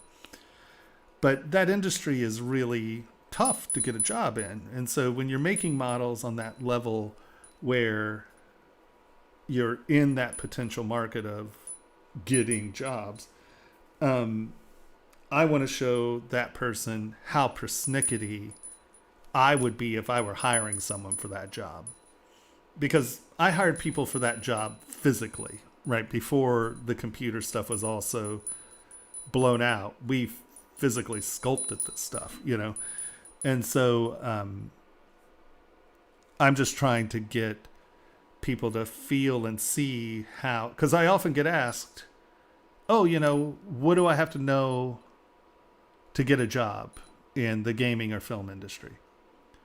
What I just went over that model. That's the kind of stuff that you need to look for and look at. And, you know, and I mean, we could have spent 2 more hours going over the fine details of how to tune that model to be right. Right. And so I felt that it was kind of important because we haven't had a lot of models that are, we've had a lot of models that are on that quality scale, but they aren't that finished. You know, they're like, oh, well, I still need to do this. Or, oh, they were obviously, that's close to a finished model. And that's how I'm going to treat a finished model. I'm going to go back over it and look at everything. And those little things. So for everyone who asks me what it takes to get a job, it's those little things. It's that intentionality. It's the attention to the reality. And even if these are stylized characters, right? If you're not shooting for photorealism, is that same character except it was stylized? It's the exact same thing. If you have an edge that's knocked off, then the threads are going to break. Even in a cartoon, you know, even like what... well, my friend was the director of Brave, and I know that Mark went through stuff and that's the kind of stuff that you look for. You make sure that all the stitching isn't exactly the same, and you make sure that like the stitching in different scenes are different. So, you know, because it's moving around, it's not the same thing every time. The dress hangs differently, things hang differently, things move around, things change. And that's the kind of stuff that level of employee is expected to think about. And yeah, it's tough. It's tough to be at the top of your trade, you know. And I wanted people to kind of see and feel where that kind of level of expectation is. Except for the hands. Tomas will not crit your hands. I have plenty of things to say about your hands. Okay, real quick. W grid. And Daisuke, I answered it in the chat, but you can show it anyway. Oh. Hi, Daisuke. I'm so glad you're here. He's one of my favorite people. He is genuinely one of the nicest people in the world. He's awesome. Here, let's change this color so we have a little bit more contrast with our lines. Give me that baby blue. Okay, that'll do. You can see the lines. All right, so think about it this way. Move. No, I don't have move. Hold on. Move. Okay, so we have a move and a move elastic again. All right. So move is, hold on, let me get my focal shift the size of one of those squares. All right. So when I come here and I'm going to grab the center thing and I'm going to move this up. So you can see that the transition of the curve is, so where the curve distorts away from the circle, right? It's trying to keep a circle and then it distorts to its fall off. And so the fall off starts with your focal shift, or what's it called? Focal shift, okay. I learned this in Modo, and Modo calls it fall off. And in my brain, it is the curve falling off. And so, sorry, it's fall off to me, and I know it's the wrong term. I always call it fall off too. But you see that but you see the fall off stops at the edge of the circle. Do you see that? Does everyone understand that? Well, let me see if I can get. I got my pencil selected. Okay, look at that. So you can see that this is a straight line. The edge of the brush is where it starts the fall off. And then it hits here, and then along your focal shift, it's trying to keep that circle. And as I push up and get it distorted more, it might creep out a little, but it's really going to try to keep it there. And so your fall off, even if this were up here, these would start to distort to try to get that to match. Now let's do that. Do you see how my geometry completely distorted and got weird because my fall off lost its focus? Does that make sense? Let me hear it. Say yes. Do it again. You're killing me. Okay. So look at this again. Center of our circle, our focal shift is in between those two lines. Here, let's actually make this where my outside fits in between those two lines. Okay, there's that. And I have to change my focal shift to be...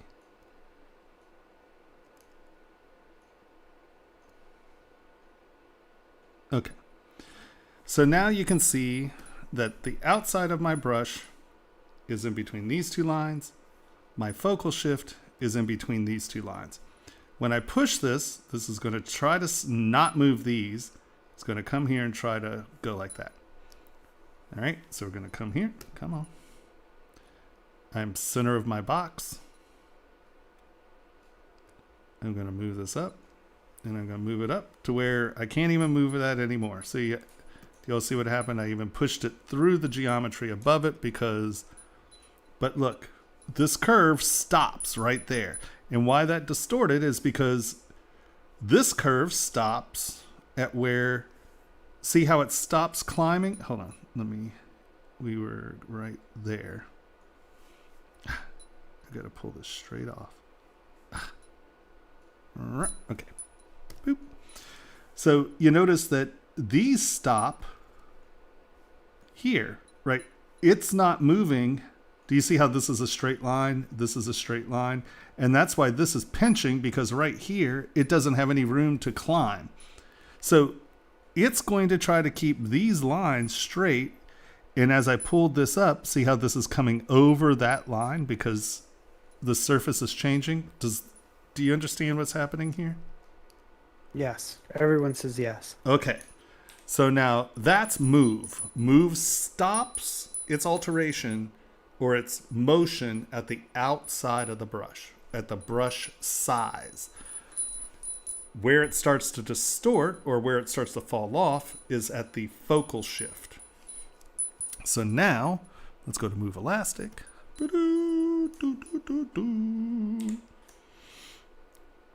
Move elastic, we're at the same thing. Now look what happens as I move this up.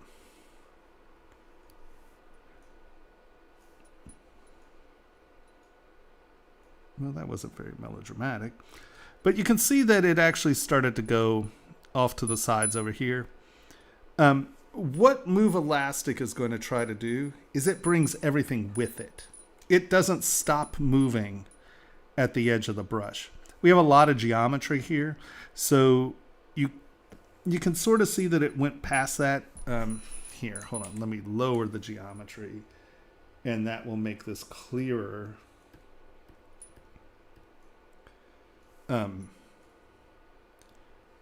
So as we move up, there we go.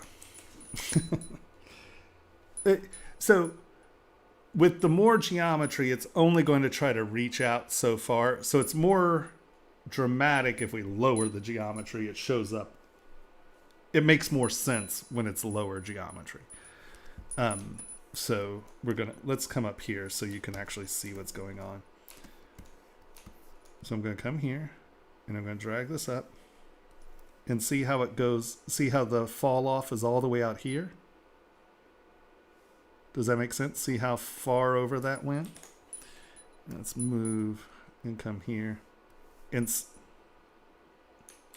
I think that's probably a better example. I was showing you where it fell off because it went like that. But so here we go. Right, we're at the center. Those are our two lines. You can see as I raise this, all motion stops at those two lines. Move elastic. I come here. I move up. It's trying to keep these squares as similar in ratio as they can. So move elastic is bringing everything with it, trying to keep your geometry from distorting, where move doesn't care. Make sense? Aye, aye, Captain. All right, we got that one. I think Riz wants you to start over from the beginning. Okay, no. so Well, we... Hold on, let me divide this back up. No. Next up on the list, we have Rudy. Okay, hold on. Let me get rid of some of these things because we're not going to a ZPR anymore, right? Delete. Okay. No, delete all. Okay. Sorry, my poor machine just can't handle. I'm almost out of disk space too. So this poor rascal. Have to do it midstream. What do we? A word went through my head and I told her midstream upkeep.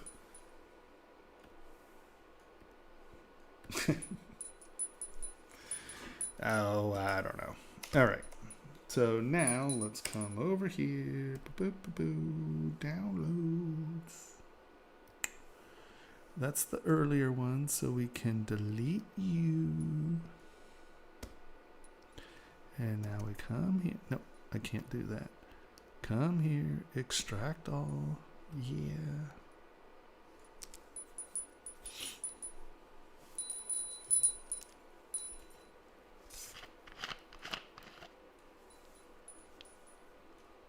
All right, I'll be back in a minute. Matins. You're right. That was the word I was looking for. It even sort of rhymed, and I was like, midstream, and I lost the word. Oh. I need a massage so bad I can't even see straight. We can delete that. Let's open that. There we go. Rudy. I think that was first.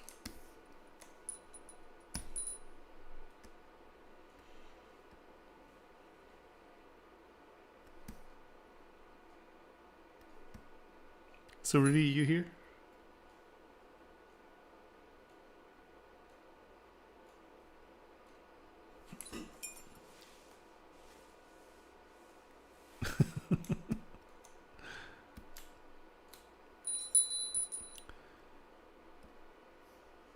Okay, so your sternocleidomastoid, I think that's what that is. And I know we're dealing with alien things and blah, blah, blah. And you can always say, oh, well, you know, it's alien anatomy, so it doesn't have to be real. Okay, fine. If you're putting a sternocleidomastoid and it's going into a throat area, you know, think about what's happening with this muscle. And hold on, let's get rid of that. Boop. You know, it's coming around. It's actually attaching back up into here. And just pinch this together a little more. Just get that nice, and make sure there's tension in it. Don't let it get floppy. And you did pretty good there. Let's just pull this in a little bit more. All right. And that just helps some of that. Ooh. Now I guess you should do that with the whole model, not just half of it. I was just trying to look at the profile. All right. Sorry, it's getting a little late.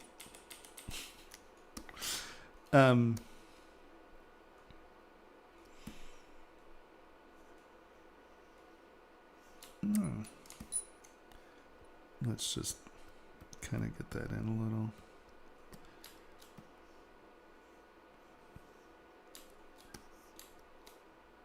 So I think that, now once again, these are not real anatomy. So you can always go, no, that's exactly what I wanted. And it's exactly what you wanted. And I'm not trying to, you know. The jaw looks very blown out, which makes the top of the head look very small. And once again, I understand this is abstract, but you have real anatomical landmarks, I guess. So if you have things that are, I mean, like, you know, if we look at,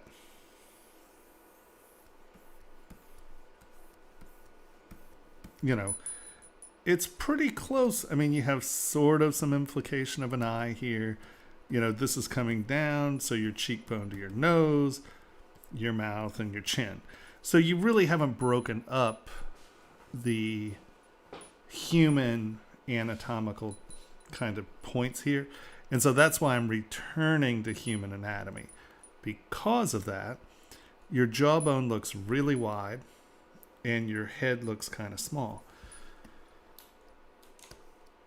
From the back, look at how big your jawline is to your cranium. So this guy has a really tiny skull in the back. And that is also kind of what's changing the silhouette in the front. So you may want to consider giving it a slightly bigger cranium in the back. And that gives you sort of that silhouette of a human skull, where it doesn't just end right here, it's going back. That also puts the chin in line. Now, I do understand that that may not be where you want to go. If that's not where you want to go, and I'm completely A-okay with that not being where you want to go, I would then think about messing with these anatomical expectations by either, let's say, dragging this up. You could drag it down some, but this is still in that nose upper lip thing. what you could do is, kind of collapse this in, pull this out and pull it up. You're changing the expectations of the silhouette. So if you're going to have it be abstract, then so what makes things look alien when we start futzing with things? So you'll notice that a lot of trends of alien stuff is they'll bring the nasal cavity. You notice that was move and not move elastic. They'll bring the nasal cavity up. And so that changes the expectation of the silhouette here. Right? So, but, these are still relatively in the right eye place and stuff like that. So what I think you should play with here is decide if you want it to be humanoid in the sense of be relative. And you're telling me that you are because it's neck, clavicle, shoulder, whatever those things are called again. Sorry. I couldn't remember maintenance. Don't expect miracles from me.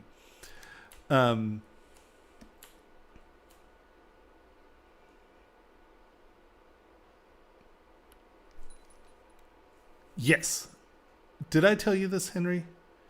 The was that a note that I put in? I just saw that and I was like, that's something that we have to look at because that's still the T.S. Wittelsbach at Kajabi is... Yeah, the old version before real production. Yeah, and that's still going to... Yeah.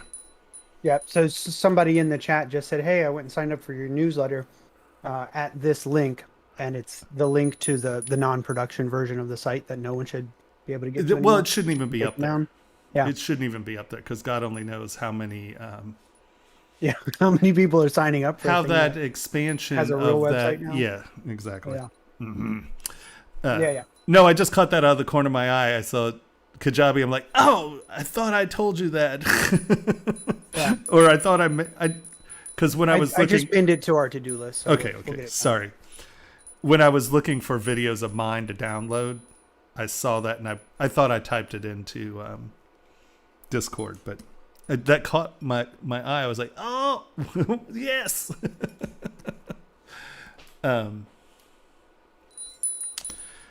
So I would either dramatically kind of futz with the neck anatomy and change it a little bit around so you don't have the same expectation. Like, let's say you're kicking this out and making it something that isn't quite, remove the clavicle and put shoulder blades here. You're changing the anatomical expectations or fulfill some of those anatomical expectations, because if it's too human but some of the proportions are wacky, it reads, oh, well, there's something wrong with that. So either blow it completely out or stick to some of the things. So I would play with some of that. I mean, the sculpt's fun.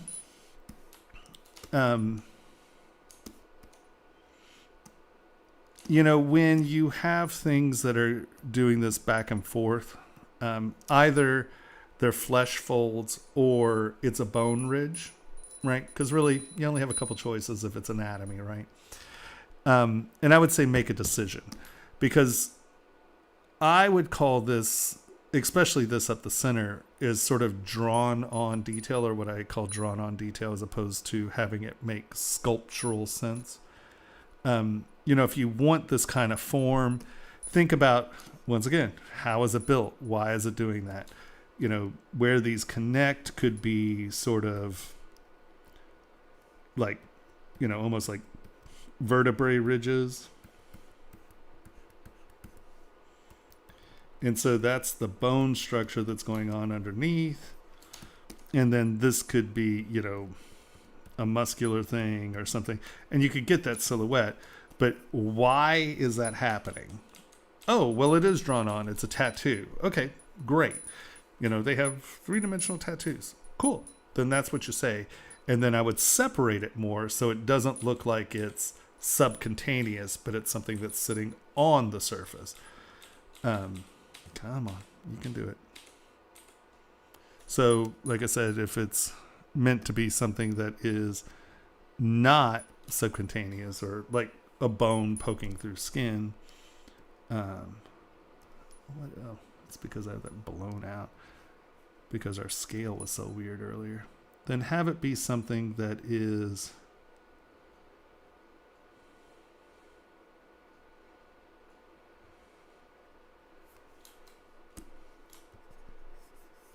sitting on the surface.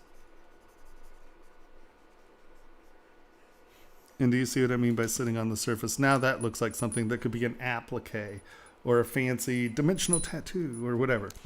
So whenever you have things that are this dramatic, figure out why.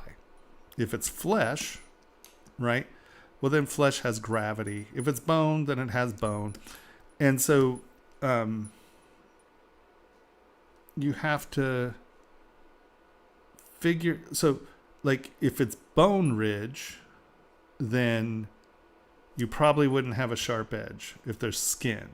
If it's a sharp edge and it's a bone ridge, so then you would be like, okay, well, I want it to have that sharp edge. So how is that happening? Well, chances are that's happening because it is now, instead of standing out from the skin, it's actually coming up and out of the skin. Right?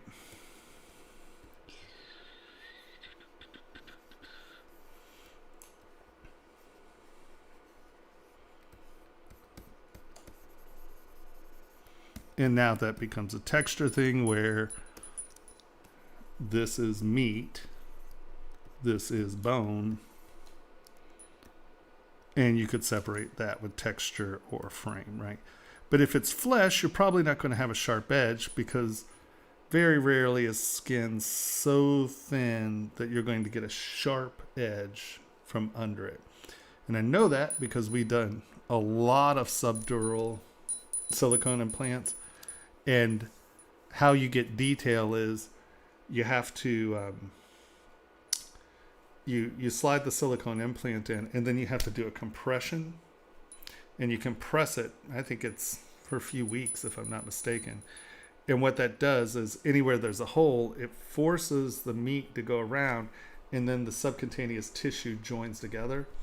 And so it goes over, and that's how you get the detail. But you can't get anything sharp detailed because there's, and I think our skin is roughly, 3.5 mil. And so you got to figure, you're trying to get a bone structure from under there, and over our knuckles and stuff, it's thinner. But you're never going to get that sharp detail. And if you do, you'll just get it along the top ridge where the subcutaneous tissue starts to be forced away. And you can eventually get that sharp edge if you put something hard in there, but it's tough to do because basically all you're doing is killing all of the subcutaneous meat where that ridge is, and then it's still puffy on the sides. So intentionality, figure out what it is and why it's there, and then make decisions about how to sculpt it. Does that make sense? But I mean, it's fun. It's a good start. It's going someplace. I think there are just a handful of things you need to decide what they are. And, sometimes, hey, it looks cool is an answer. I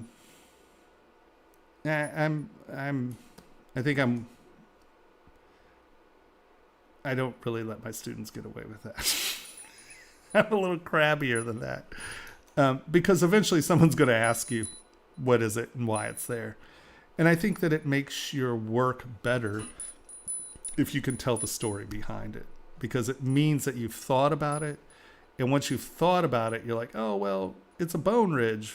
Well, okay, so how is it a bone ridge? Okay, well, that doesn't make any sense. Here, let me change this. And it makes you think about things and work on them. And intentionality is such a big deal. It's what makes good work.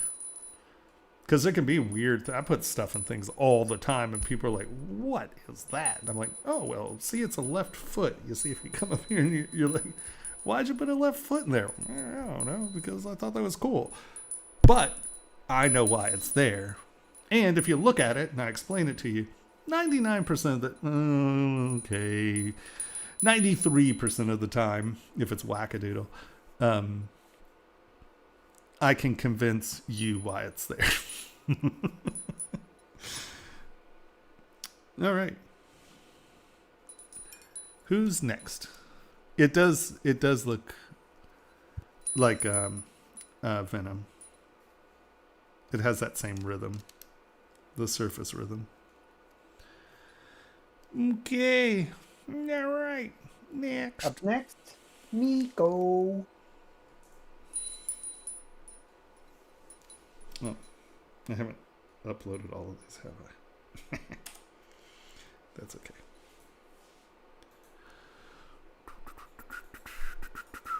Stop it. Nico. Hello. Hello. How you doing? Fine, fine. Come on. Oh, it's pretty big. Never mind. How was your week? Anything exciting and new? Great stream.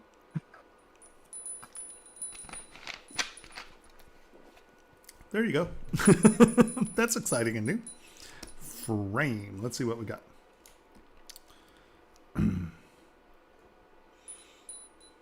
Awesome. But do you see how taking care of those edges and being very conscientious about your layer change, do you see how much clearer this is just instantly than some of the earlier work? Yes, for Yeah. sure. Yeah, no, I think there's just a very dramatic, I think there's a dramatic difference just in your, like all of your edges are coming up off the surface. You know, everything's clear. It's not muddy. Your sub pattern, like the little waves, you know, there's good separation. It was a little soft, but you know, I'm not going to be that picky. Yeah, well, here. Okay.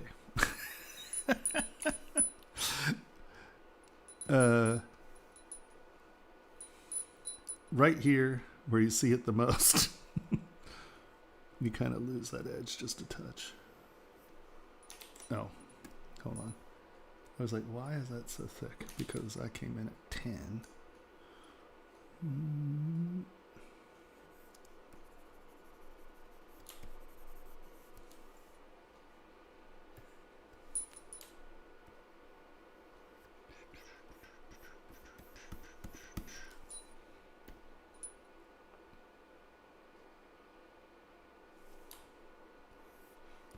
See, you didn't know is when you start listening to me, I get pickier.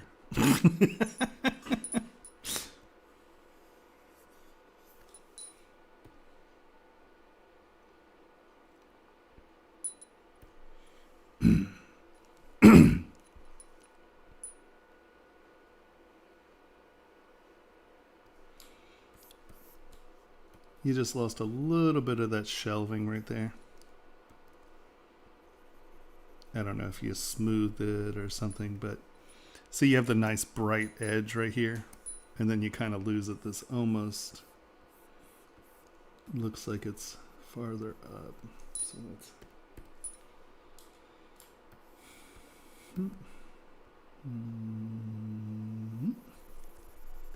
I think I just rolled over that edge myself again.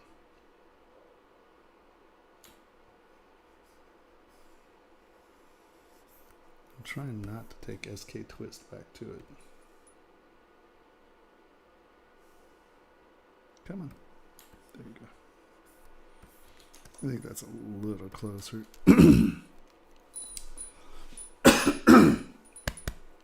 Excuse me.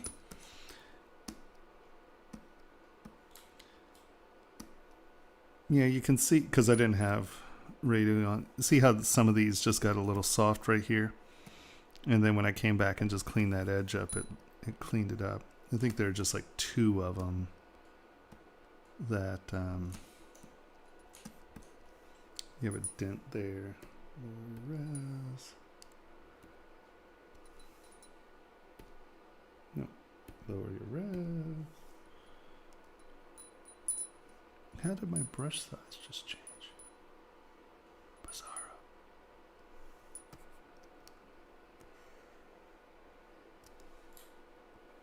Mm-hmm.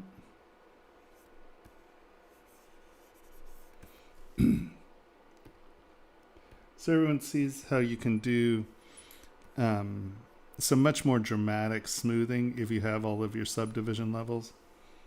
Because people are constantly kind of berating me for sculpting at high resolutions. They're like, oh, you'll never be able to smooth anything out. Well, of course you will if you have your subdivision levels, because then I can go, to any subdivision level and correct it. So keep your subdivision levels.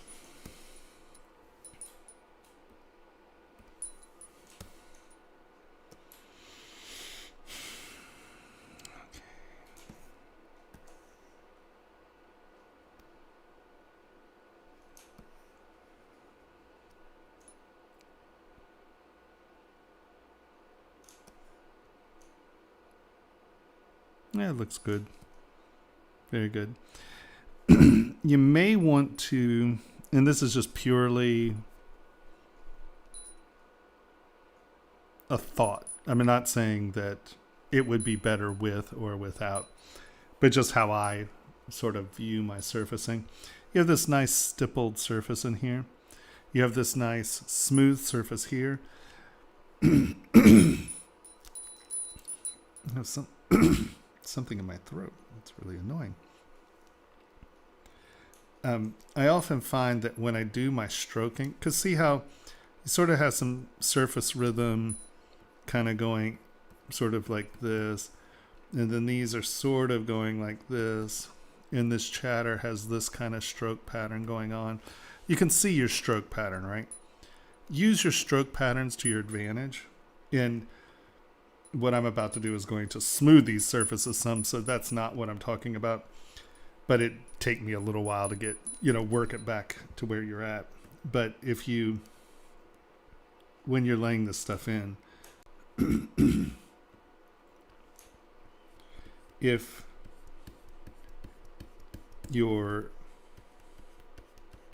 when you're doing your stroking, accentuate the motion in the part.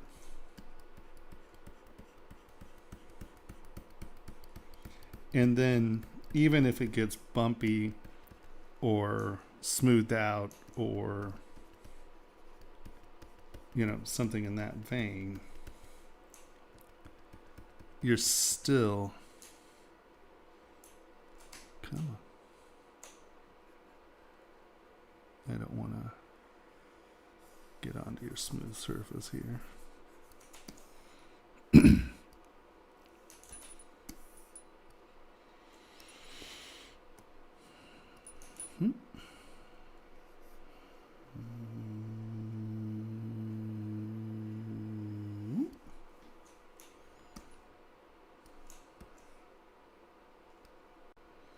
Because you were using something a little more aggressive than clay tubes, I think. Maybe? Not sure. All right, so you might have just been using it a little more like that. I'm not sure how you were laying down texture, but I just clay tubes. yeah. And you were all kind of the surface. Yeah, you were kind of doing a chattery surface. So I would say before I did the chattery surface, because see, you still, even with the chatter, you have like some stroking range. And you can do this with your chattery brush too. But when you're doing it, let's zoom in here.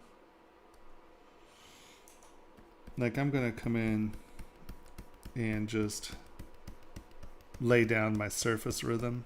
And I'm usually doing this when I'm blocking up or as I'm, finding my forms and stuff. I use my strokes to kind of signify where I want rhythm, surface rhythm. And you can see that I'm accentuating these curves. And I'm filling in my forms a little. And now we're going to make that.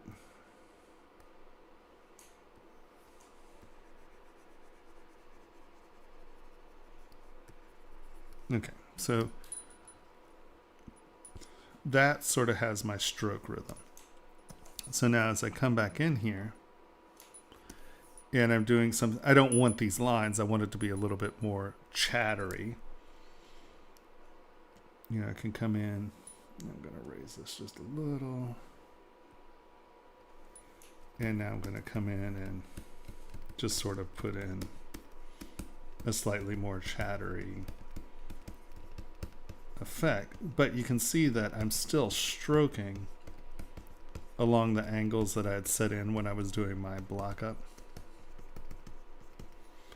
And what that'll do is instead of making it look like a background noise,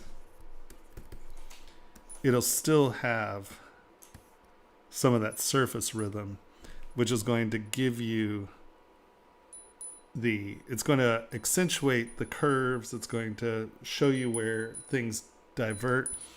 And instead of these being the same, right? Because you can see that like you have strokes kind of doing this here, and then these are kind of at this angle, and then you kind of creep up a little there. What you can do is you can change the directionality as you're laying down your texture. And this is sort of the exact same thing we were talking about earlier, where masking it and applying noise in one direction, masking it and applying noise in a separate direction. Here we're just doing it by hand, right? And so you can, come on. I'm just going to make this bigger. So here, let's kind of, I still want to see these as layers. I think that these little dents got a little too close, right? Because this is sort of a flame flick here. You can see it filled in a little there, and see that little ditch there. I'm going to fill that in just a touch. And then that way, these look like nice, clean layers. They don't look like the edge of the lip, and then it all goes down to 0, and then there's the edge of this lip, and then that all goes back down to 0. You know, this should go down to 3, this should go down to 2, and this should go down to 0, and then that tiers make sense. Now these can blend and stuff, so you know that's not, it's not a concrete rule, but it's the visual, it's visually useful. So let's say you're doing your chatter, so I'm just going to, I need a sharper edge, I think. Come on. Okay, that's kind of,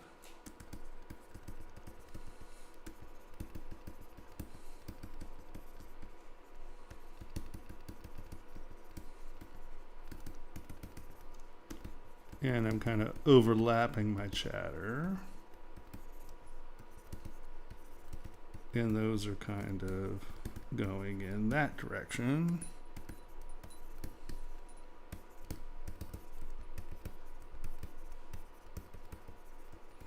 And then you just come back and cross over those, and you know, you start to lose some of the linear, the direct lines, but they still have that stroke pattern.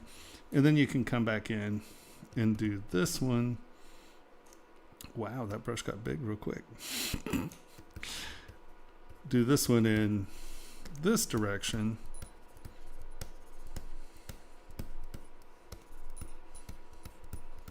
In this way, they don't necessarily have to be lines, but you can use the directionality of your texture to separate those licks of flame even more. Does that make sense? Yes, yes. but really, that's the only place I see anything. I mean, the stuff looks great. I think they're really clean. I think that you found places for the eye to rest, right? You didn't put texture on these things, so those rosettes with the eyes will stand off the surface. Repeating, but opposite patterns on the top and bottom, so you're framed, but it's not homogeneous. No, I think it's successful. I think it's a very successful piece. I have a question. Nope. Should I I'm kidding. Sorry. Go ahead. Cool. Okay. Should I separate fire flame more with skate twist or something like this? I was very not sure about my scratching on the surface, and I didn't do this. No, I mean, if you like the way this looks, I don't think there's anything wrong with that. The only thing I would do is, like you can see here, where, I mean, your texture is fine, and I assume that's what you mean. Like, should you do those more? I don't think so, but I do think that, so I did it here, but I'm just going to do it smooth here, and that is, where you have these deep scoops, still think of these as sort of flat planes. And I mean, you can have it be weighted and heavy, and that's fine. But I'm just simplifying this a little. And so what happens when you have that deep scoop right there, you're actually making this flame lick look like this. Right? And then that one looks like that. So it really separates the licks of fire. I'm like, you know what? Here, let's see if that helps. No, that puts it right in front of my face. That didn't help. Here, I got an idea. All right, that's a little out of boxing range.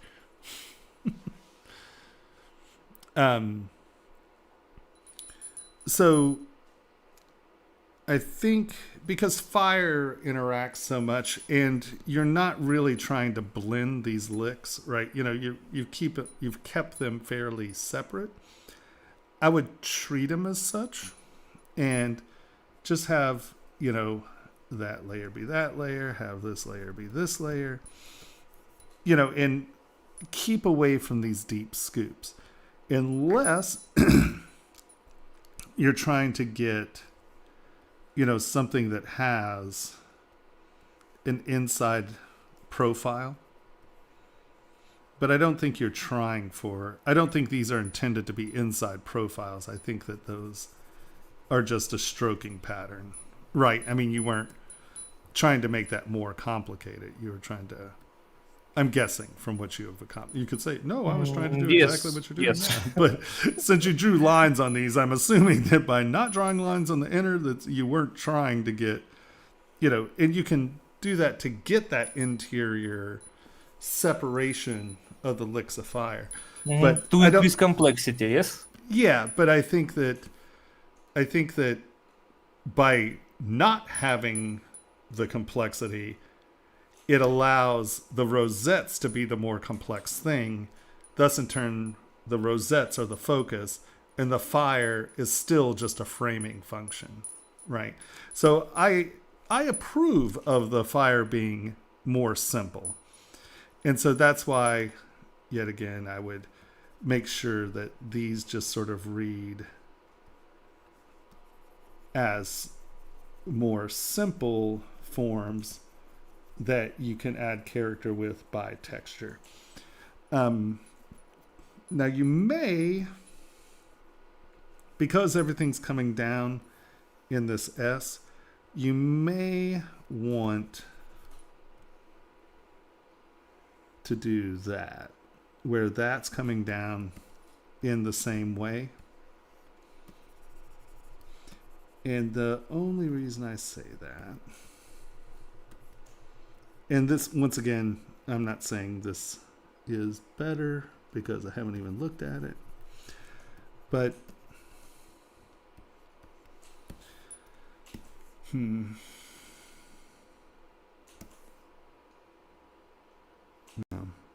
you're going to do that, you'd need to change the entire shape of that a little bit. Well, I made that a little, maybe not. Hold on. Let me actually go back to what you had as opposed to me making a mess of everything. Come on. You can do it.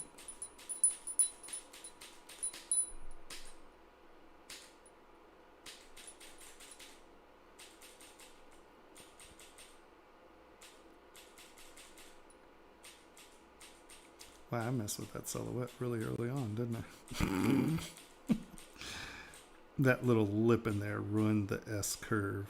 So, come on. Now what am I stroking on?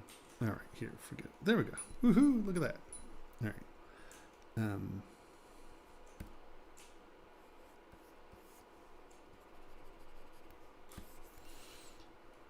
You might want to explore something like that. Maybe, maybe not. I'm not liking that shape, but something that is returning into that S curvy shape. But that looks like poo. Yeah, no, ignore what I'm saying. The break is fine. You know what I might do though? I don't know what it is that's ringing my bell about it. Let's kind of maybe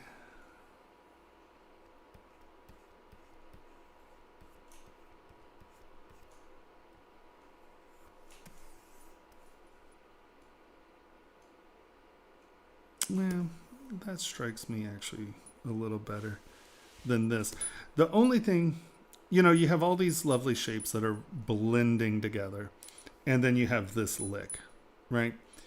So I might explore either, you know, figuring a way where it is, you know, something where, you know, they're all coming in the same direction, or that since it is a contrary shape, maybe come on, nope, maybe coming off of that edge and giving it a little return right there. And then that. All of that's behind that.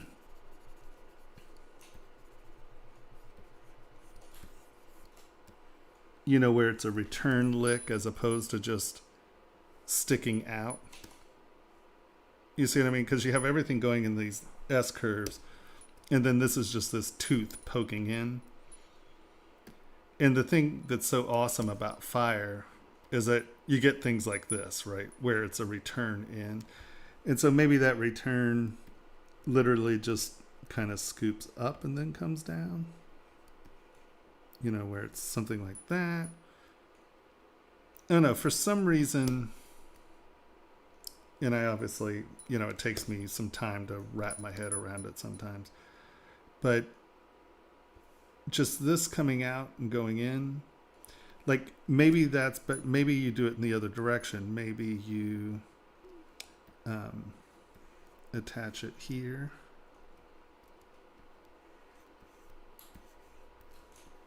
And then that goes flat.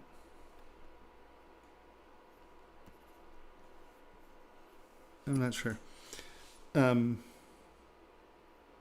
Play with incorporating that into the flame. Okay, I understand. I will work in this direction. Right. You see, I'm not sure where it is, but looking at it, you know, you have all these things that are blending together, and this just looks like a tooth as opposed to a flame. I think I'm more partial to this idea, but I think that's a little too wavy. You might want to simplify that form, but that doesn't bother me. Not that any of it bothers me, but this is with this just sitting in there, it just seems arbitrary.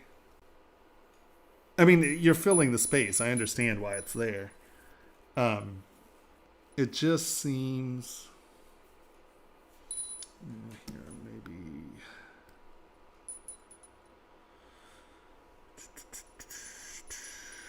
Maybe it's something like...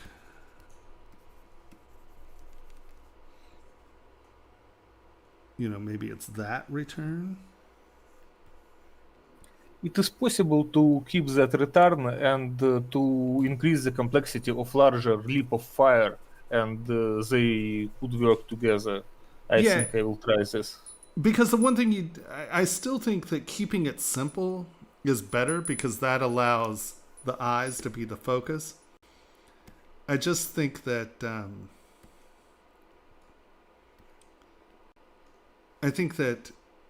because of how Flame flips and licks and stays, you very rarely just get something going. You know what I mean? It's more things blending and moving.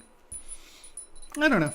I don't really have a solution for it, but just think about it. I mean, let me put it this way. If it stayed like this, I wouldn't think it was bad. You know what I mean? I just think that, doing something where it's... I lost my Alt key there.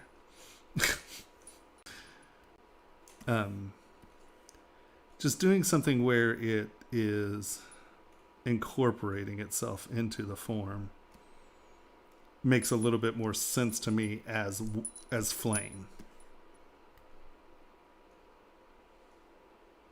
But it looks great. I mean, you're killing it. It's nice to see that you're incorporating the things that we're telling you. And I mean, I'm not just saying, haha, listen to me. I mean, do you agree? I think that this is a much cleaner, more concise way. The entire concept is to send you models and incorporate your feedback. Yeah, I just think they're just nice, clearer, crisper, and less chaotic, right? I mean, there's a lot of texture going on here, but it has places for the eye to rest. This stuff is pointing up. The fact that you have contrasting borders keeps everything coming in. I think you're killing it. It looks great. Hey, Miko, I have a question for you. Chat wants to know how you made the flowers subtool separate from the cylinder, but they still match so well. It's an array mesh. I created a flower on separate surfaces and used arrays and ZBrush to put them and then just turned them into a mesh. There is a button for this. Awesome. Thanks. Did you use Matchmaker, or how did you bend it? I think someone might have been like, how did you bend it to the surface, or did you sculpt it on a curved surface? I sculpted it on a square, like you showed in some of your past streams, and then I bended it just transpose to. Mm-hmm. Very cool. Looks great. I have a kind of general question about this tea canister. Do you think that it is really possible to produce it?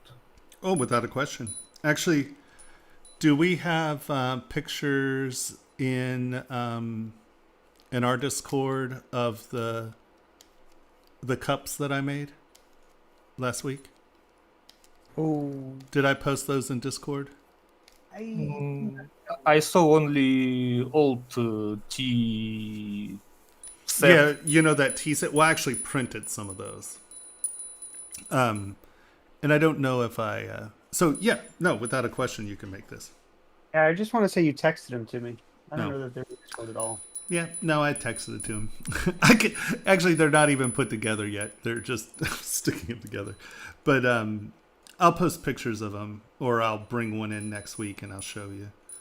I need to find something to stain the surface, and there's a little art supply store down the street here. So maybe next week I'll come in and I'll look for a stain for it so you can see the detail too. But I printed them in the dental.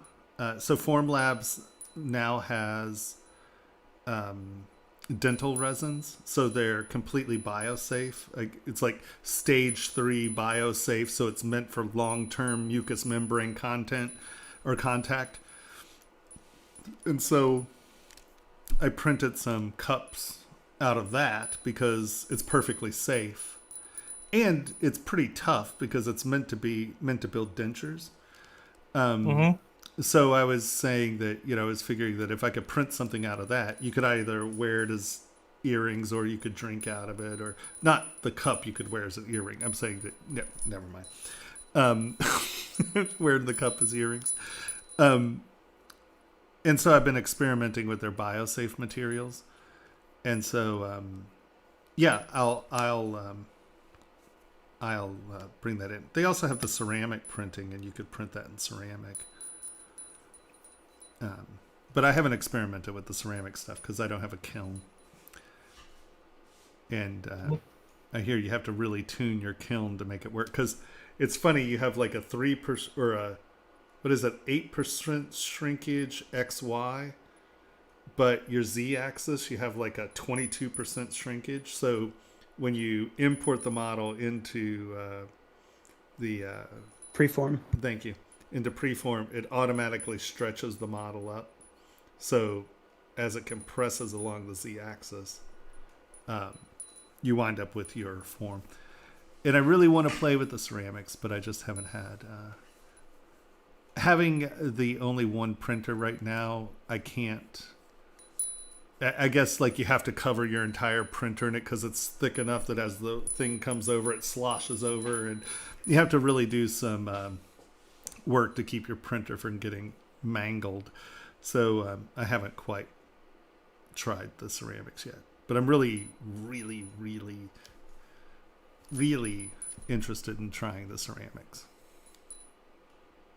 Thank you a lot for the explanation. Yeah, of course. All right.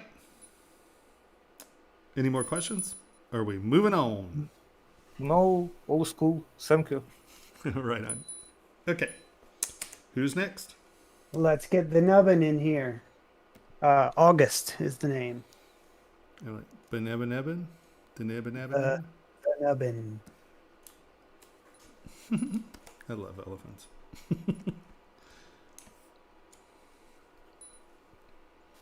Hello. Hello. How we doing? So far, so good. Long time listener, first time caller. Yay! Welcome to live, whatever we call it. Well, I submitted one a while back. First time I've been on Discord. Yeah. Very cool. So the main thing, I don't understand clothes, so this is Marvelous Designer. Sure. And I'm not sure if this is the right approach here. Should I use Marvelous Designer, throw on the mesh, or should I be like, mesh extracting from a mask? Well, if you have Marvelous is great. I mean, and as you get more familiar with pattern making, Marvelous is wonderful. And, the nice thing about Marvelous is that its gravity is really designed for fabric, and the fact that you can change the thicknesses of the fabric so you get different fold points and stuff like that. Marvelous is a really cool program. So if you have it and you're comfortable, and I mean, this looks fine as far as, it seems like you can make an object and, have it do its thing. And, so I think that if you plan to do a bunch of stuff with fabric and you have Marvelous, then I would say definitely play with it and use it, because you can learn a lot from Marvelous. Sort of what I tell people about getting a dress form and, putting fabric on it and seeing what it does. I would do that in Marvelous. I would take a ball or a square or something imported in and drape fabric on it and just get, stretch the stretchy stuff, sort of get two domes and stretch it between that so you can see, like I was saying, along the bust line and along the buttocks, you get those weird, well, they're not weird, but you get the very specific kind of, it's almost a V where you get sort of these tension, because you have a high point here, a high point here. You're going from the high point of the cheek or the breast coming through, and it's very tight. So you can experiment with like these kind of wrinkles, or you can experiment with this kind of wrinkle. So I think that if you're trying to learn about fabric sculpting, Marvelous is a really great place to do it. And I like the dynamic tools in ZBrush, and if you pull it, you can get a lot of the same things. But I think that for garmenting, Marvelous's gravity is designed to be used with bodies and fabric. I mean, you know, the physics of it are really targeted towards fabric, where the physics in ZBrush right now are targeted towards object and gravity, right? So it's doing certain things that fabric might not do, or it's pulling a little harder than fabric would normally give, or things like that. Because I tried to do some patterns and have them drop, and it worked 80%, right? So if you have nothing else, it's actually a good tool. You know what I mean? But Marvelous is specifically designed to do that. It's an entire software package that spent, you know, the last, it's probably 8 or 9 years, would be my guess, for fabric. So, you know, it's a very specific thing, and it does it very well. So if you have Marvelous, I'd play with it. But I would actually go in there and play with it. You know, do stuff that just take something that has a hard edge and take something that's a cylinder and take something that's a ball and stress and drape through it and just see how, okay, this is a cylinder, you have a nice angle coming across, and see how it rolls over it. And, you know, fabric really is V's and Y's, right? You know, because as you see here, you know, you have, so it's called breaking, how fabric breaks. So it has the support structure. So it's very much like, let's say you're taking a tape measure, and, you know, you get a 25-foot tape measure that's one of the jumbo ones that's like 1.5 inches, or you get one that's a 1/4 inch, and you stretch it out. Well, the one that's a 1/4 inch is only going to go like 5 feet, and then the surface tension, because they have that U in them, right? You know, a tape measure looks like that, right? And so what happens is this U is a structure system, and it has surface tension, right? Because it takes X amount of pressure to take this half round to bend it flat, and the second that this bends flat, it breaks and it falls. So same thing with fabric. You know, you have these curves coming in, and often where these things happen is, okay, this is coming in here, this is coming in here, this is flat, it's lying on the body, it's lying on the body. Well, now all of a sudden you have a lot more support, so it gives up and you get this shape, you know, where this is going, right? You have a round, a half round, a half round, a half round, it flattens, it flattens, it flattens, it flattens. So the physics of this fold is exactly what Marvelous is designed to deal with. So it's not only doing the physics of just fabric falling with gravity, it understands how fabric breaks. And that's what makes Marvelous really nice for fabric stuff. So I think while using it, I think it's good. I mean, if you have it and you use it, I would definitely play with it.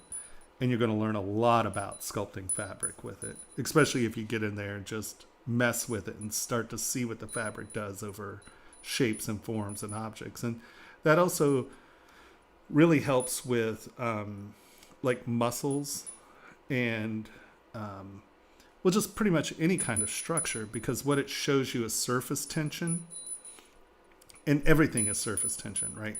You know, where your bicep connects, the tendons are coming in. You know, if your muscle's flaccid, how does it hang compared to when it's flexed? Where's the surface tension? And so everything revolves around those surface tensions. And when I went to high school, I went to a performing arts high school, and I took costuming, because costuming to me was sculpting, right? It was just sculpting in fabric. And it was also something I could do. My grandmother was a tailor. My great grandmother was a tailor. And so on my mom's side, I grew up like sorting, picking out buttons and sorting them and sewing all that style of button together. So I grew up when I was visiting my grandparents around sewing. So it was just something I did from when I was a little kid. And it was always just sculpting to me. And I think that fabric is a really great way of learning surface tensions, right? So I would definitely play with it and explore it. I think that you could have a lot of fun with it and learn a lot from it. So, here, I think that this is really nice. I think you really are showing that it's bunching up here on the inside over the thumb. The only thing I would say is if it is bunching up over the thumb, it should be touching the thumb, right? Because what's making it do that is the contact with the thumb. So now on that outside edge, we have that. So now you can come back in here and kind of futz with getting, pulling in the wrong place. Come on, undo, undo, undo. There we go.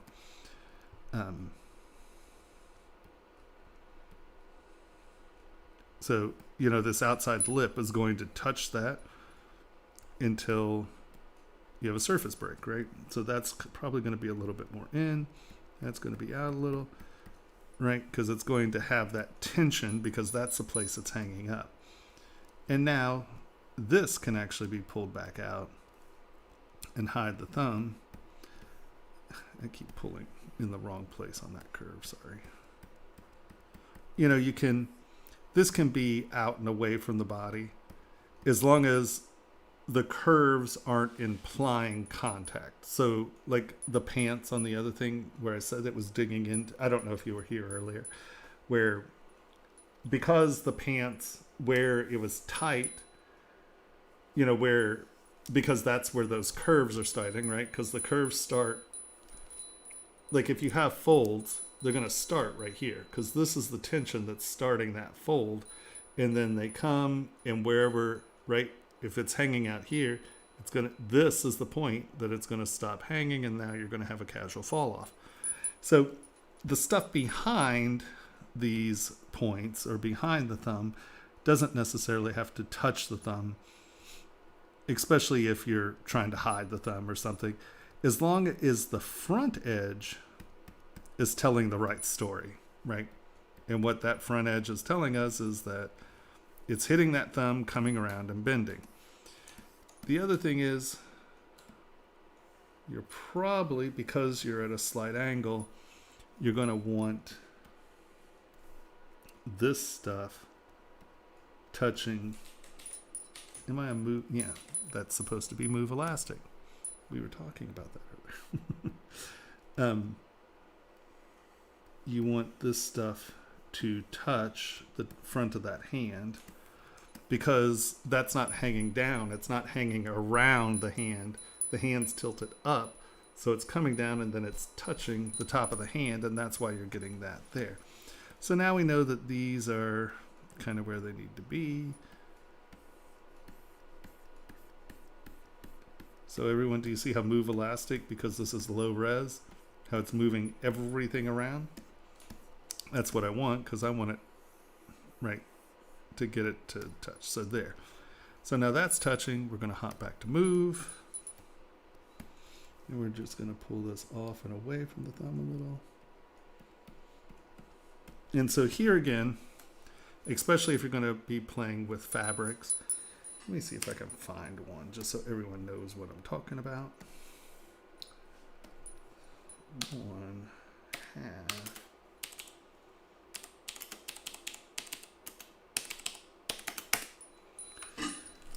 So, wow. Man, half-size dress forms have gone up in price.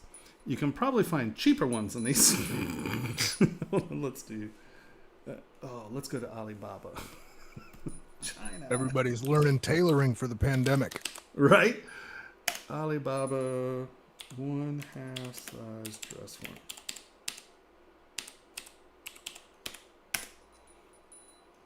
Hey, look at that. Drop down to 89. Look, $28. Yeah. I knew we could find affordable ones. I would honestly invest in a male and female one of these and start draping fabric.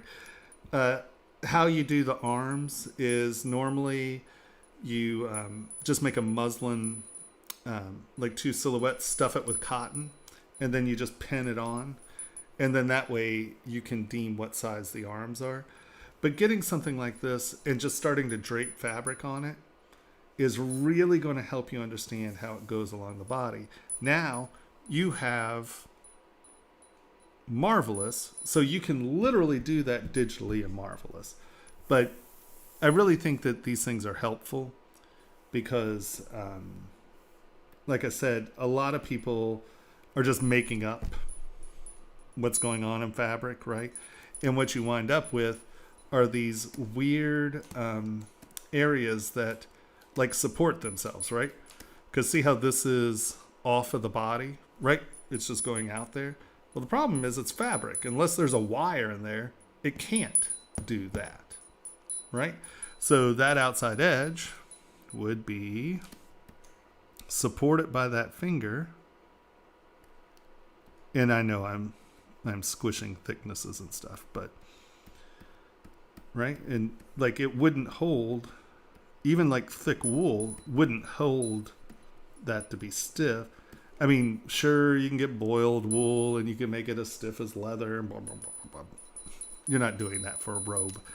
And so you can see that we have that, and where that changes direction. See, like now all of a sudden, this isn't going to support this way, right? This is going to come over here, and what's it instantly going to do? Drop. Because gravity.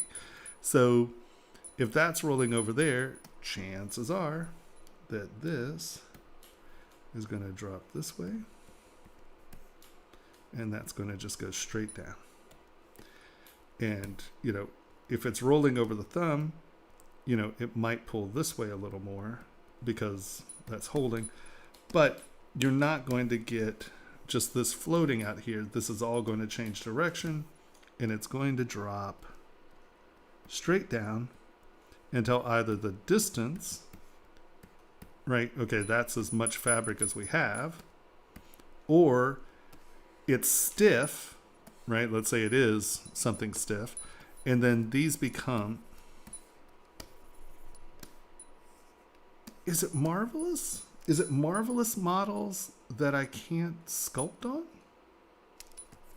Because look, clay tubes kind of, it wasn't, that's interesting. Because this is the second model that I haven't really been able to. I wonder if there's just no geometry there. Hold on. I was We only gonna got say, 15 it's pretty low count on the geometry. Yeah, but it's still weird. See, it like sculpts. I think the normals in Marvelous, because it was another piece of fabric that I was having problems with earlier. Because see how I'm sculpting on this, but it almost feels like it's trying to. Daisuke said, "Isn't that dynamic thickness?" It's dynamic thickness. Yeah, because I do know importing from Marvelous was it was an adventure. Yeah, I think if you did you bring it in, use the 1 series, and then thicken it through dynamic subdivision? Yeah. So dynamics on. Oh. Apply.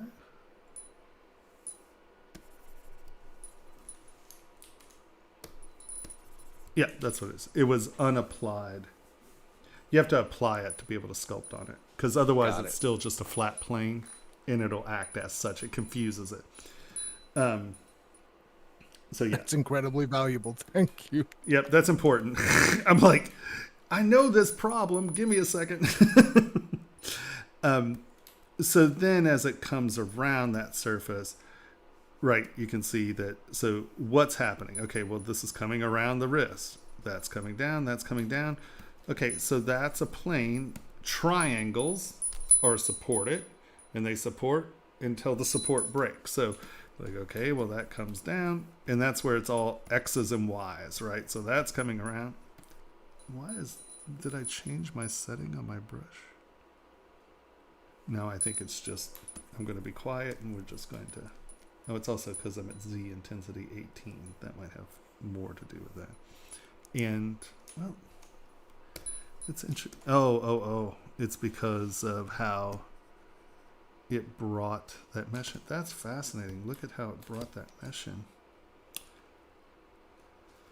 Now that tells us actually quite a bit.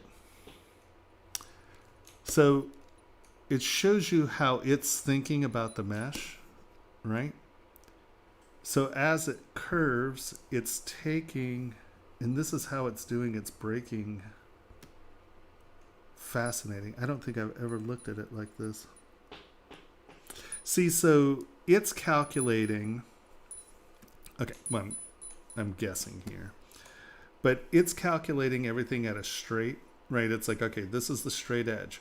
So as the surface tension starts to break, it splits, and that's what's giving you those V's. And see, here it's supportive, so that's going to be your straight line. Here it's supportive. And then your scoops are where these breaks are.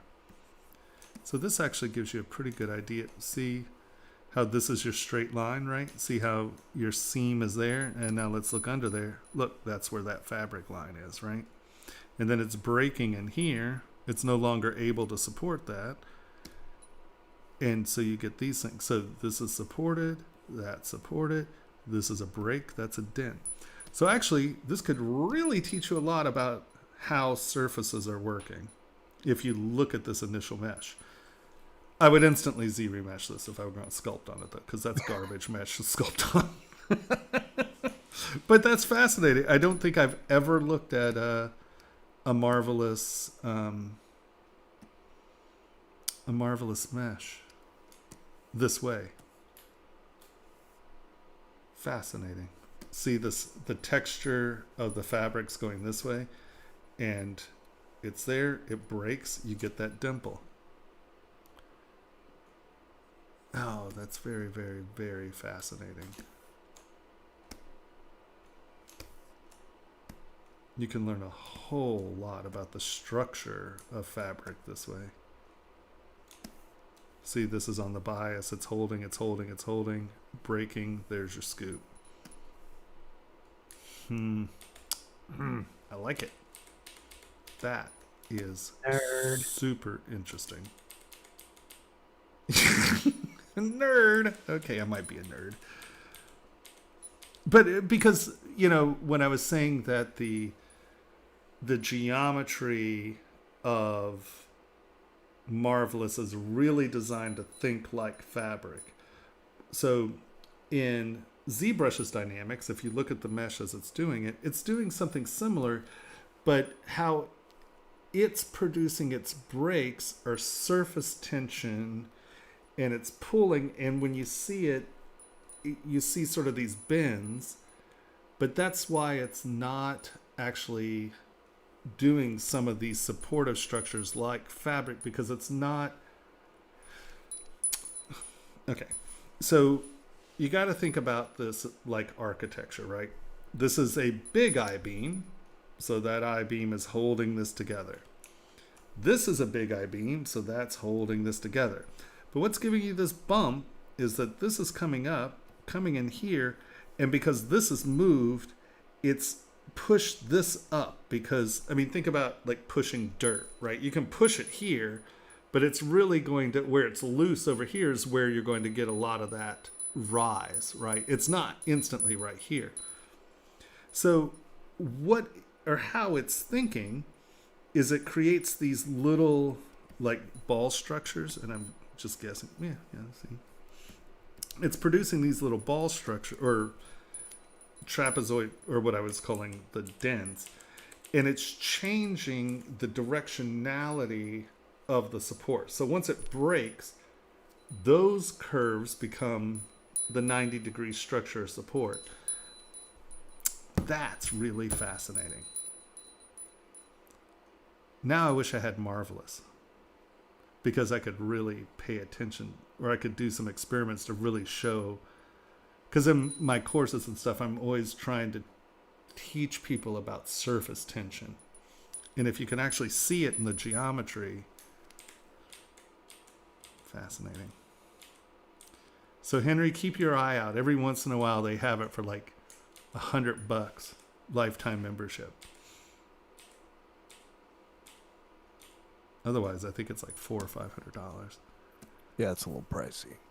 But, I mean, to be fair, it's a fantastic program. The one thing that I thought was pretty exciting about it, that I really wanted to do, is I wanted to sculpt and then go back into Marvelous and see how it unwraps some of my sculpted objects.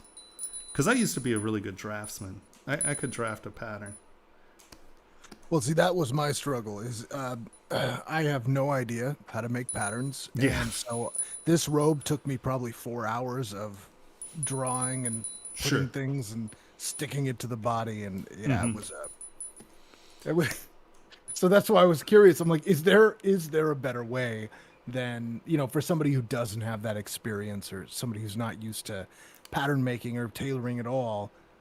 Is this a good way to do it, or should I just, you know, paint, you know, mask it up? Hey, here's what I want. Here's the shape, and then mesh extract it. I mean, that's probably going to be easier.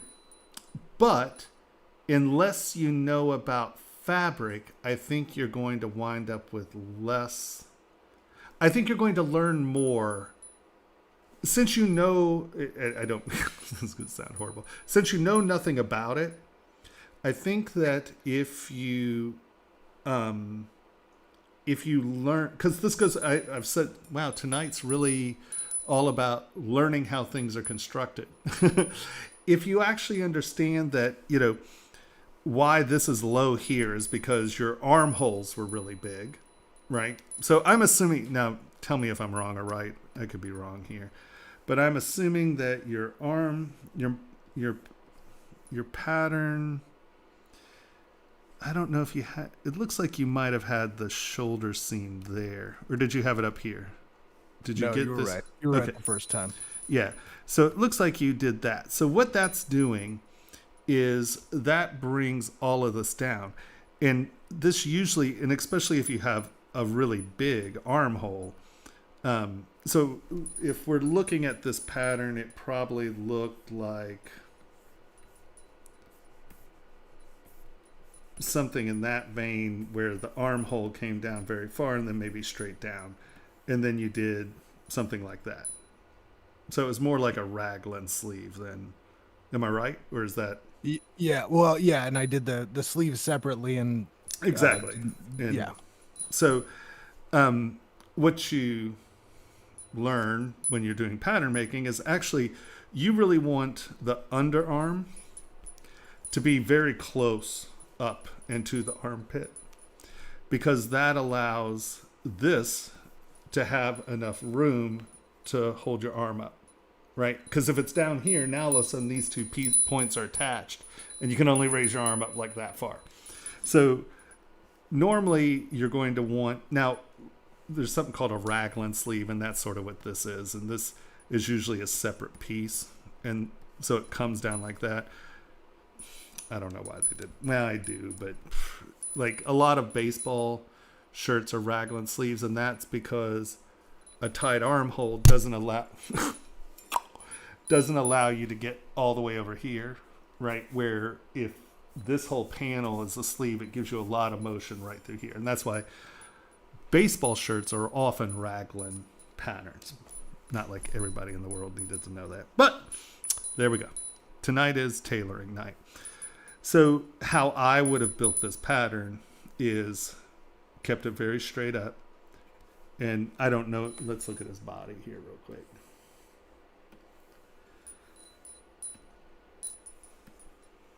And now see here, because of how you sculpted this, right? If in all reality, right, this armpit is actually kind of up in here probably, right? Because your bicep doesn't just connect there, it connects up in here. So there, and this does this. So your armpit is actually probably up in here instead of where it's touching here. So if we were to, is this multiple? Hey, look at you. Good going. I was like, is this multiple? You're pretty good there. But this is actually probably kind of up in here, right? Because this goes all the way up and the lat comes behind it. And so when you do your armhole, you want it to be like that, right? Because I mean, think about, you know, your arms down, your armhole is actually up in your armpit, and so that would have allowed it to snuggle up on the torso a little more. Your pattern, that is. So Yeah, that's a big deal, I think. yeah. And so I would have done that. And, you know, you can even just make this straight at this point. And, you know, just, I know they have sort of, you can tie it in that way. That can bring it in. If you wanted it tailored, you know, just kind of follow your silhouette. You could do a little waist there. But, you know, for a robe, you kind of want that. You don't want it, like if it breaks at the waist, it's usually because there's a belt or a sash or something. Usually a robe is a pretty straight object. And you can see up here, so what that does is it makes the sleeve when you have this going on. But what you do is you cut the sleeve with sort of straight out and then bring it down. So your pattern has not a poof to it, but the sleeve is wider out here, and so then when you bring it into the down to the hole, because there's more meat here than there is here, that gives you that kind of rise. And I understand that, you know, these are sloped shoulders, so you're not trying to get over that shoulder, but that's what allows you the room there. So, you know, you just get it kind of coming down. This stays like that, but then this is coming in, and that gives you, that's how you get these wrinkles here, because you have a lot of fabric that's pushing down and riding up and around. Does that make sense? I don't know if that made any sense. Yes. Well, yes, as someone who's just trying to understand all this stuff, I mean, this is great information. Yeah. So here, let's hide his head real quick. And let's hide his ears. Thank you for having poly groups. Hide parts. So when you start to think about, and let's look at this robe real quick. Yeah, see, you have a straight pattern that's tapering out.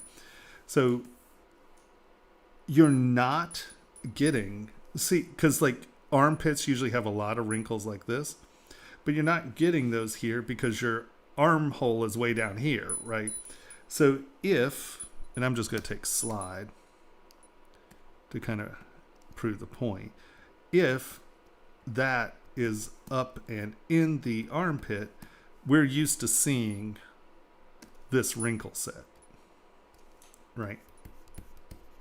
This is a very common, that shows you that fabric is pinching in the armpit, right? And why you're not getting that out of this is because your armpit's way down here. And so you're not going into it, so there's no fabric compressing there. But homie's not going to be able to do this, you know. He's going to go. So, you know, it'd probably be better if the pattern looks something like that. That gives you these wrinkles and the wrinkles tying to the bust. And that would also... See, this one was confusing me. This one going from front to back. Because normally what would happen is this is up here. So these are actually coming down and around as opposed to going up in here. And why that's there is because the armpit's so low that that becomes a supported structure, if that makes sense. So normally in a robe, you're not going to get something from nipple to scapula, right? Because you would have to have really big nipples and really high scapula to avoid all of your lat, right? Your lat is here, but it's normally these are going to have downward tension, and these are going to kind of do that, right? You're going to get that drapery weight. And then that's also why you wind up with these things on the side, the Y here, because you have the tension from the tension from the front to the tension in the back, and that usually meets up here. And what that's going to do is prevent this happening at your feet, right? Because normally this break would happen earlier, and then this would turn into folds as opposed to it turning into a big break here at the bottom, because you transferred all your weight from your nipples back, and they're completely supported, so there's no folds going down really, right? You have this draping down, this draping down, and this is one big supportive, right? And in scale, that should probably be about that big down here at the bottom, because this is being supported here from the armpits, right up here. This allows this to hang straight, not start here and hanging from here. So you've changed the scale of how these folds are working by dropping your support structure to that curve. And that curve's there because it's being supported by the super low armpit. Right. Yeah. I posted in the Discord. I just found the pattern, and it matches up. like I'm seeing like all those things on the bottom, and it's like it all makes sense because you can see the actual seams in Marvelous. And I think, you know, when I brought it in, one of the first things I did was smooth out the seams because I don't know what I'm doing. Right. No. Yeah, of course. Yeah. Isn't that interesting? Yeah. Yeah. Raglan sleeves. Look at you getting those raglan sleeves. Wait, who's putting pictures? I'm sorry, I see it in my head. Yeah, no, that's absolutely fascinating. Honestly, that I could geek on that for a while. Yeah, because I mean, you know, I think like this stuff right here is lovely, you know, because it really is doing what it's doing, right? You know, because this is a bigger V it's supporting, so you can see that it's going into that. So fabric is just wise that the V support breaks and it just tears off and goes. And then when it hits the ground or hits a cuff or something, it stops, and then everything folds on. So I think that you could learn a whole lot playing in Marvelous. I do. Because I would say that these right here is excellent results. And that might be tricky to get in ZBrush. To be fair, I'm not saying it can't, because I've seen beautiful fabric done in ZBrush. You just have to, like, you can take places and pin them, and that allows you to define where the slide stops. So you're basically applying friction by these little pins, and that can help you a great deal in ZBrush. But if you don't know anything about fabric and you have Marvelous Designer, I think you're going to, because what's so funny is this right here this is insanely subtle, what's going on right here. And, you know, the fact that this is going like this and that's supporting there. So that supports longer, and then it kind of breaks here, but this is being picked up, and you get that little bump there. This flattens out as this is going around here, but this is supporting there.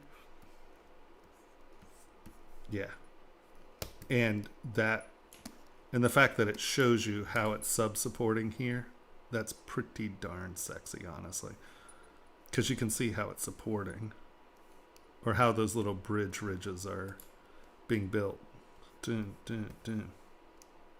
Okay, enough fabric physics. People are like, all right, Tomas, enough. I know Henry right now is pulling his eyes out going, all right, dude. Hour, have you taught him anything? Or have you just geeked over fabric? I don't know. I taught him that he shouldn't use raglan sleeves. He taught me tailoring. That's it. Came to the sculpting, learned how to make a robe. I'm just saying. For the sake of our previous conversation, can you Z-remesh and project the body?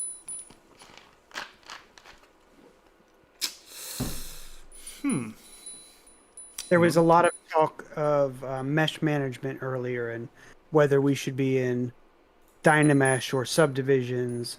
Well, you definitely shouldn't be in Dynamesh. Especially here, because if you're going to get that to work, well, here, duplicate.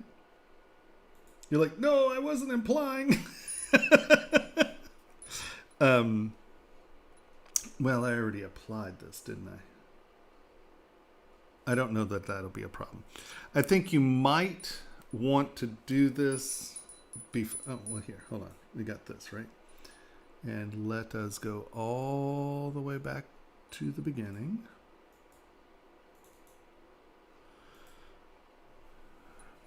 Because I don't think this is applied yet. And if it's not applied yet, let us hide that. Let us go here. Turn dynamic off. Does that give me... Oh no, you just had dynamic applied. You've already thickened it. Okay. So, for those of you who don't know, here, let's give this a shot. I think we can get back to your original state fairly quickly. You're here. We are going to go boom, boom, and that gives us the inside and the thickness edge. I am going to split hidden, and this is what you get from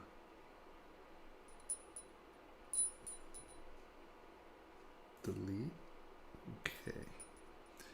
Now this is what you get from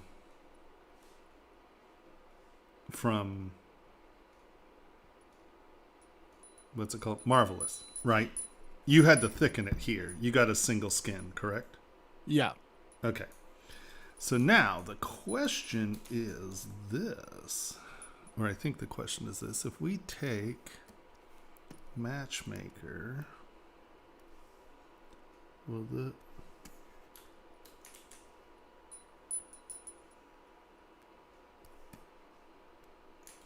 But why is... Oh, because there's that space. Okay, so Matchmaker isn't the... I was thinking you might be able to get Matchmaker to hit, but because of the airspace in the thing, it's trying to project to the airspace. Oh, whoa, everybody calm down.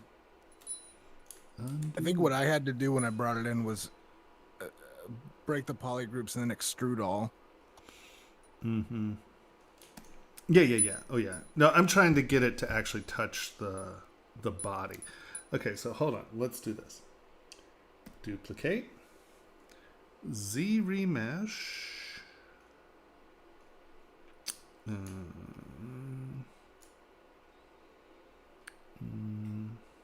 That's Dynamesh. That's not Z-remesh. That's why that's not looking. I want this to be 11.2 non-adaptive.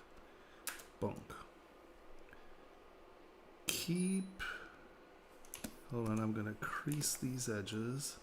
And if you had an armpit seam, I'd crease that edge, but we don't. So we're not going to crease that edge. We're gonna come in here and let's crease this guy. Nope, that didn't work. Okay, it's not gonna let me do that. Okay, is there a freeze border? Let's try that. I think that might be our answer.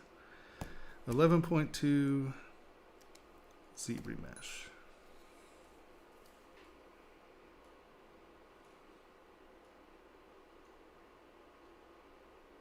Okay. So that is our remeshed model. And here you can see that it's doing similar things, right? We have our point there, that's support. You know, it's giving us some of that support information in the remesh. That's nice. All right.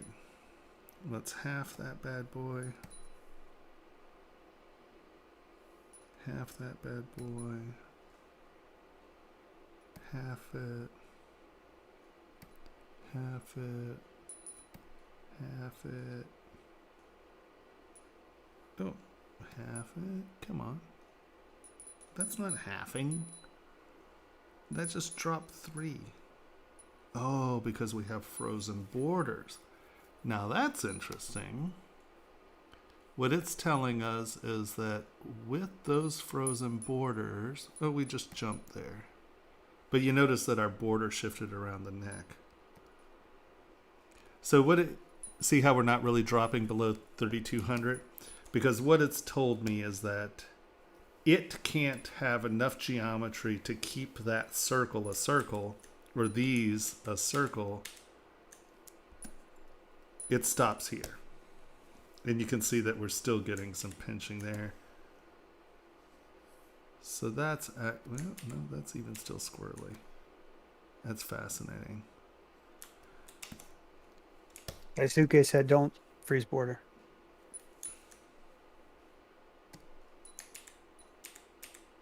Okay.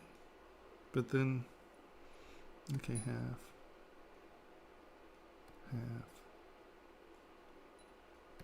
Oh, well, it's still keeping those circles pretty good. Okay, so that's, actually we can divide that. That's pretty low. All right, so now that, see, that's actually showing your pattern pretty close. Now, is there a way we're going to come up higher res? So we're going to divide this back up. Divide, divide, divide, divide. Let's try 400,000 should cut it. And then if you were, let's turn these guys off. If you then spent the time to reproject this, project all, and you're gonna have to spend a little time and come in there and get all this stuff sorted out. But I'm not too worried about that. Okay, fine. But let's just be ridiculous. Project all. Okay. Much closer, right? Yep, look at that. Magic. Except you get all this weird stuff in here.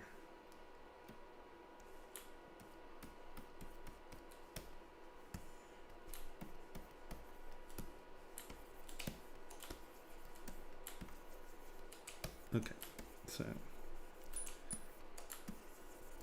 okay, Tomas, it doesn't matter that you have all that weird stuff. That's not the point. So now we're going to take this back down to 2. Where are we at? 400,000? Yeah. Let's just let's take you. Nope. And let's go back to you because you're smooth. And we are going to select you. There we go. Now we have you. Right, is that the right one or is it this one?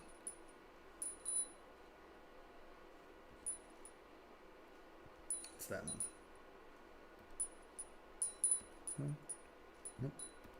That one? That's the one. Alright. We're going to come to you. And now that we've redone all that and everybody's in the right place, we're going to project again.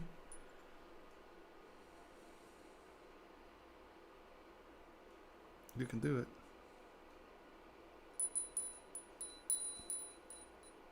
Yeah, I should have lowered the resolution. Okay, it's too late. It's funny, once it gets going, you can't push escape. It doesn't work.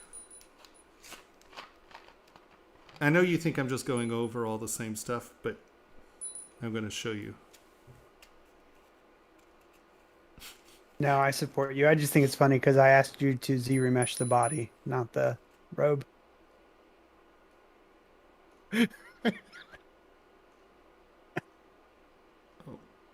I thought we were trying to get the robe to match the body. Did I completely just misunderstand everything?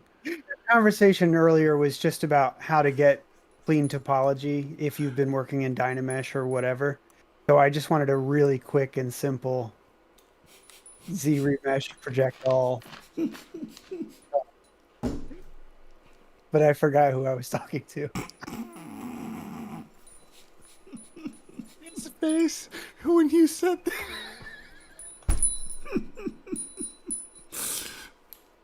Oh. Well, here. No, you just push this button once and it does it. All right. All right. So I was trying to figure out what I wanted to know, not what you all wanted to know. We sent him down the marvelous designer path. Couldn't get off the trail. Okay. So, well then. So didn't someone ask about how you could get it to match the body, or am I just completely making that up? So somebody did mention Matchmaker earlier. Okay, so Had nothing to do with this sculpt at all. That was from the flowers on the pot thing. All right, well, and maybe no one else. I feel like I have learned some incredible information regardless. So I don't care what any of you say. I want to see this. So I would take this. Doing this for him. He's not doing this for anybody else.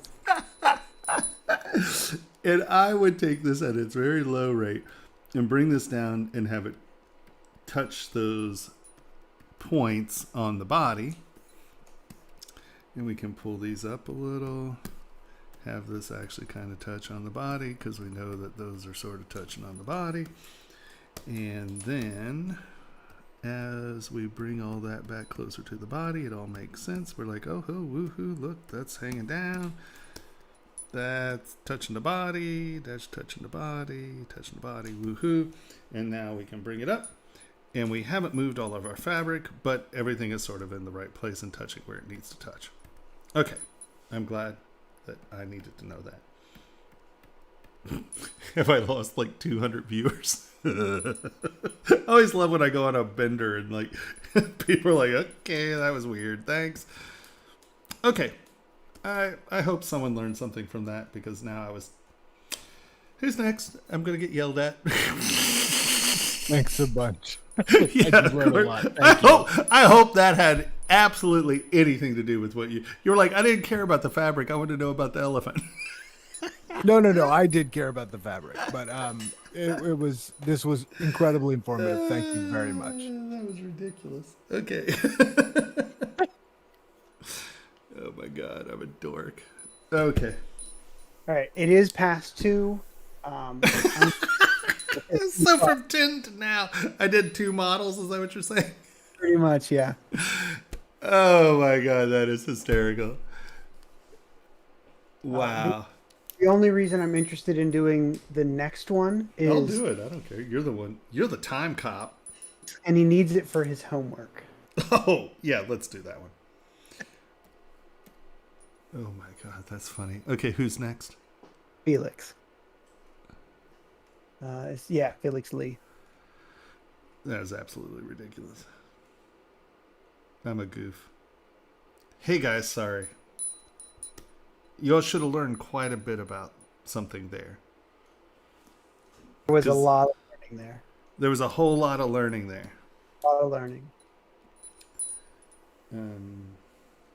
Okay, so this is Felix's first dive into anatomy. Mm-hmm. The assignment apparently was to make a female figure that is considered attractive with extremely large, breasts. Attractive portions. Yeah, breasts and butt. Sure. But this is Felix's first time doing any anatomy work. Okay. So I would, and now here we go, everyone's going to say I'm a shill, but I would look at anatomy for sculptors. I think we have it up there. Yep. And I mean, obviously you don't have to buy it. You can just do anatomy for sculptors do a Google search.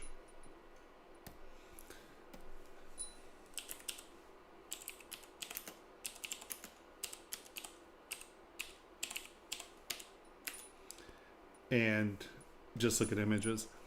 And this has a lot of images from inside the book. So, and like it talks about structure planes, and I think that's a really important thing to wrap your head around when you're doing anatomy, because it also, like, this image is something that I think is super important, and it shows you, one, the mechanical function of the arm. It functions like a chain, right? You have a pivot, and then this actually pivots in the other direction, and that pivots in the other direction, and it sort of shows you the function of it. But this is the image in the area that, as someone who is new to anatomy, this is so important. And that is trying to figure out how the planes of the body work. Because unless you know how the planes are functioning, what you lose, like what happens is your bicep usually starts attaching here, you know, the shoulder tends to drop down and out, and you start to make bad anatomy decisions because you don't understand where the structure of the body is. And hold on, there's one other picture that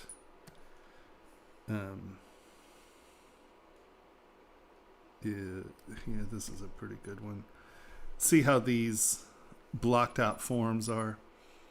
Learning how these base shapes function is super important. Where's the torso? There's a guy named Bridgman who did a bunch of anatomy books. He did one called The Human Machine, I think is what it's called. And it does a lot of it. You can tell that this guy learned from Bridgman. So here, this concept here, where, you know, your rib cage is up here, but look at where the bicep is actually attaching. It's way up here, right? So these the structural part of anatomy for sculptors is what I find really good. Bridgman does the same thing, but the thing that bothers me about Bridgman and getting people to learn from Bridgman is Bridgman did very heroic proportion, and instead of being like 9 head lengths tall, they were like 7 head lengths tall and 6 head lengths wide. He did a lot of very robust superhero-y kind of stuff, but you can see, like, this is right, this is talking about the tricep, and you can see that that was repeated here. So you can tell that he pulled his constructive anatomy from Bridgman, and I think that's good, because he really does. Bridgman had a really good, concise concept of constructive anatomy and thinking about the building blocks that make the body work. And I think he did it better than anyone, right? And so you can see that he's showing you the bone structure. He's showing you how the meat binds. He's showing you how the tendons are working, which muscles are functioning in it. Shows you how the tendon binds here, and that's what's creating this, and you get these, and then that becomes those little things. And because he draws with kind of sharp lines, I think it becomes very clear how the anatomy functions. But why I say, for people who are just learning, why I think anatomy for sculptors is a better place to look is that they do it over actual bodies. So this is actually a photograph, but then they break it down and they show you how, what's happening with the muscles and stuff. But there's a physical body that you can show. And he has very big muscular people and he has skinny people. And so you're getting a broad spectrum of bodies. It's not just these beautiful heroic figures. So for all of you who think I'm just shilling, there's a reason that I say that this book is great. The other thing is we make no money off that. I just called them and said, hey, do y'all want a discount, or can I get a discount for my people? And they gave us one. So they were very kind. What a shill. But this is an incredibly useful teaching tool. And I think it can, if you have one anatomy book as a new anatomy student, I think this is probably the fastest, easiest way to learn visual anatomy, right? They're not going into insertions and origins. They're not going into pronation and blah, blah, blah, blah, blah. They're going, hey, look, this muscle's doing this. Look, it's bright and shiny right there. So that's obviously puffy. So here's why it's puffy. And I think it's easier that way. So that's why I'm suggesting that you even just do a Google search and look at the anatomy. So what you've done here is, I mean, you know, especially, you know, if you started from scratch, you've done some, you know, you've got things in the right place and things are looking good. And your geometry management is pretty good. But I think that, and this goes back to why I say, look at an anatomy book. It's very important that you start with real anatomy, because we look at people's bodies every day of our life from when we are born and our eyes open. All we see is anatomy. And so having an understanding of why things look right and wrong, like they said, someone who is considered attractive. Well, do you know that they've repeated this test over and over and over again. And one day we should pull up the YouTube of it and show it on stream. And so what they do is and I think it's 7 people, 7 or 8, and they give you 10 seconds, and there's a row of 7 people, and they give you 10 seconds or 8 people, one or the other, I can't remember. And they go, okay, put these in order of attractiveness. So you only have a couple of seconds. I mean, you're not allowed to sit there and go, oh, well, I kind of like his jawbone or her, blah, blah, blah. It's a fast thing. And it's like 97% of people, and I'm making that number up, of people choose the same order, except the middle 2 are often by taste, right? So it's like, oh, I don't like redheads, so those guys are close enough, blah, blah, blah. So often the middle 2 change, but the end to the least attractive and the end to most attractive, I mean, seriously, almost everyone picks the same thing. And why that is they compose those pictures to be the most symmetrical to the least symmetrical. And the ape's brain is all about symmetry. It wants symmetry. So attractiveness, head for symmetry. First hint for your class. Symmetry is incredibly important. So the other things that there are, longer necks, because you're separating the jawline from the shoulders. And so you can actually see the hourglass shape of the neck. Right. So because you can see this shape more. So the first thing I would say is, okay, I'm going to get rid of your hair, because we don't care about the hair right now. So you can see the first thing that's happened is your neck is really short. Okay. So I would say that's the first issue. So we're going to come in here, and we are going to quickly give her a neck. Because right now I would even argue that you sort of removed the neck. Okay, so Q. Now let's just look at attractiveness, right? I mean, obviously, attractiveness is in the eye of the beholder. I'm getting rid of the eyes because we've moved them. What's that? Is that teeth or mouth or something? I'm not sure what that is. We're going to hide that too. So let's just look here. Let's go here. And then let's go back to here.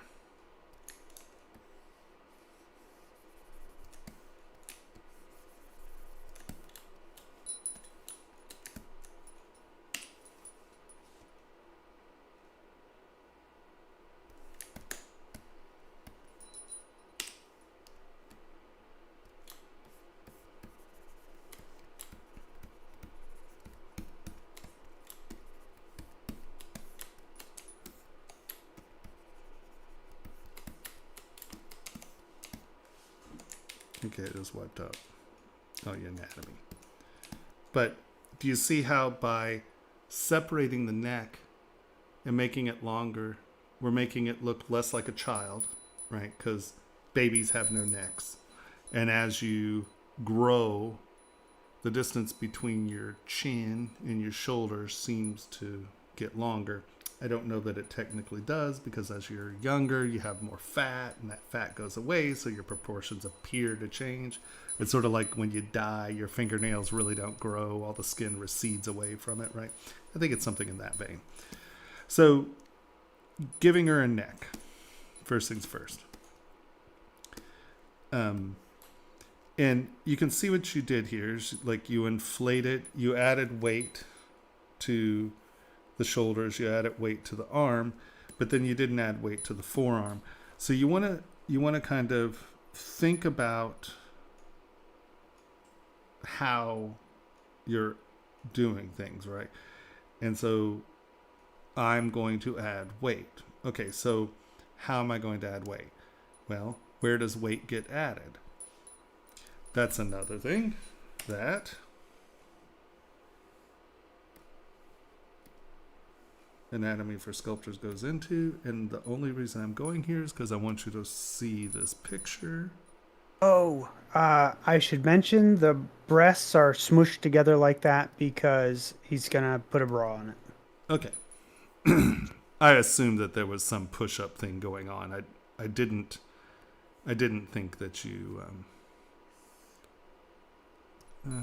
well, that's the picture I'm looking for. But so if you look up Sculpture for Anatomy or Anatomy for Sculptors, you'll see this picture, and they have a few of them. It shows how fat adds on, and not saying that people who have big breasts and have big butts are fat, but you're carrying extra body weight, because if you're at 2% body weight, you don't have natural big breasts because your body eats that body weight. So in here, there is a body weight distribution chart, and you can actually just look that up, I'm pretty sure. And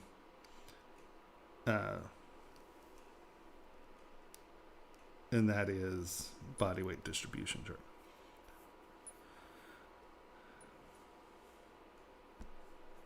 Is that new? I haven't seen that. Have you seen that? Human Atlas 360? I haven't seen that. Okay.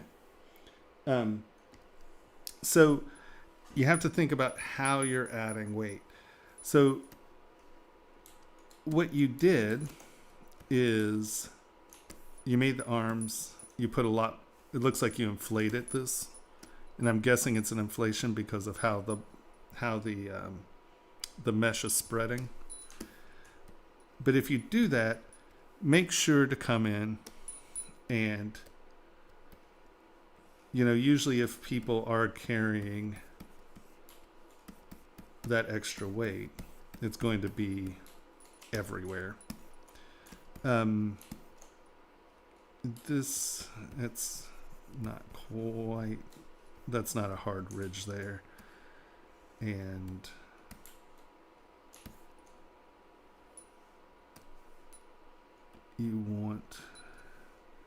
you've somehow shoved the armpit up and into the torso. So here's another thing, right?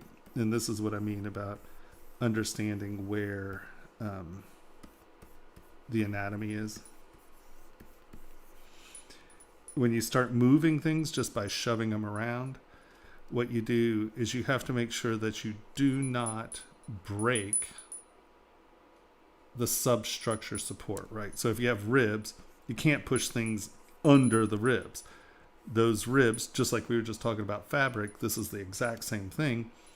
That is, the meat is touching the bone, it then comes off and it has a fall off pattern. So you can see that I'm really desperately trying to bring this into, we didn't waste a bunch of time on fabric. So you have to make sure that that substructure doesn't get pushed in. And the reason I say I think you've pushed this in is because your scapula and your lats are in front of your deltoid. And you've pushed these in, and this is all squished up here. And that's not what happens on the body. And so that changes your silhouette. And often when we're talking about someone who has large breasts and a large butt, you're going for that hourglass shape, right? And if you notice, you don't have an hourglass shape. You have a really itty bitty torso topped on, and you've lost the waistline because you've pushed all this in and you've removed the lats. So this stuff kind of gets smoothed out. These actually get pulled back out here. And because your armpit is sort of in the front, you have a lat pit in the back. So these are kind of doing this. Your scapula is kind of here, and these muscles kind of do that. You do that. And so because your armpit kind of points out, that's the beginning of the hourglass. And when you had all this shoved in, it's going the wrong direction. So you're going to lose that hourglass shape. It's sort of like that, right?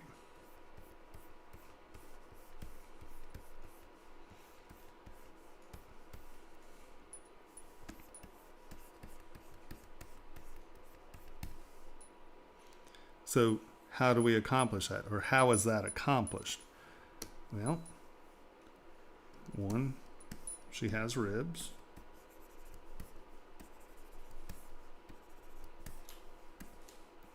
She has lats, arm.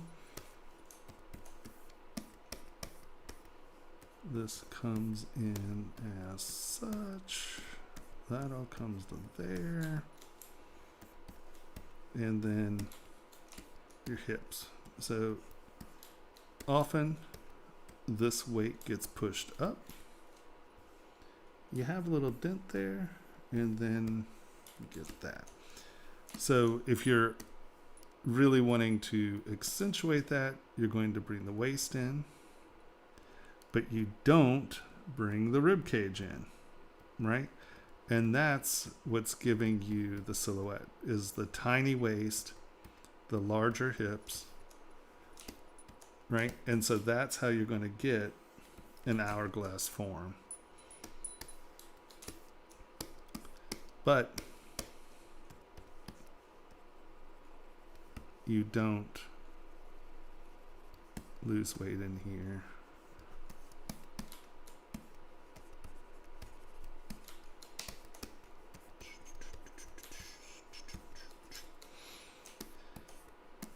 Now, let's talk about these breasts.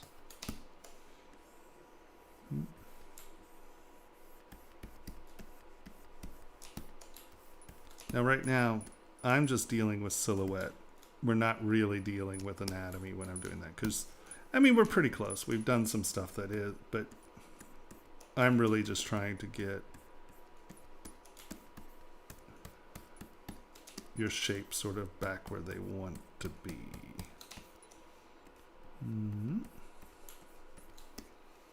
Because that's your upper glute. The weight of your butt's a little lower.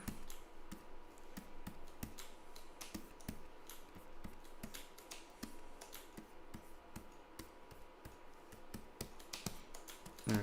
So you can see here that you have come to our hourglass. Our silhouette's a little better because we brought this back and out. We didn't push these in, right? We filled her up. We've got, I have a weird seam, or we have a weird geometry point there. And that's just gonna make me nuts.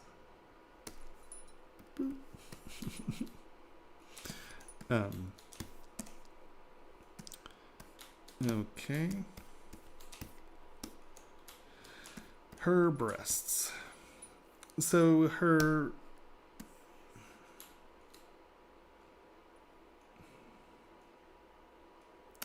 trying to think about how to explain this or how to deal with this. So let's duplicate real quick. So let's get rid of your push-up for a second.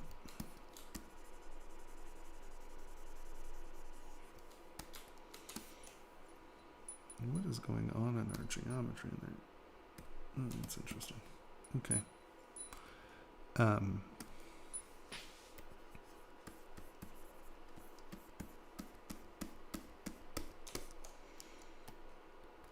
So your pecs are out here.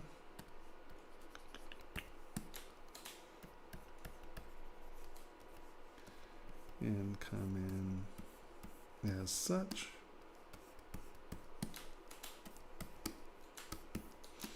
In the weight, and I know that you have a push-up, and your weight is down here. And the larger you get, it tends to roll out and around the armpit, right? So the more this fatty tissue is built up, it's really coming from down here.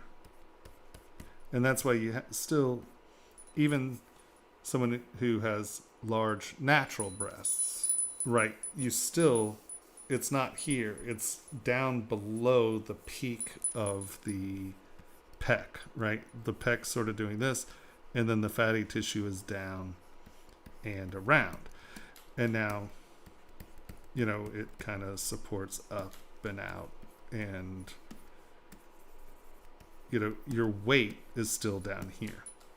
So what you did is you kept the weight down here, and then you pushed up as well. But that's not really what happens, because to get the push-up cleavage,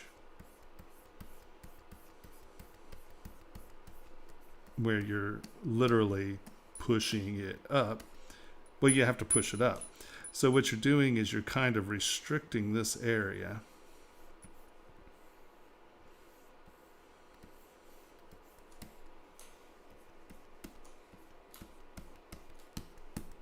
Right? And you're pushing that weight up. So you no longer have, because see here, you still have your weight. Wait, come on. Nope. If you look from the side, you still have quite a bit of weight down here. And that's what's, that displacement has to come from, it's displacement. I've hit every button there except switch. So, right, you're changing the direction or the weight of the breast to that supportive cup. And that's what bras do, right? It's your cup, and your cup, the real support of the bra is your cup, and then how it's attaching here. And that's why when you see people who are wearing bras that are too small, you still get like the roll here and the roll there. So you have something that is coming out of the torso. You look at Trunch and wear the Bavarian dresses, right? This is straight, and then it just pushes everything up. So if you're going to do a push-up, and this is all natural breasts. If you have big silicone sacs in your breast, it defies gravity, so that's not an issue. You just have that shape. But if we're trying for natural breasts, and it's not a comment on whichever one anyone finds more attractive, just gravity works on natural breasts, and they don't work quite the same way as unnatural breasts. So think about what's happening and kind of build that first. So build your bra. If you have a push-up bra, you're not going to get a ton of cleavage here because these are coming in.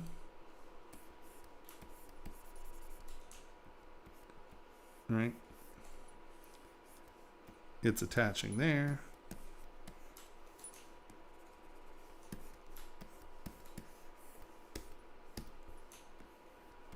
This really been a garment heavy evening, hasn't it? And I'm not saying that you have to put this bra shape in here. I'm just trying to get you to understand where your support's happening. Right? So that's coming back and under. So this is the support cup. So we can come in, and that's not going to have a ton of meat there because you have pushed it up.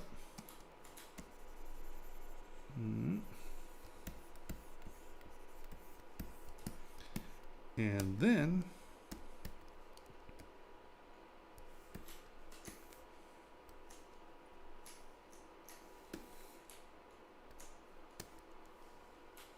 this is where the cleavage is formed, right? And that's why you get that, and I'm being a little over exaggerated here,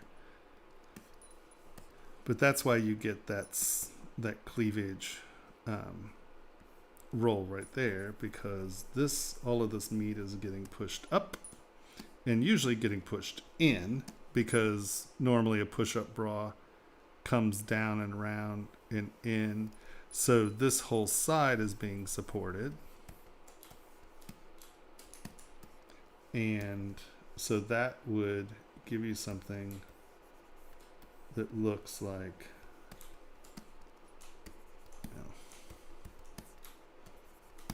looks something like that on the side. So this would be filled up a little bit more evenly.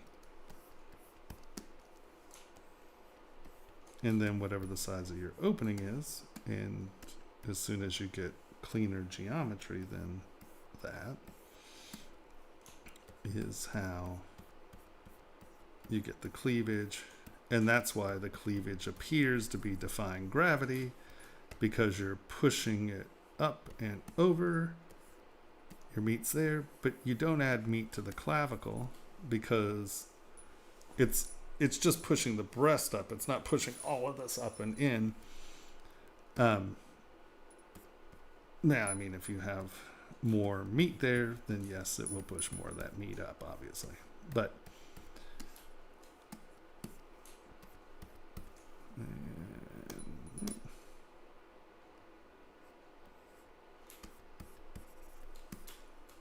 so the couple things you want to pay attention to.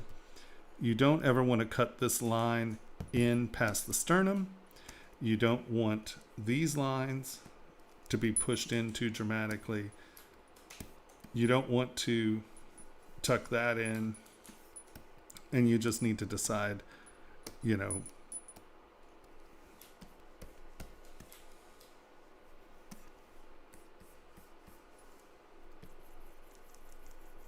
this, if it's being pushed up, should be supportive, and then you literally get, and I'm once again being very melodramatic here to kind of get the point across.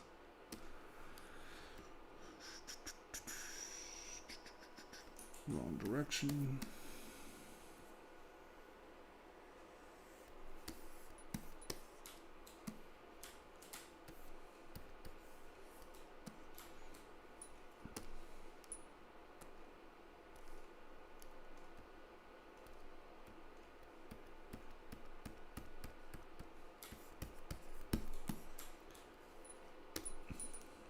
But what you get is, pencil.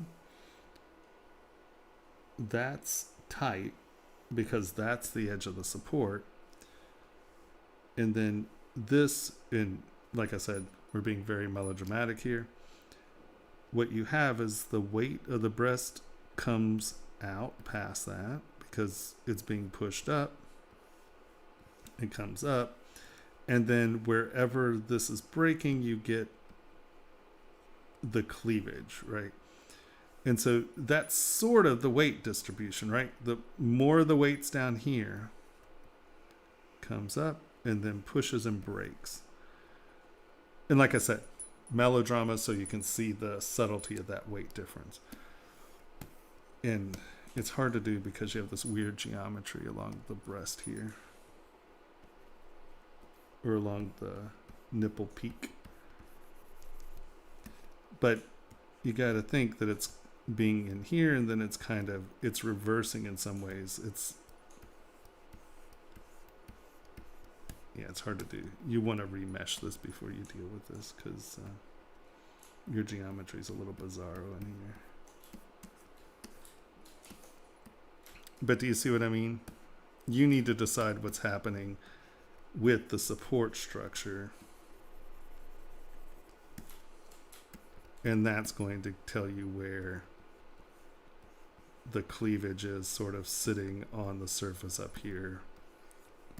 I'm not saying that's what it looks like. I'm trying to show you how the weight is distributing differently. Does that make sense? If you're doing a push-up, does that make sense? Okay.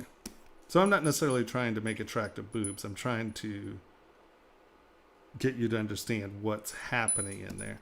And so usually when you're dealing with something that, and like I said, attractiveness, that hourglass thing is going to happen.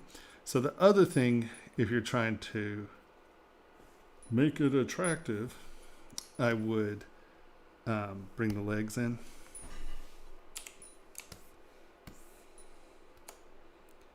And have her stand with her feet a little closer. And what that's going to do, and then you have to roll her feet to be a little more square because that's just how it is. And by standing with, because what you'll notice is when, and I say women because men aren't normally trying to accentuate the curves, is what you will tend to see in like fashion images and stuff are it's shot where your legs are crossed, so your feet are closer and closer together, and what that does is it just over accentuates that the hip curve. And I'm going to do this because I'm going to pretend that one foot is now in front of the other so you can stand like that. Because normally what you'll get is a twist of the torso. And what the twist of the torso does is it makes, what you're seeing is more of the buttocks curve. When you're twisting, you see more of the buttocks curve and it comes up to the center back, right? Because as you're twisting, that muscle group is going out and over the hip. You'll see them stand with their legs in front of one another. And then, so not only are you getting sort of a contrapposto thing, what it does is this have subdivision levels? This has a lot of subdivision levels. Did I duplicate this? Is this my duplication? Let's duplicate it one more time.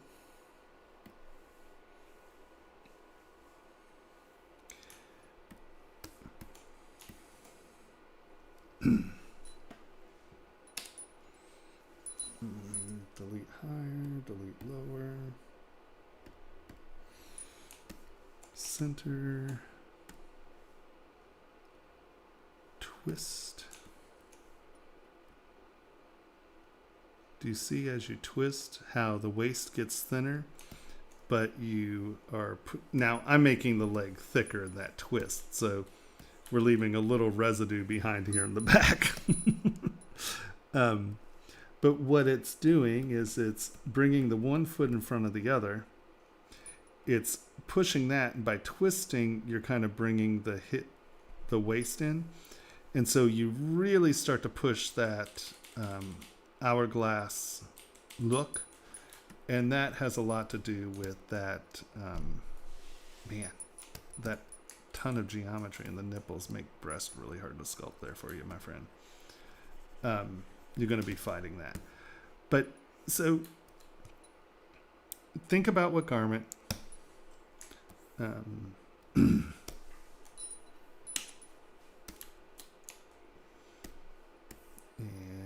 think about your pose.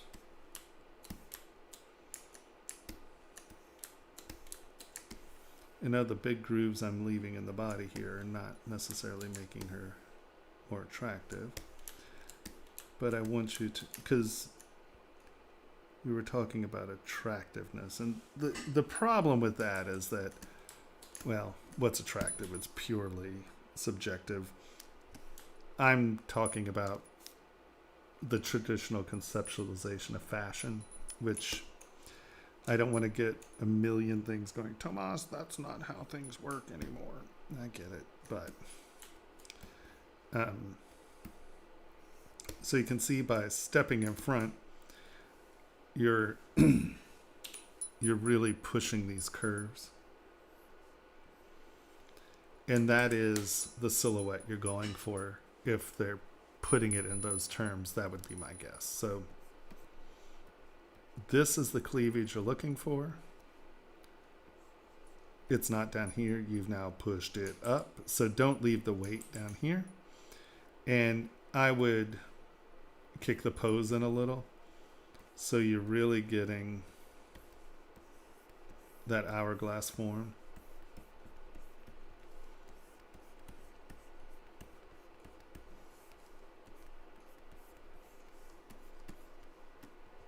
Make the neck longer.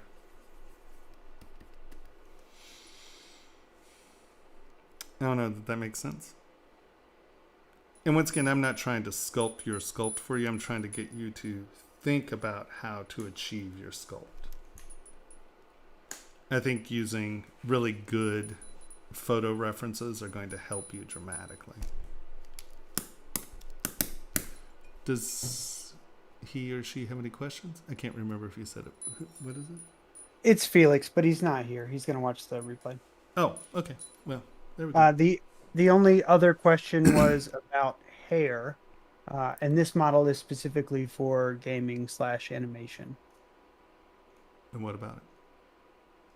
How Oh, to this make is good? hair? The hair on this one? The hair on this one. Oof. What?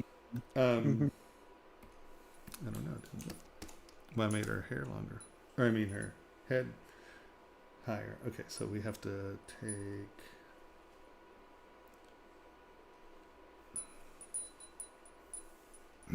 Let's just go back to the beginning so her hair matches. Oh no, that's the wrong model. This one?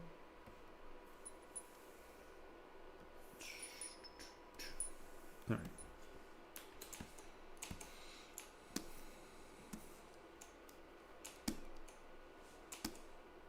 Are they braids? No, they're just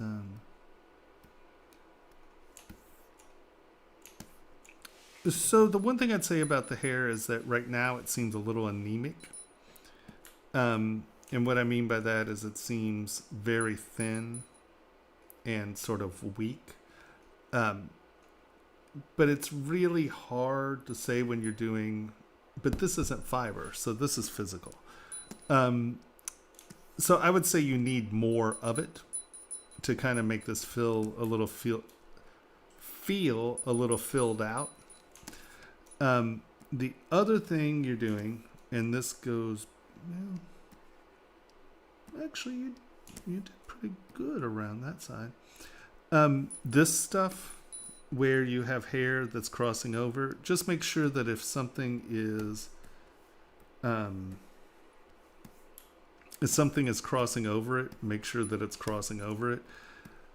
And you can, that's easy. This is going to sound funny. Let's hide everybody. Let's come up here. Turn you on. That just turned the hair on. Yeah. Merge visible. So now you have your hair. So with it all on one plane, or all on one subtool, frame, auto group, so everyone's a separate poly group. And then you can use move topological, and you can come in and whatever the first thing you touch is what you're going to move. And so see here how this is coming out, and you sort of have a crease in here. Just make sure that things that are under one another are under one another. Don't let things cross over. So be a little diligent and figure out your separation. And what will help you with that, especially since this appears that it's going to be a sculpting and it's not the, because I can't really say this about what do you call it, the hair tools, because they're doing their own thing. I don't know. But when you're thinking about things physically,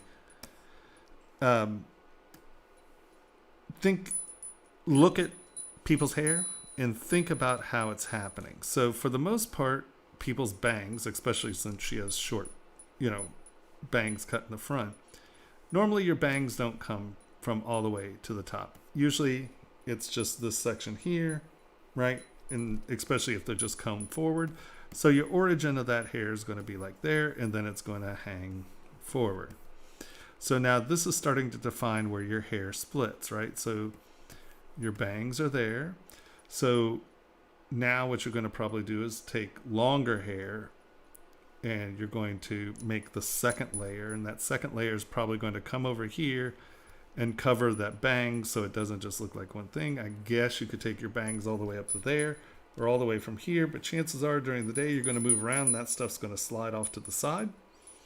So that's why bangs tend to be actually your bangs, because then they're not going to slide over the side. If you take, like a string with a weighted ball on it and move it around, it'll show you where, like if it's sitting in the center, you tilt, you stand back up, it's not going to come over to hide the bangs, right? So think about stuff in layers. And I know that real hair might not always do this. If it's long, straight Japanese hair, or often American Indian hair, thicker, straight stuff, well, it starts from the top and it goes all the way to the end, and you wind up with very straight hair.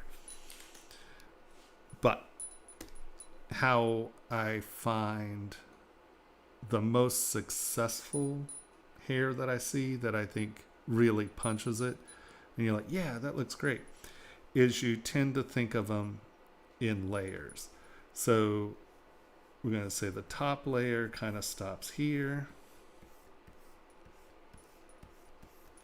Second layer is the bangs, and then sort of this, and then the third layer is sort of this. And what thinking of them in layers does for you is, one, it allows you to establish some quick rules of order, right? And what I mean by that is everything on this layer is behind this layer. Everything on this layer is behind this layer. Everything on this layer is on top. This is underneath. Now, I would say even with really long, beautiful, curly hair, I still approach it this way. I just tend to blend them in. So everything on this layer is on top. But now, if it's a big curl, what you're going to do is you're going to get this, and that's going to tuck in, and that's coming from out that. And so you sort of wind up with these S's that are cutting in and out of one another. So even if it's very long, as I said, unless it's very long straight hair, that's just a hair helmet with lines in it. I still view this as like a 3 or 4 layer thing. And just, it allows your eye to figure out kind of what's going on, as opposed to just digging in there and squirreling around. So I would still sort of view this as a layer system.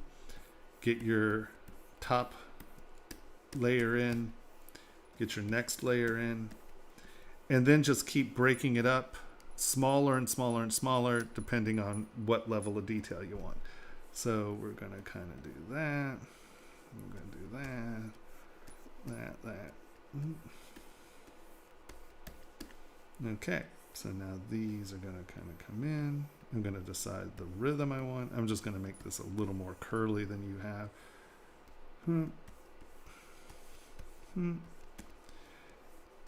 And that's just a straight line because those are bangs. Now this is fairly straight, and then this one has more curl to it because it's coming and sitting on the shoulders. So now I've broken this up into 1, 2, 3, 4, 5, 6, 7 right layers. And now I come in and go, okay, so now what's happening? So it's tighter in here, tighter in here, tighter in here. And I just come in and I basically divide my big sections into little sections, into little sections, into little sections. And now if you want, you can put all your little hair in.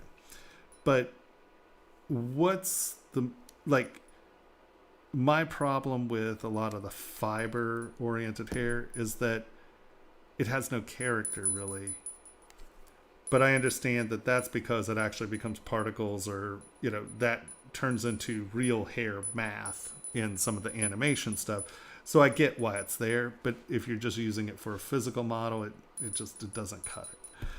And I would probably say, and because I haven't used, like, I would never build hair like this because I don't need this kind of fiber separation. Actually, I need the exact opposite. But it might be worth doing a quick, just block out sculpt of sort of how you want the hair to go. Here, let's duplicate, inflate. Stop there. Come on. You can do it.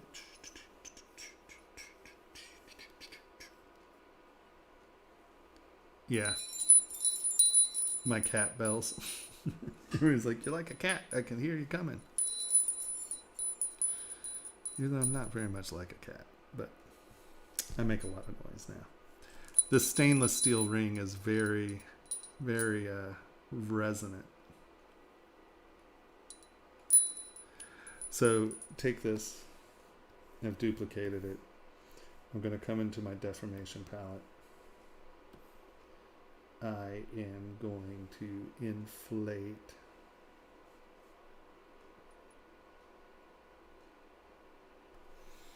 I am now going to come down here and I am going to dynamesh it.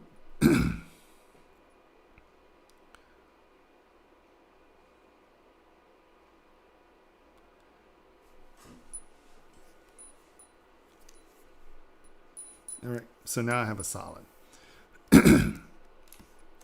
And so I think that you might be able to use this as a guide for your fiber. So here you can see that these bangs actually come all the way up to the top center up here. So that's probably not very right. So we're going to say, okay, so these are all here. And so now I'm going to put my next layer in. And let's kick this up a little. So my next layer kind of comes in there. And that's going to go back to my part section. Or the center of my scalp where I'm changing things. So come in here and just figure out your plaits. Right?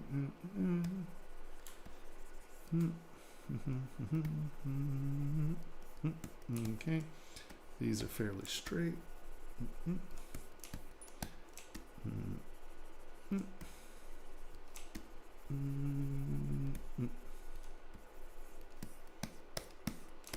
And we're doing the same thing. Coming there, coming there. It looks like that's sort of where these things kind of come in and start to fall under in your next form.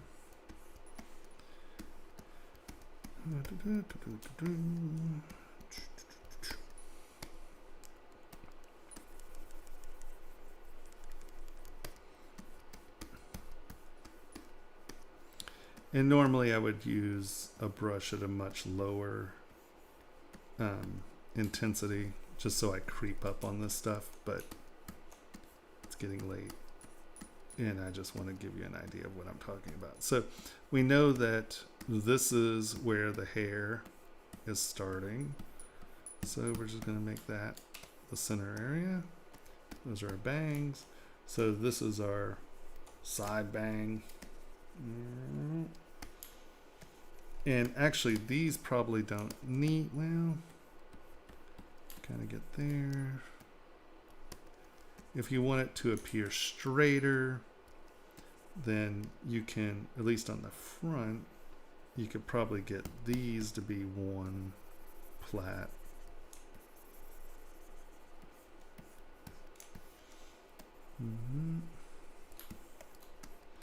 But you can see you starting to spin here. You even have these broken out into 3 layers, right? So here's the second layer. And then here is the 3rd layer.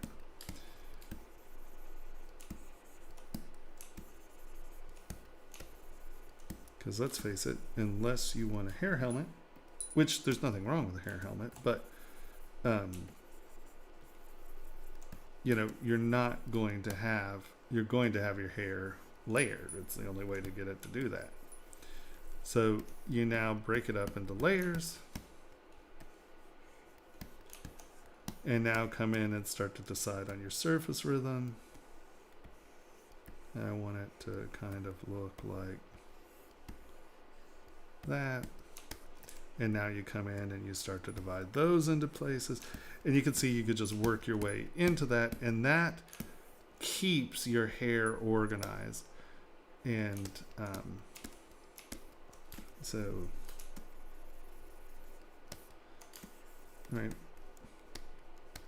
I have this in 3 parts. I'm just going to do that flat. That's my next part. And then that's the other part. Okay. And then these are just straight.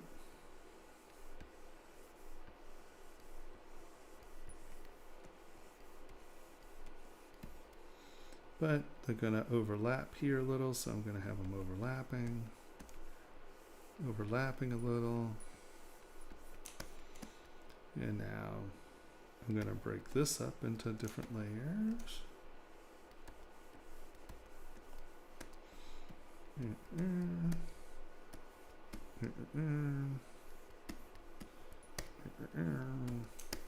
And now you'd come back in and break these into layers. That's big brush for that. And this is where you start to determine what kind of, is it all just straight? Is it curves? And you can see that by turning it into layers, it allows me to dictate a shape. And then you can come back in and really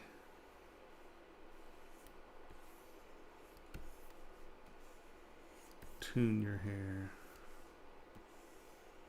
to be more like strands. But the key is, if that's going under, that goes under. If this is over, that's over. And then you can have areas that merge together.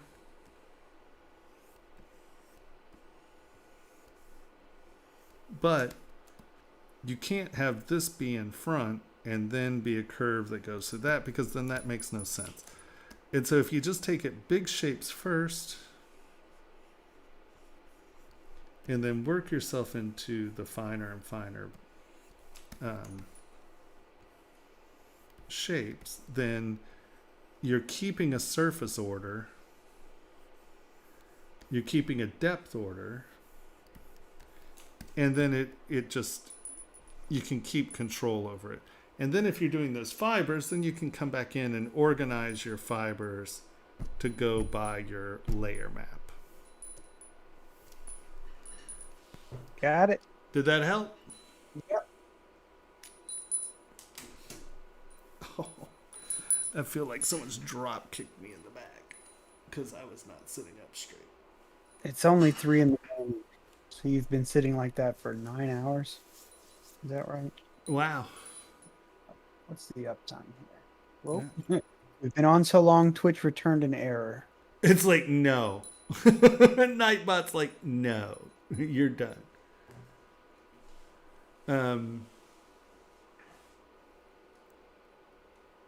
Has been live for channels. No.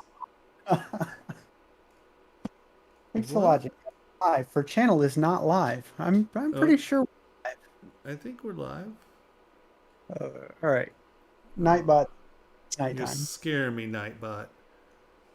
All right. Have seen physical figurine sculptors do very much the same thing in their videos, but with various things. Yeah, no, exactly. I just, I'm trying to get,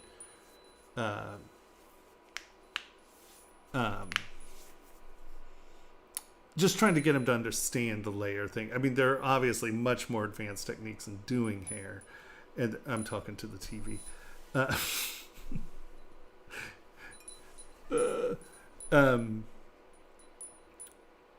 And now, especially with some of the brushes where you can define, and there's some really good gravity stuff now where you can define where the hair breaks.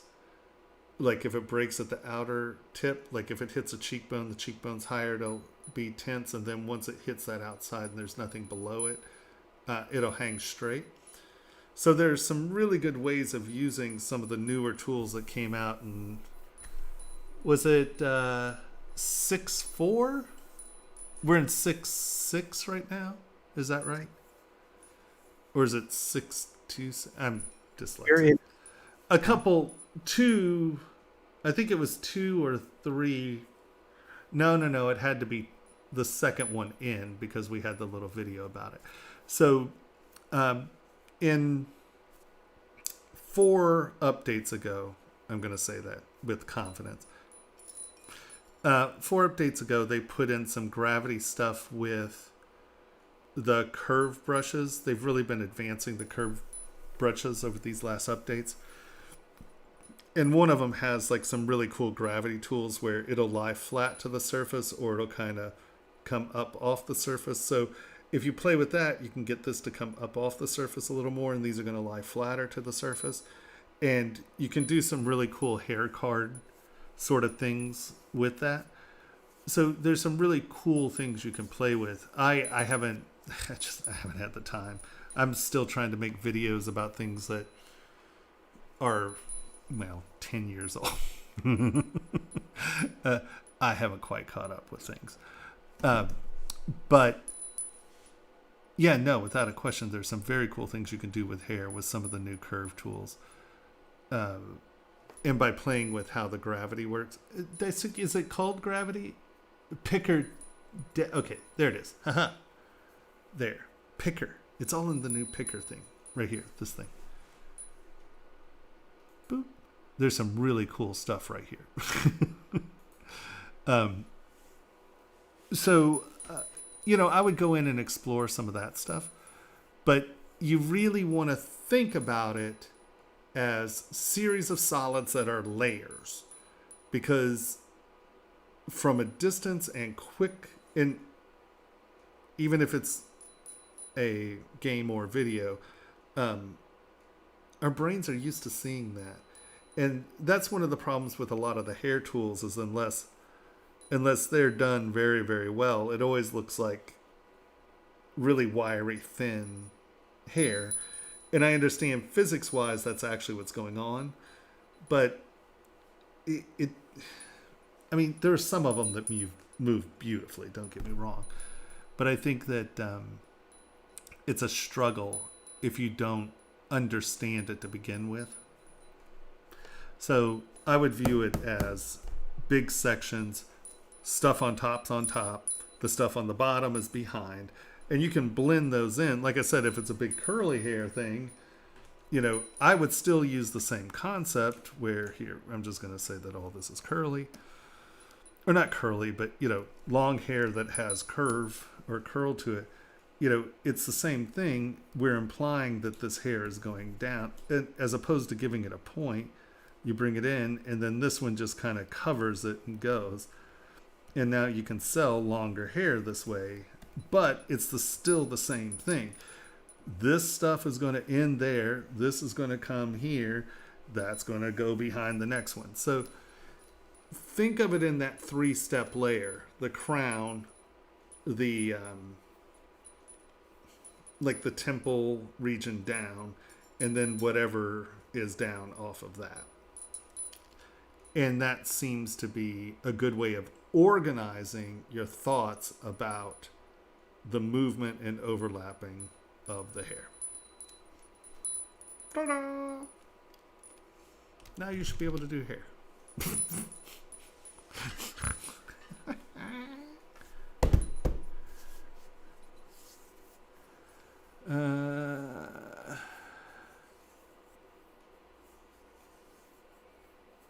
Okay. All right. If you're on YouTube, hit subscribe. And if you like the video, hit like. It's really important for our algorithms, and we would greatly appreciate your participation in that, because that helps us greatly. If you have any questions, post it in the comments below, and either I or someone more informed from ZBrush will answer your questions. Next, If we did your file today and you submitted already, it will be we'll do it one next of- week. next week. The queue stays the same. Yes. And if you don't own ZBrush, pick up ZBrush. If you are reticent about spending money, there's ZBrush Core Mini, which is free. There's ZBrush Core, which is very affordable. And there's ZBrush Monthly. And you can do Core Mini monthly, I believe, as well. Is it monthly, yearly, and then the buyout? Foreverly. Foreverly? Yeah. It foreverly. If you want to learn about ZBrush for manufacturing and for ZBrush for jewelry, come to ZBrush Jewelry Workshops. I teach jewelry, but it's honestly, everything I teach you is applicable for just getting any model out and into a printer or a mill and out of the computer.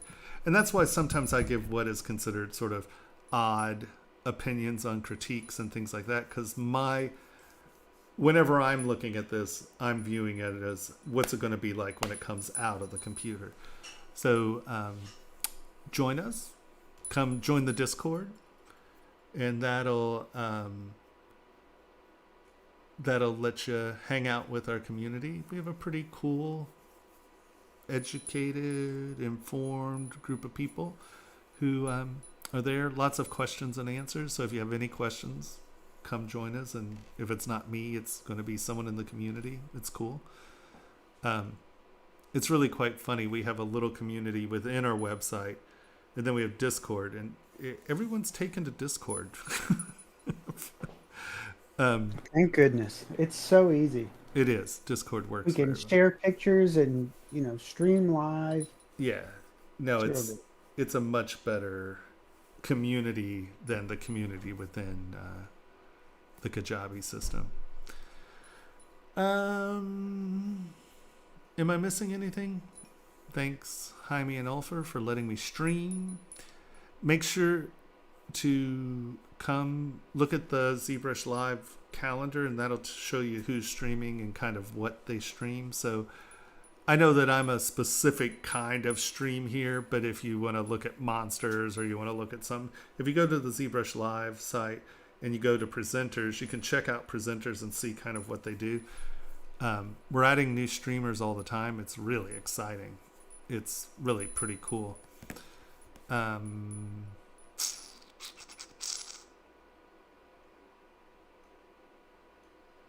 Yeah, I don't know. I think that's all I got. Have I forgotten anything dramatic?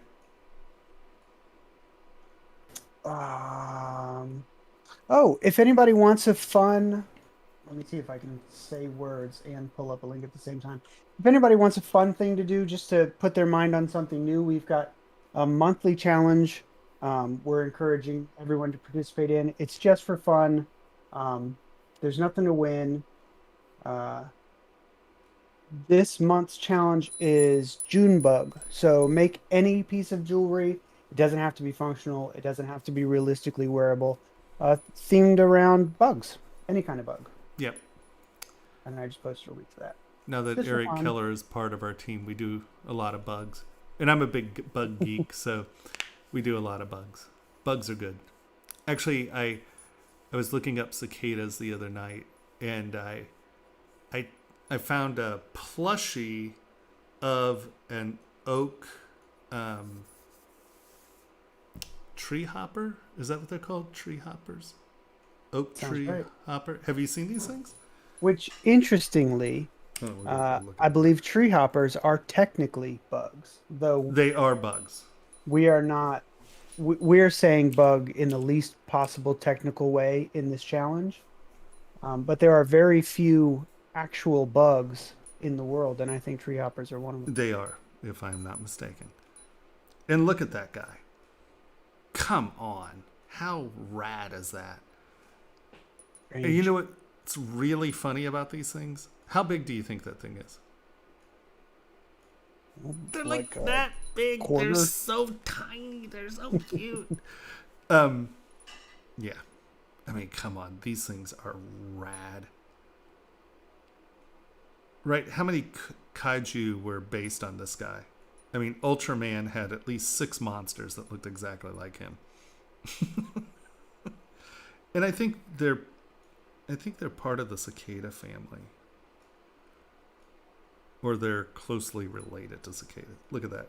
How they kind of spoon together. I mean, come on. Those things are cool. And they have little furry legs too. They're really... Hold on. Where's the thorn bug? These are cool too. That's a thorn bug there. I'm going to remind you, it's past 3 a.m. Okay. Just one. Tree hopper.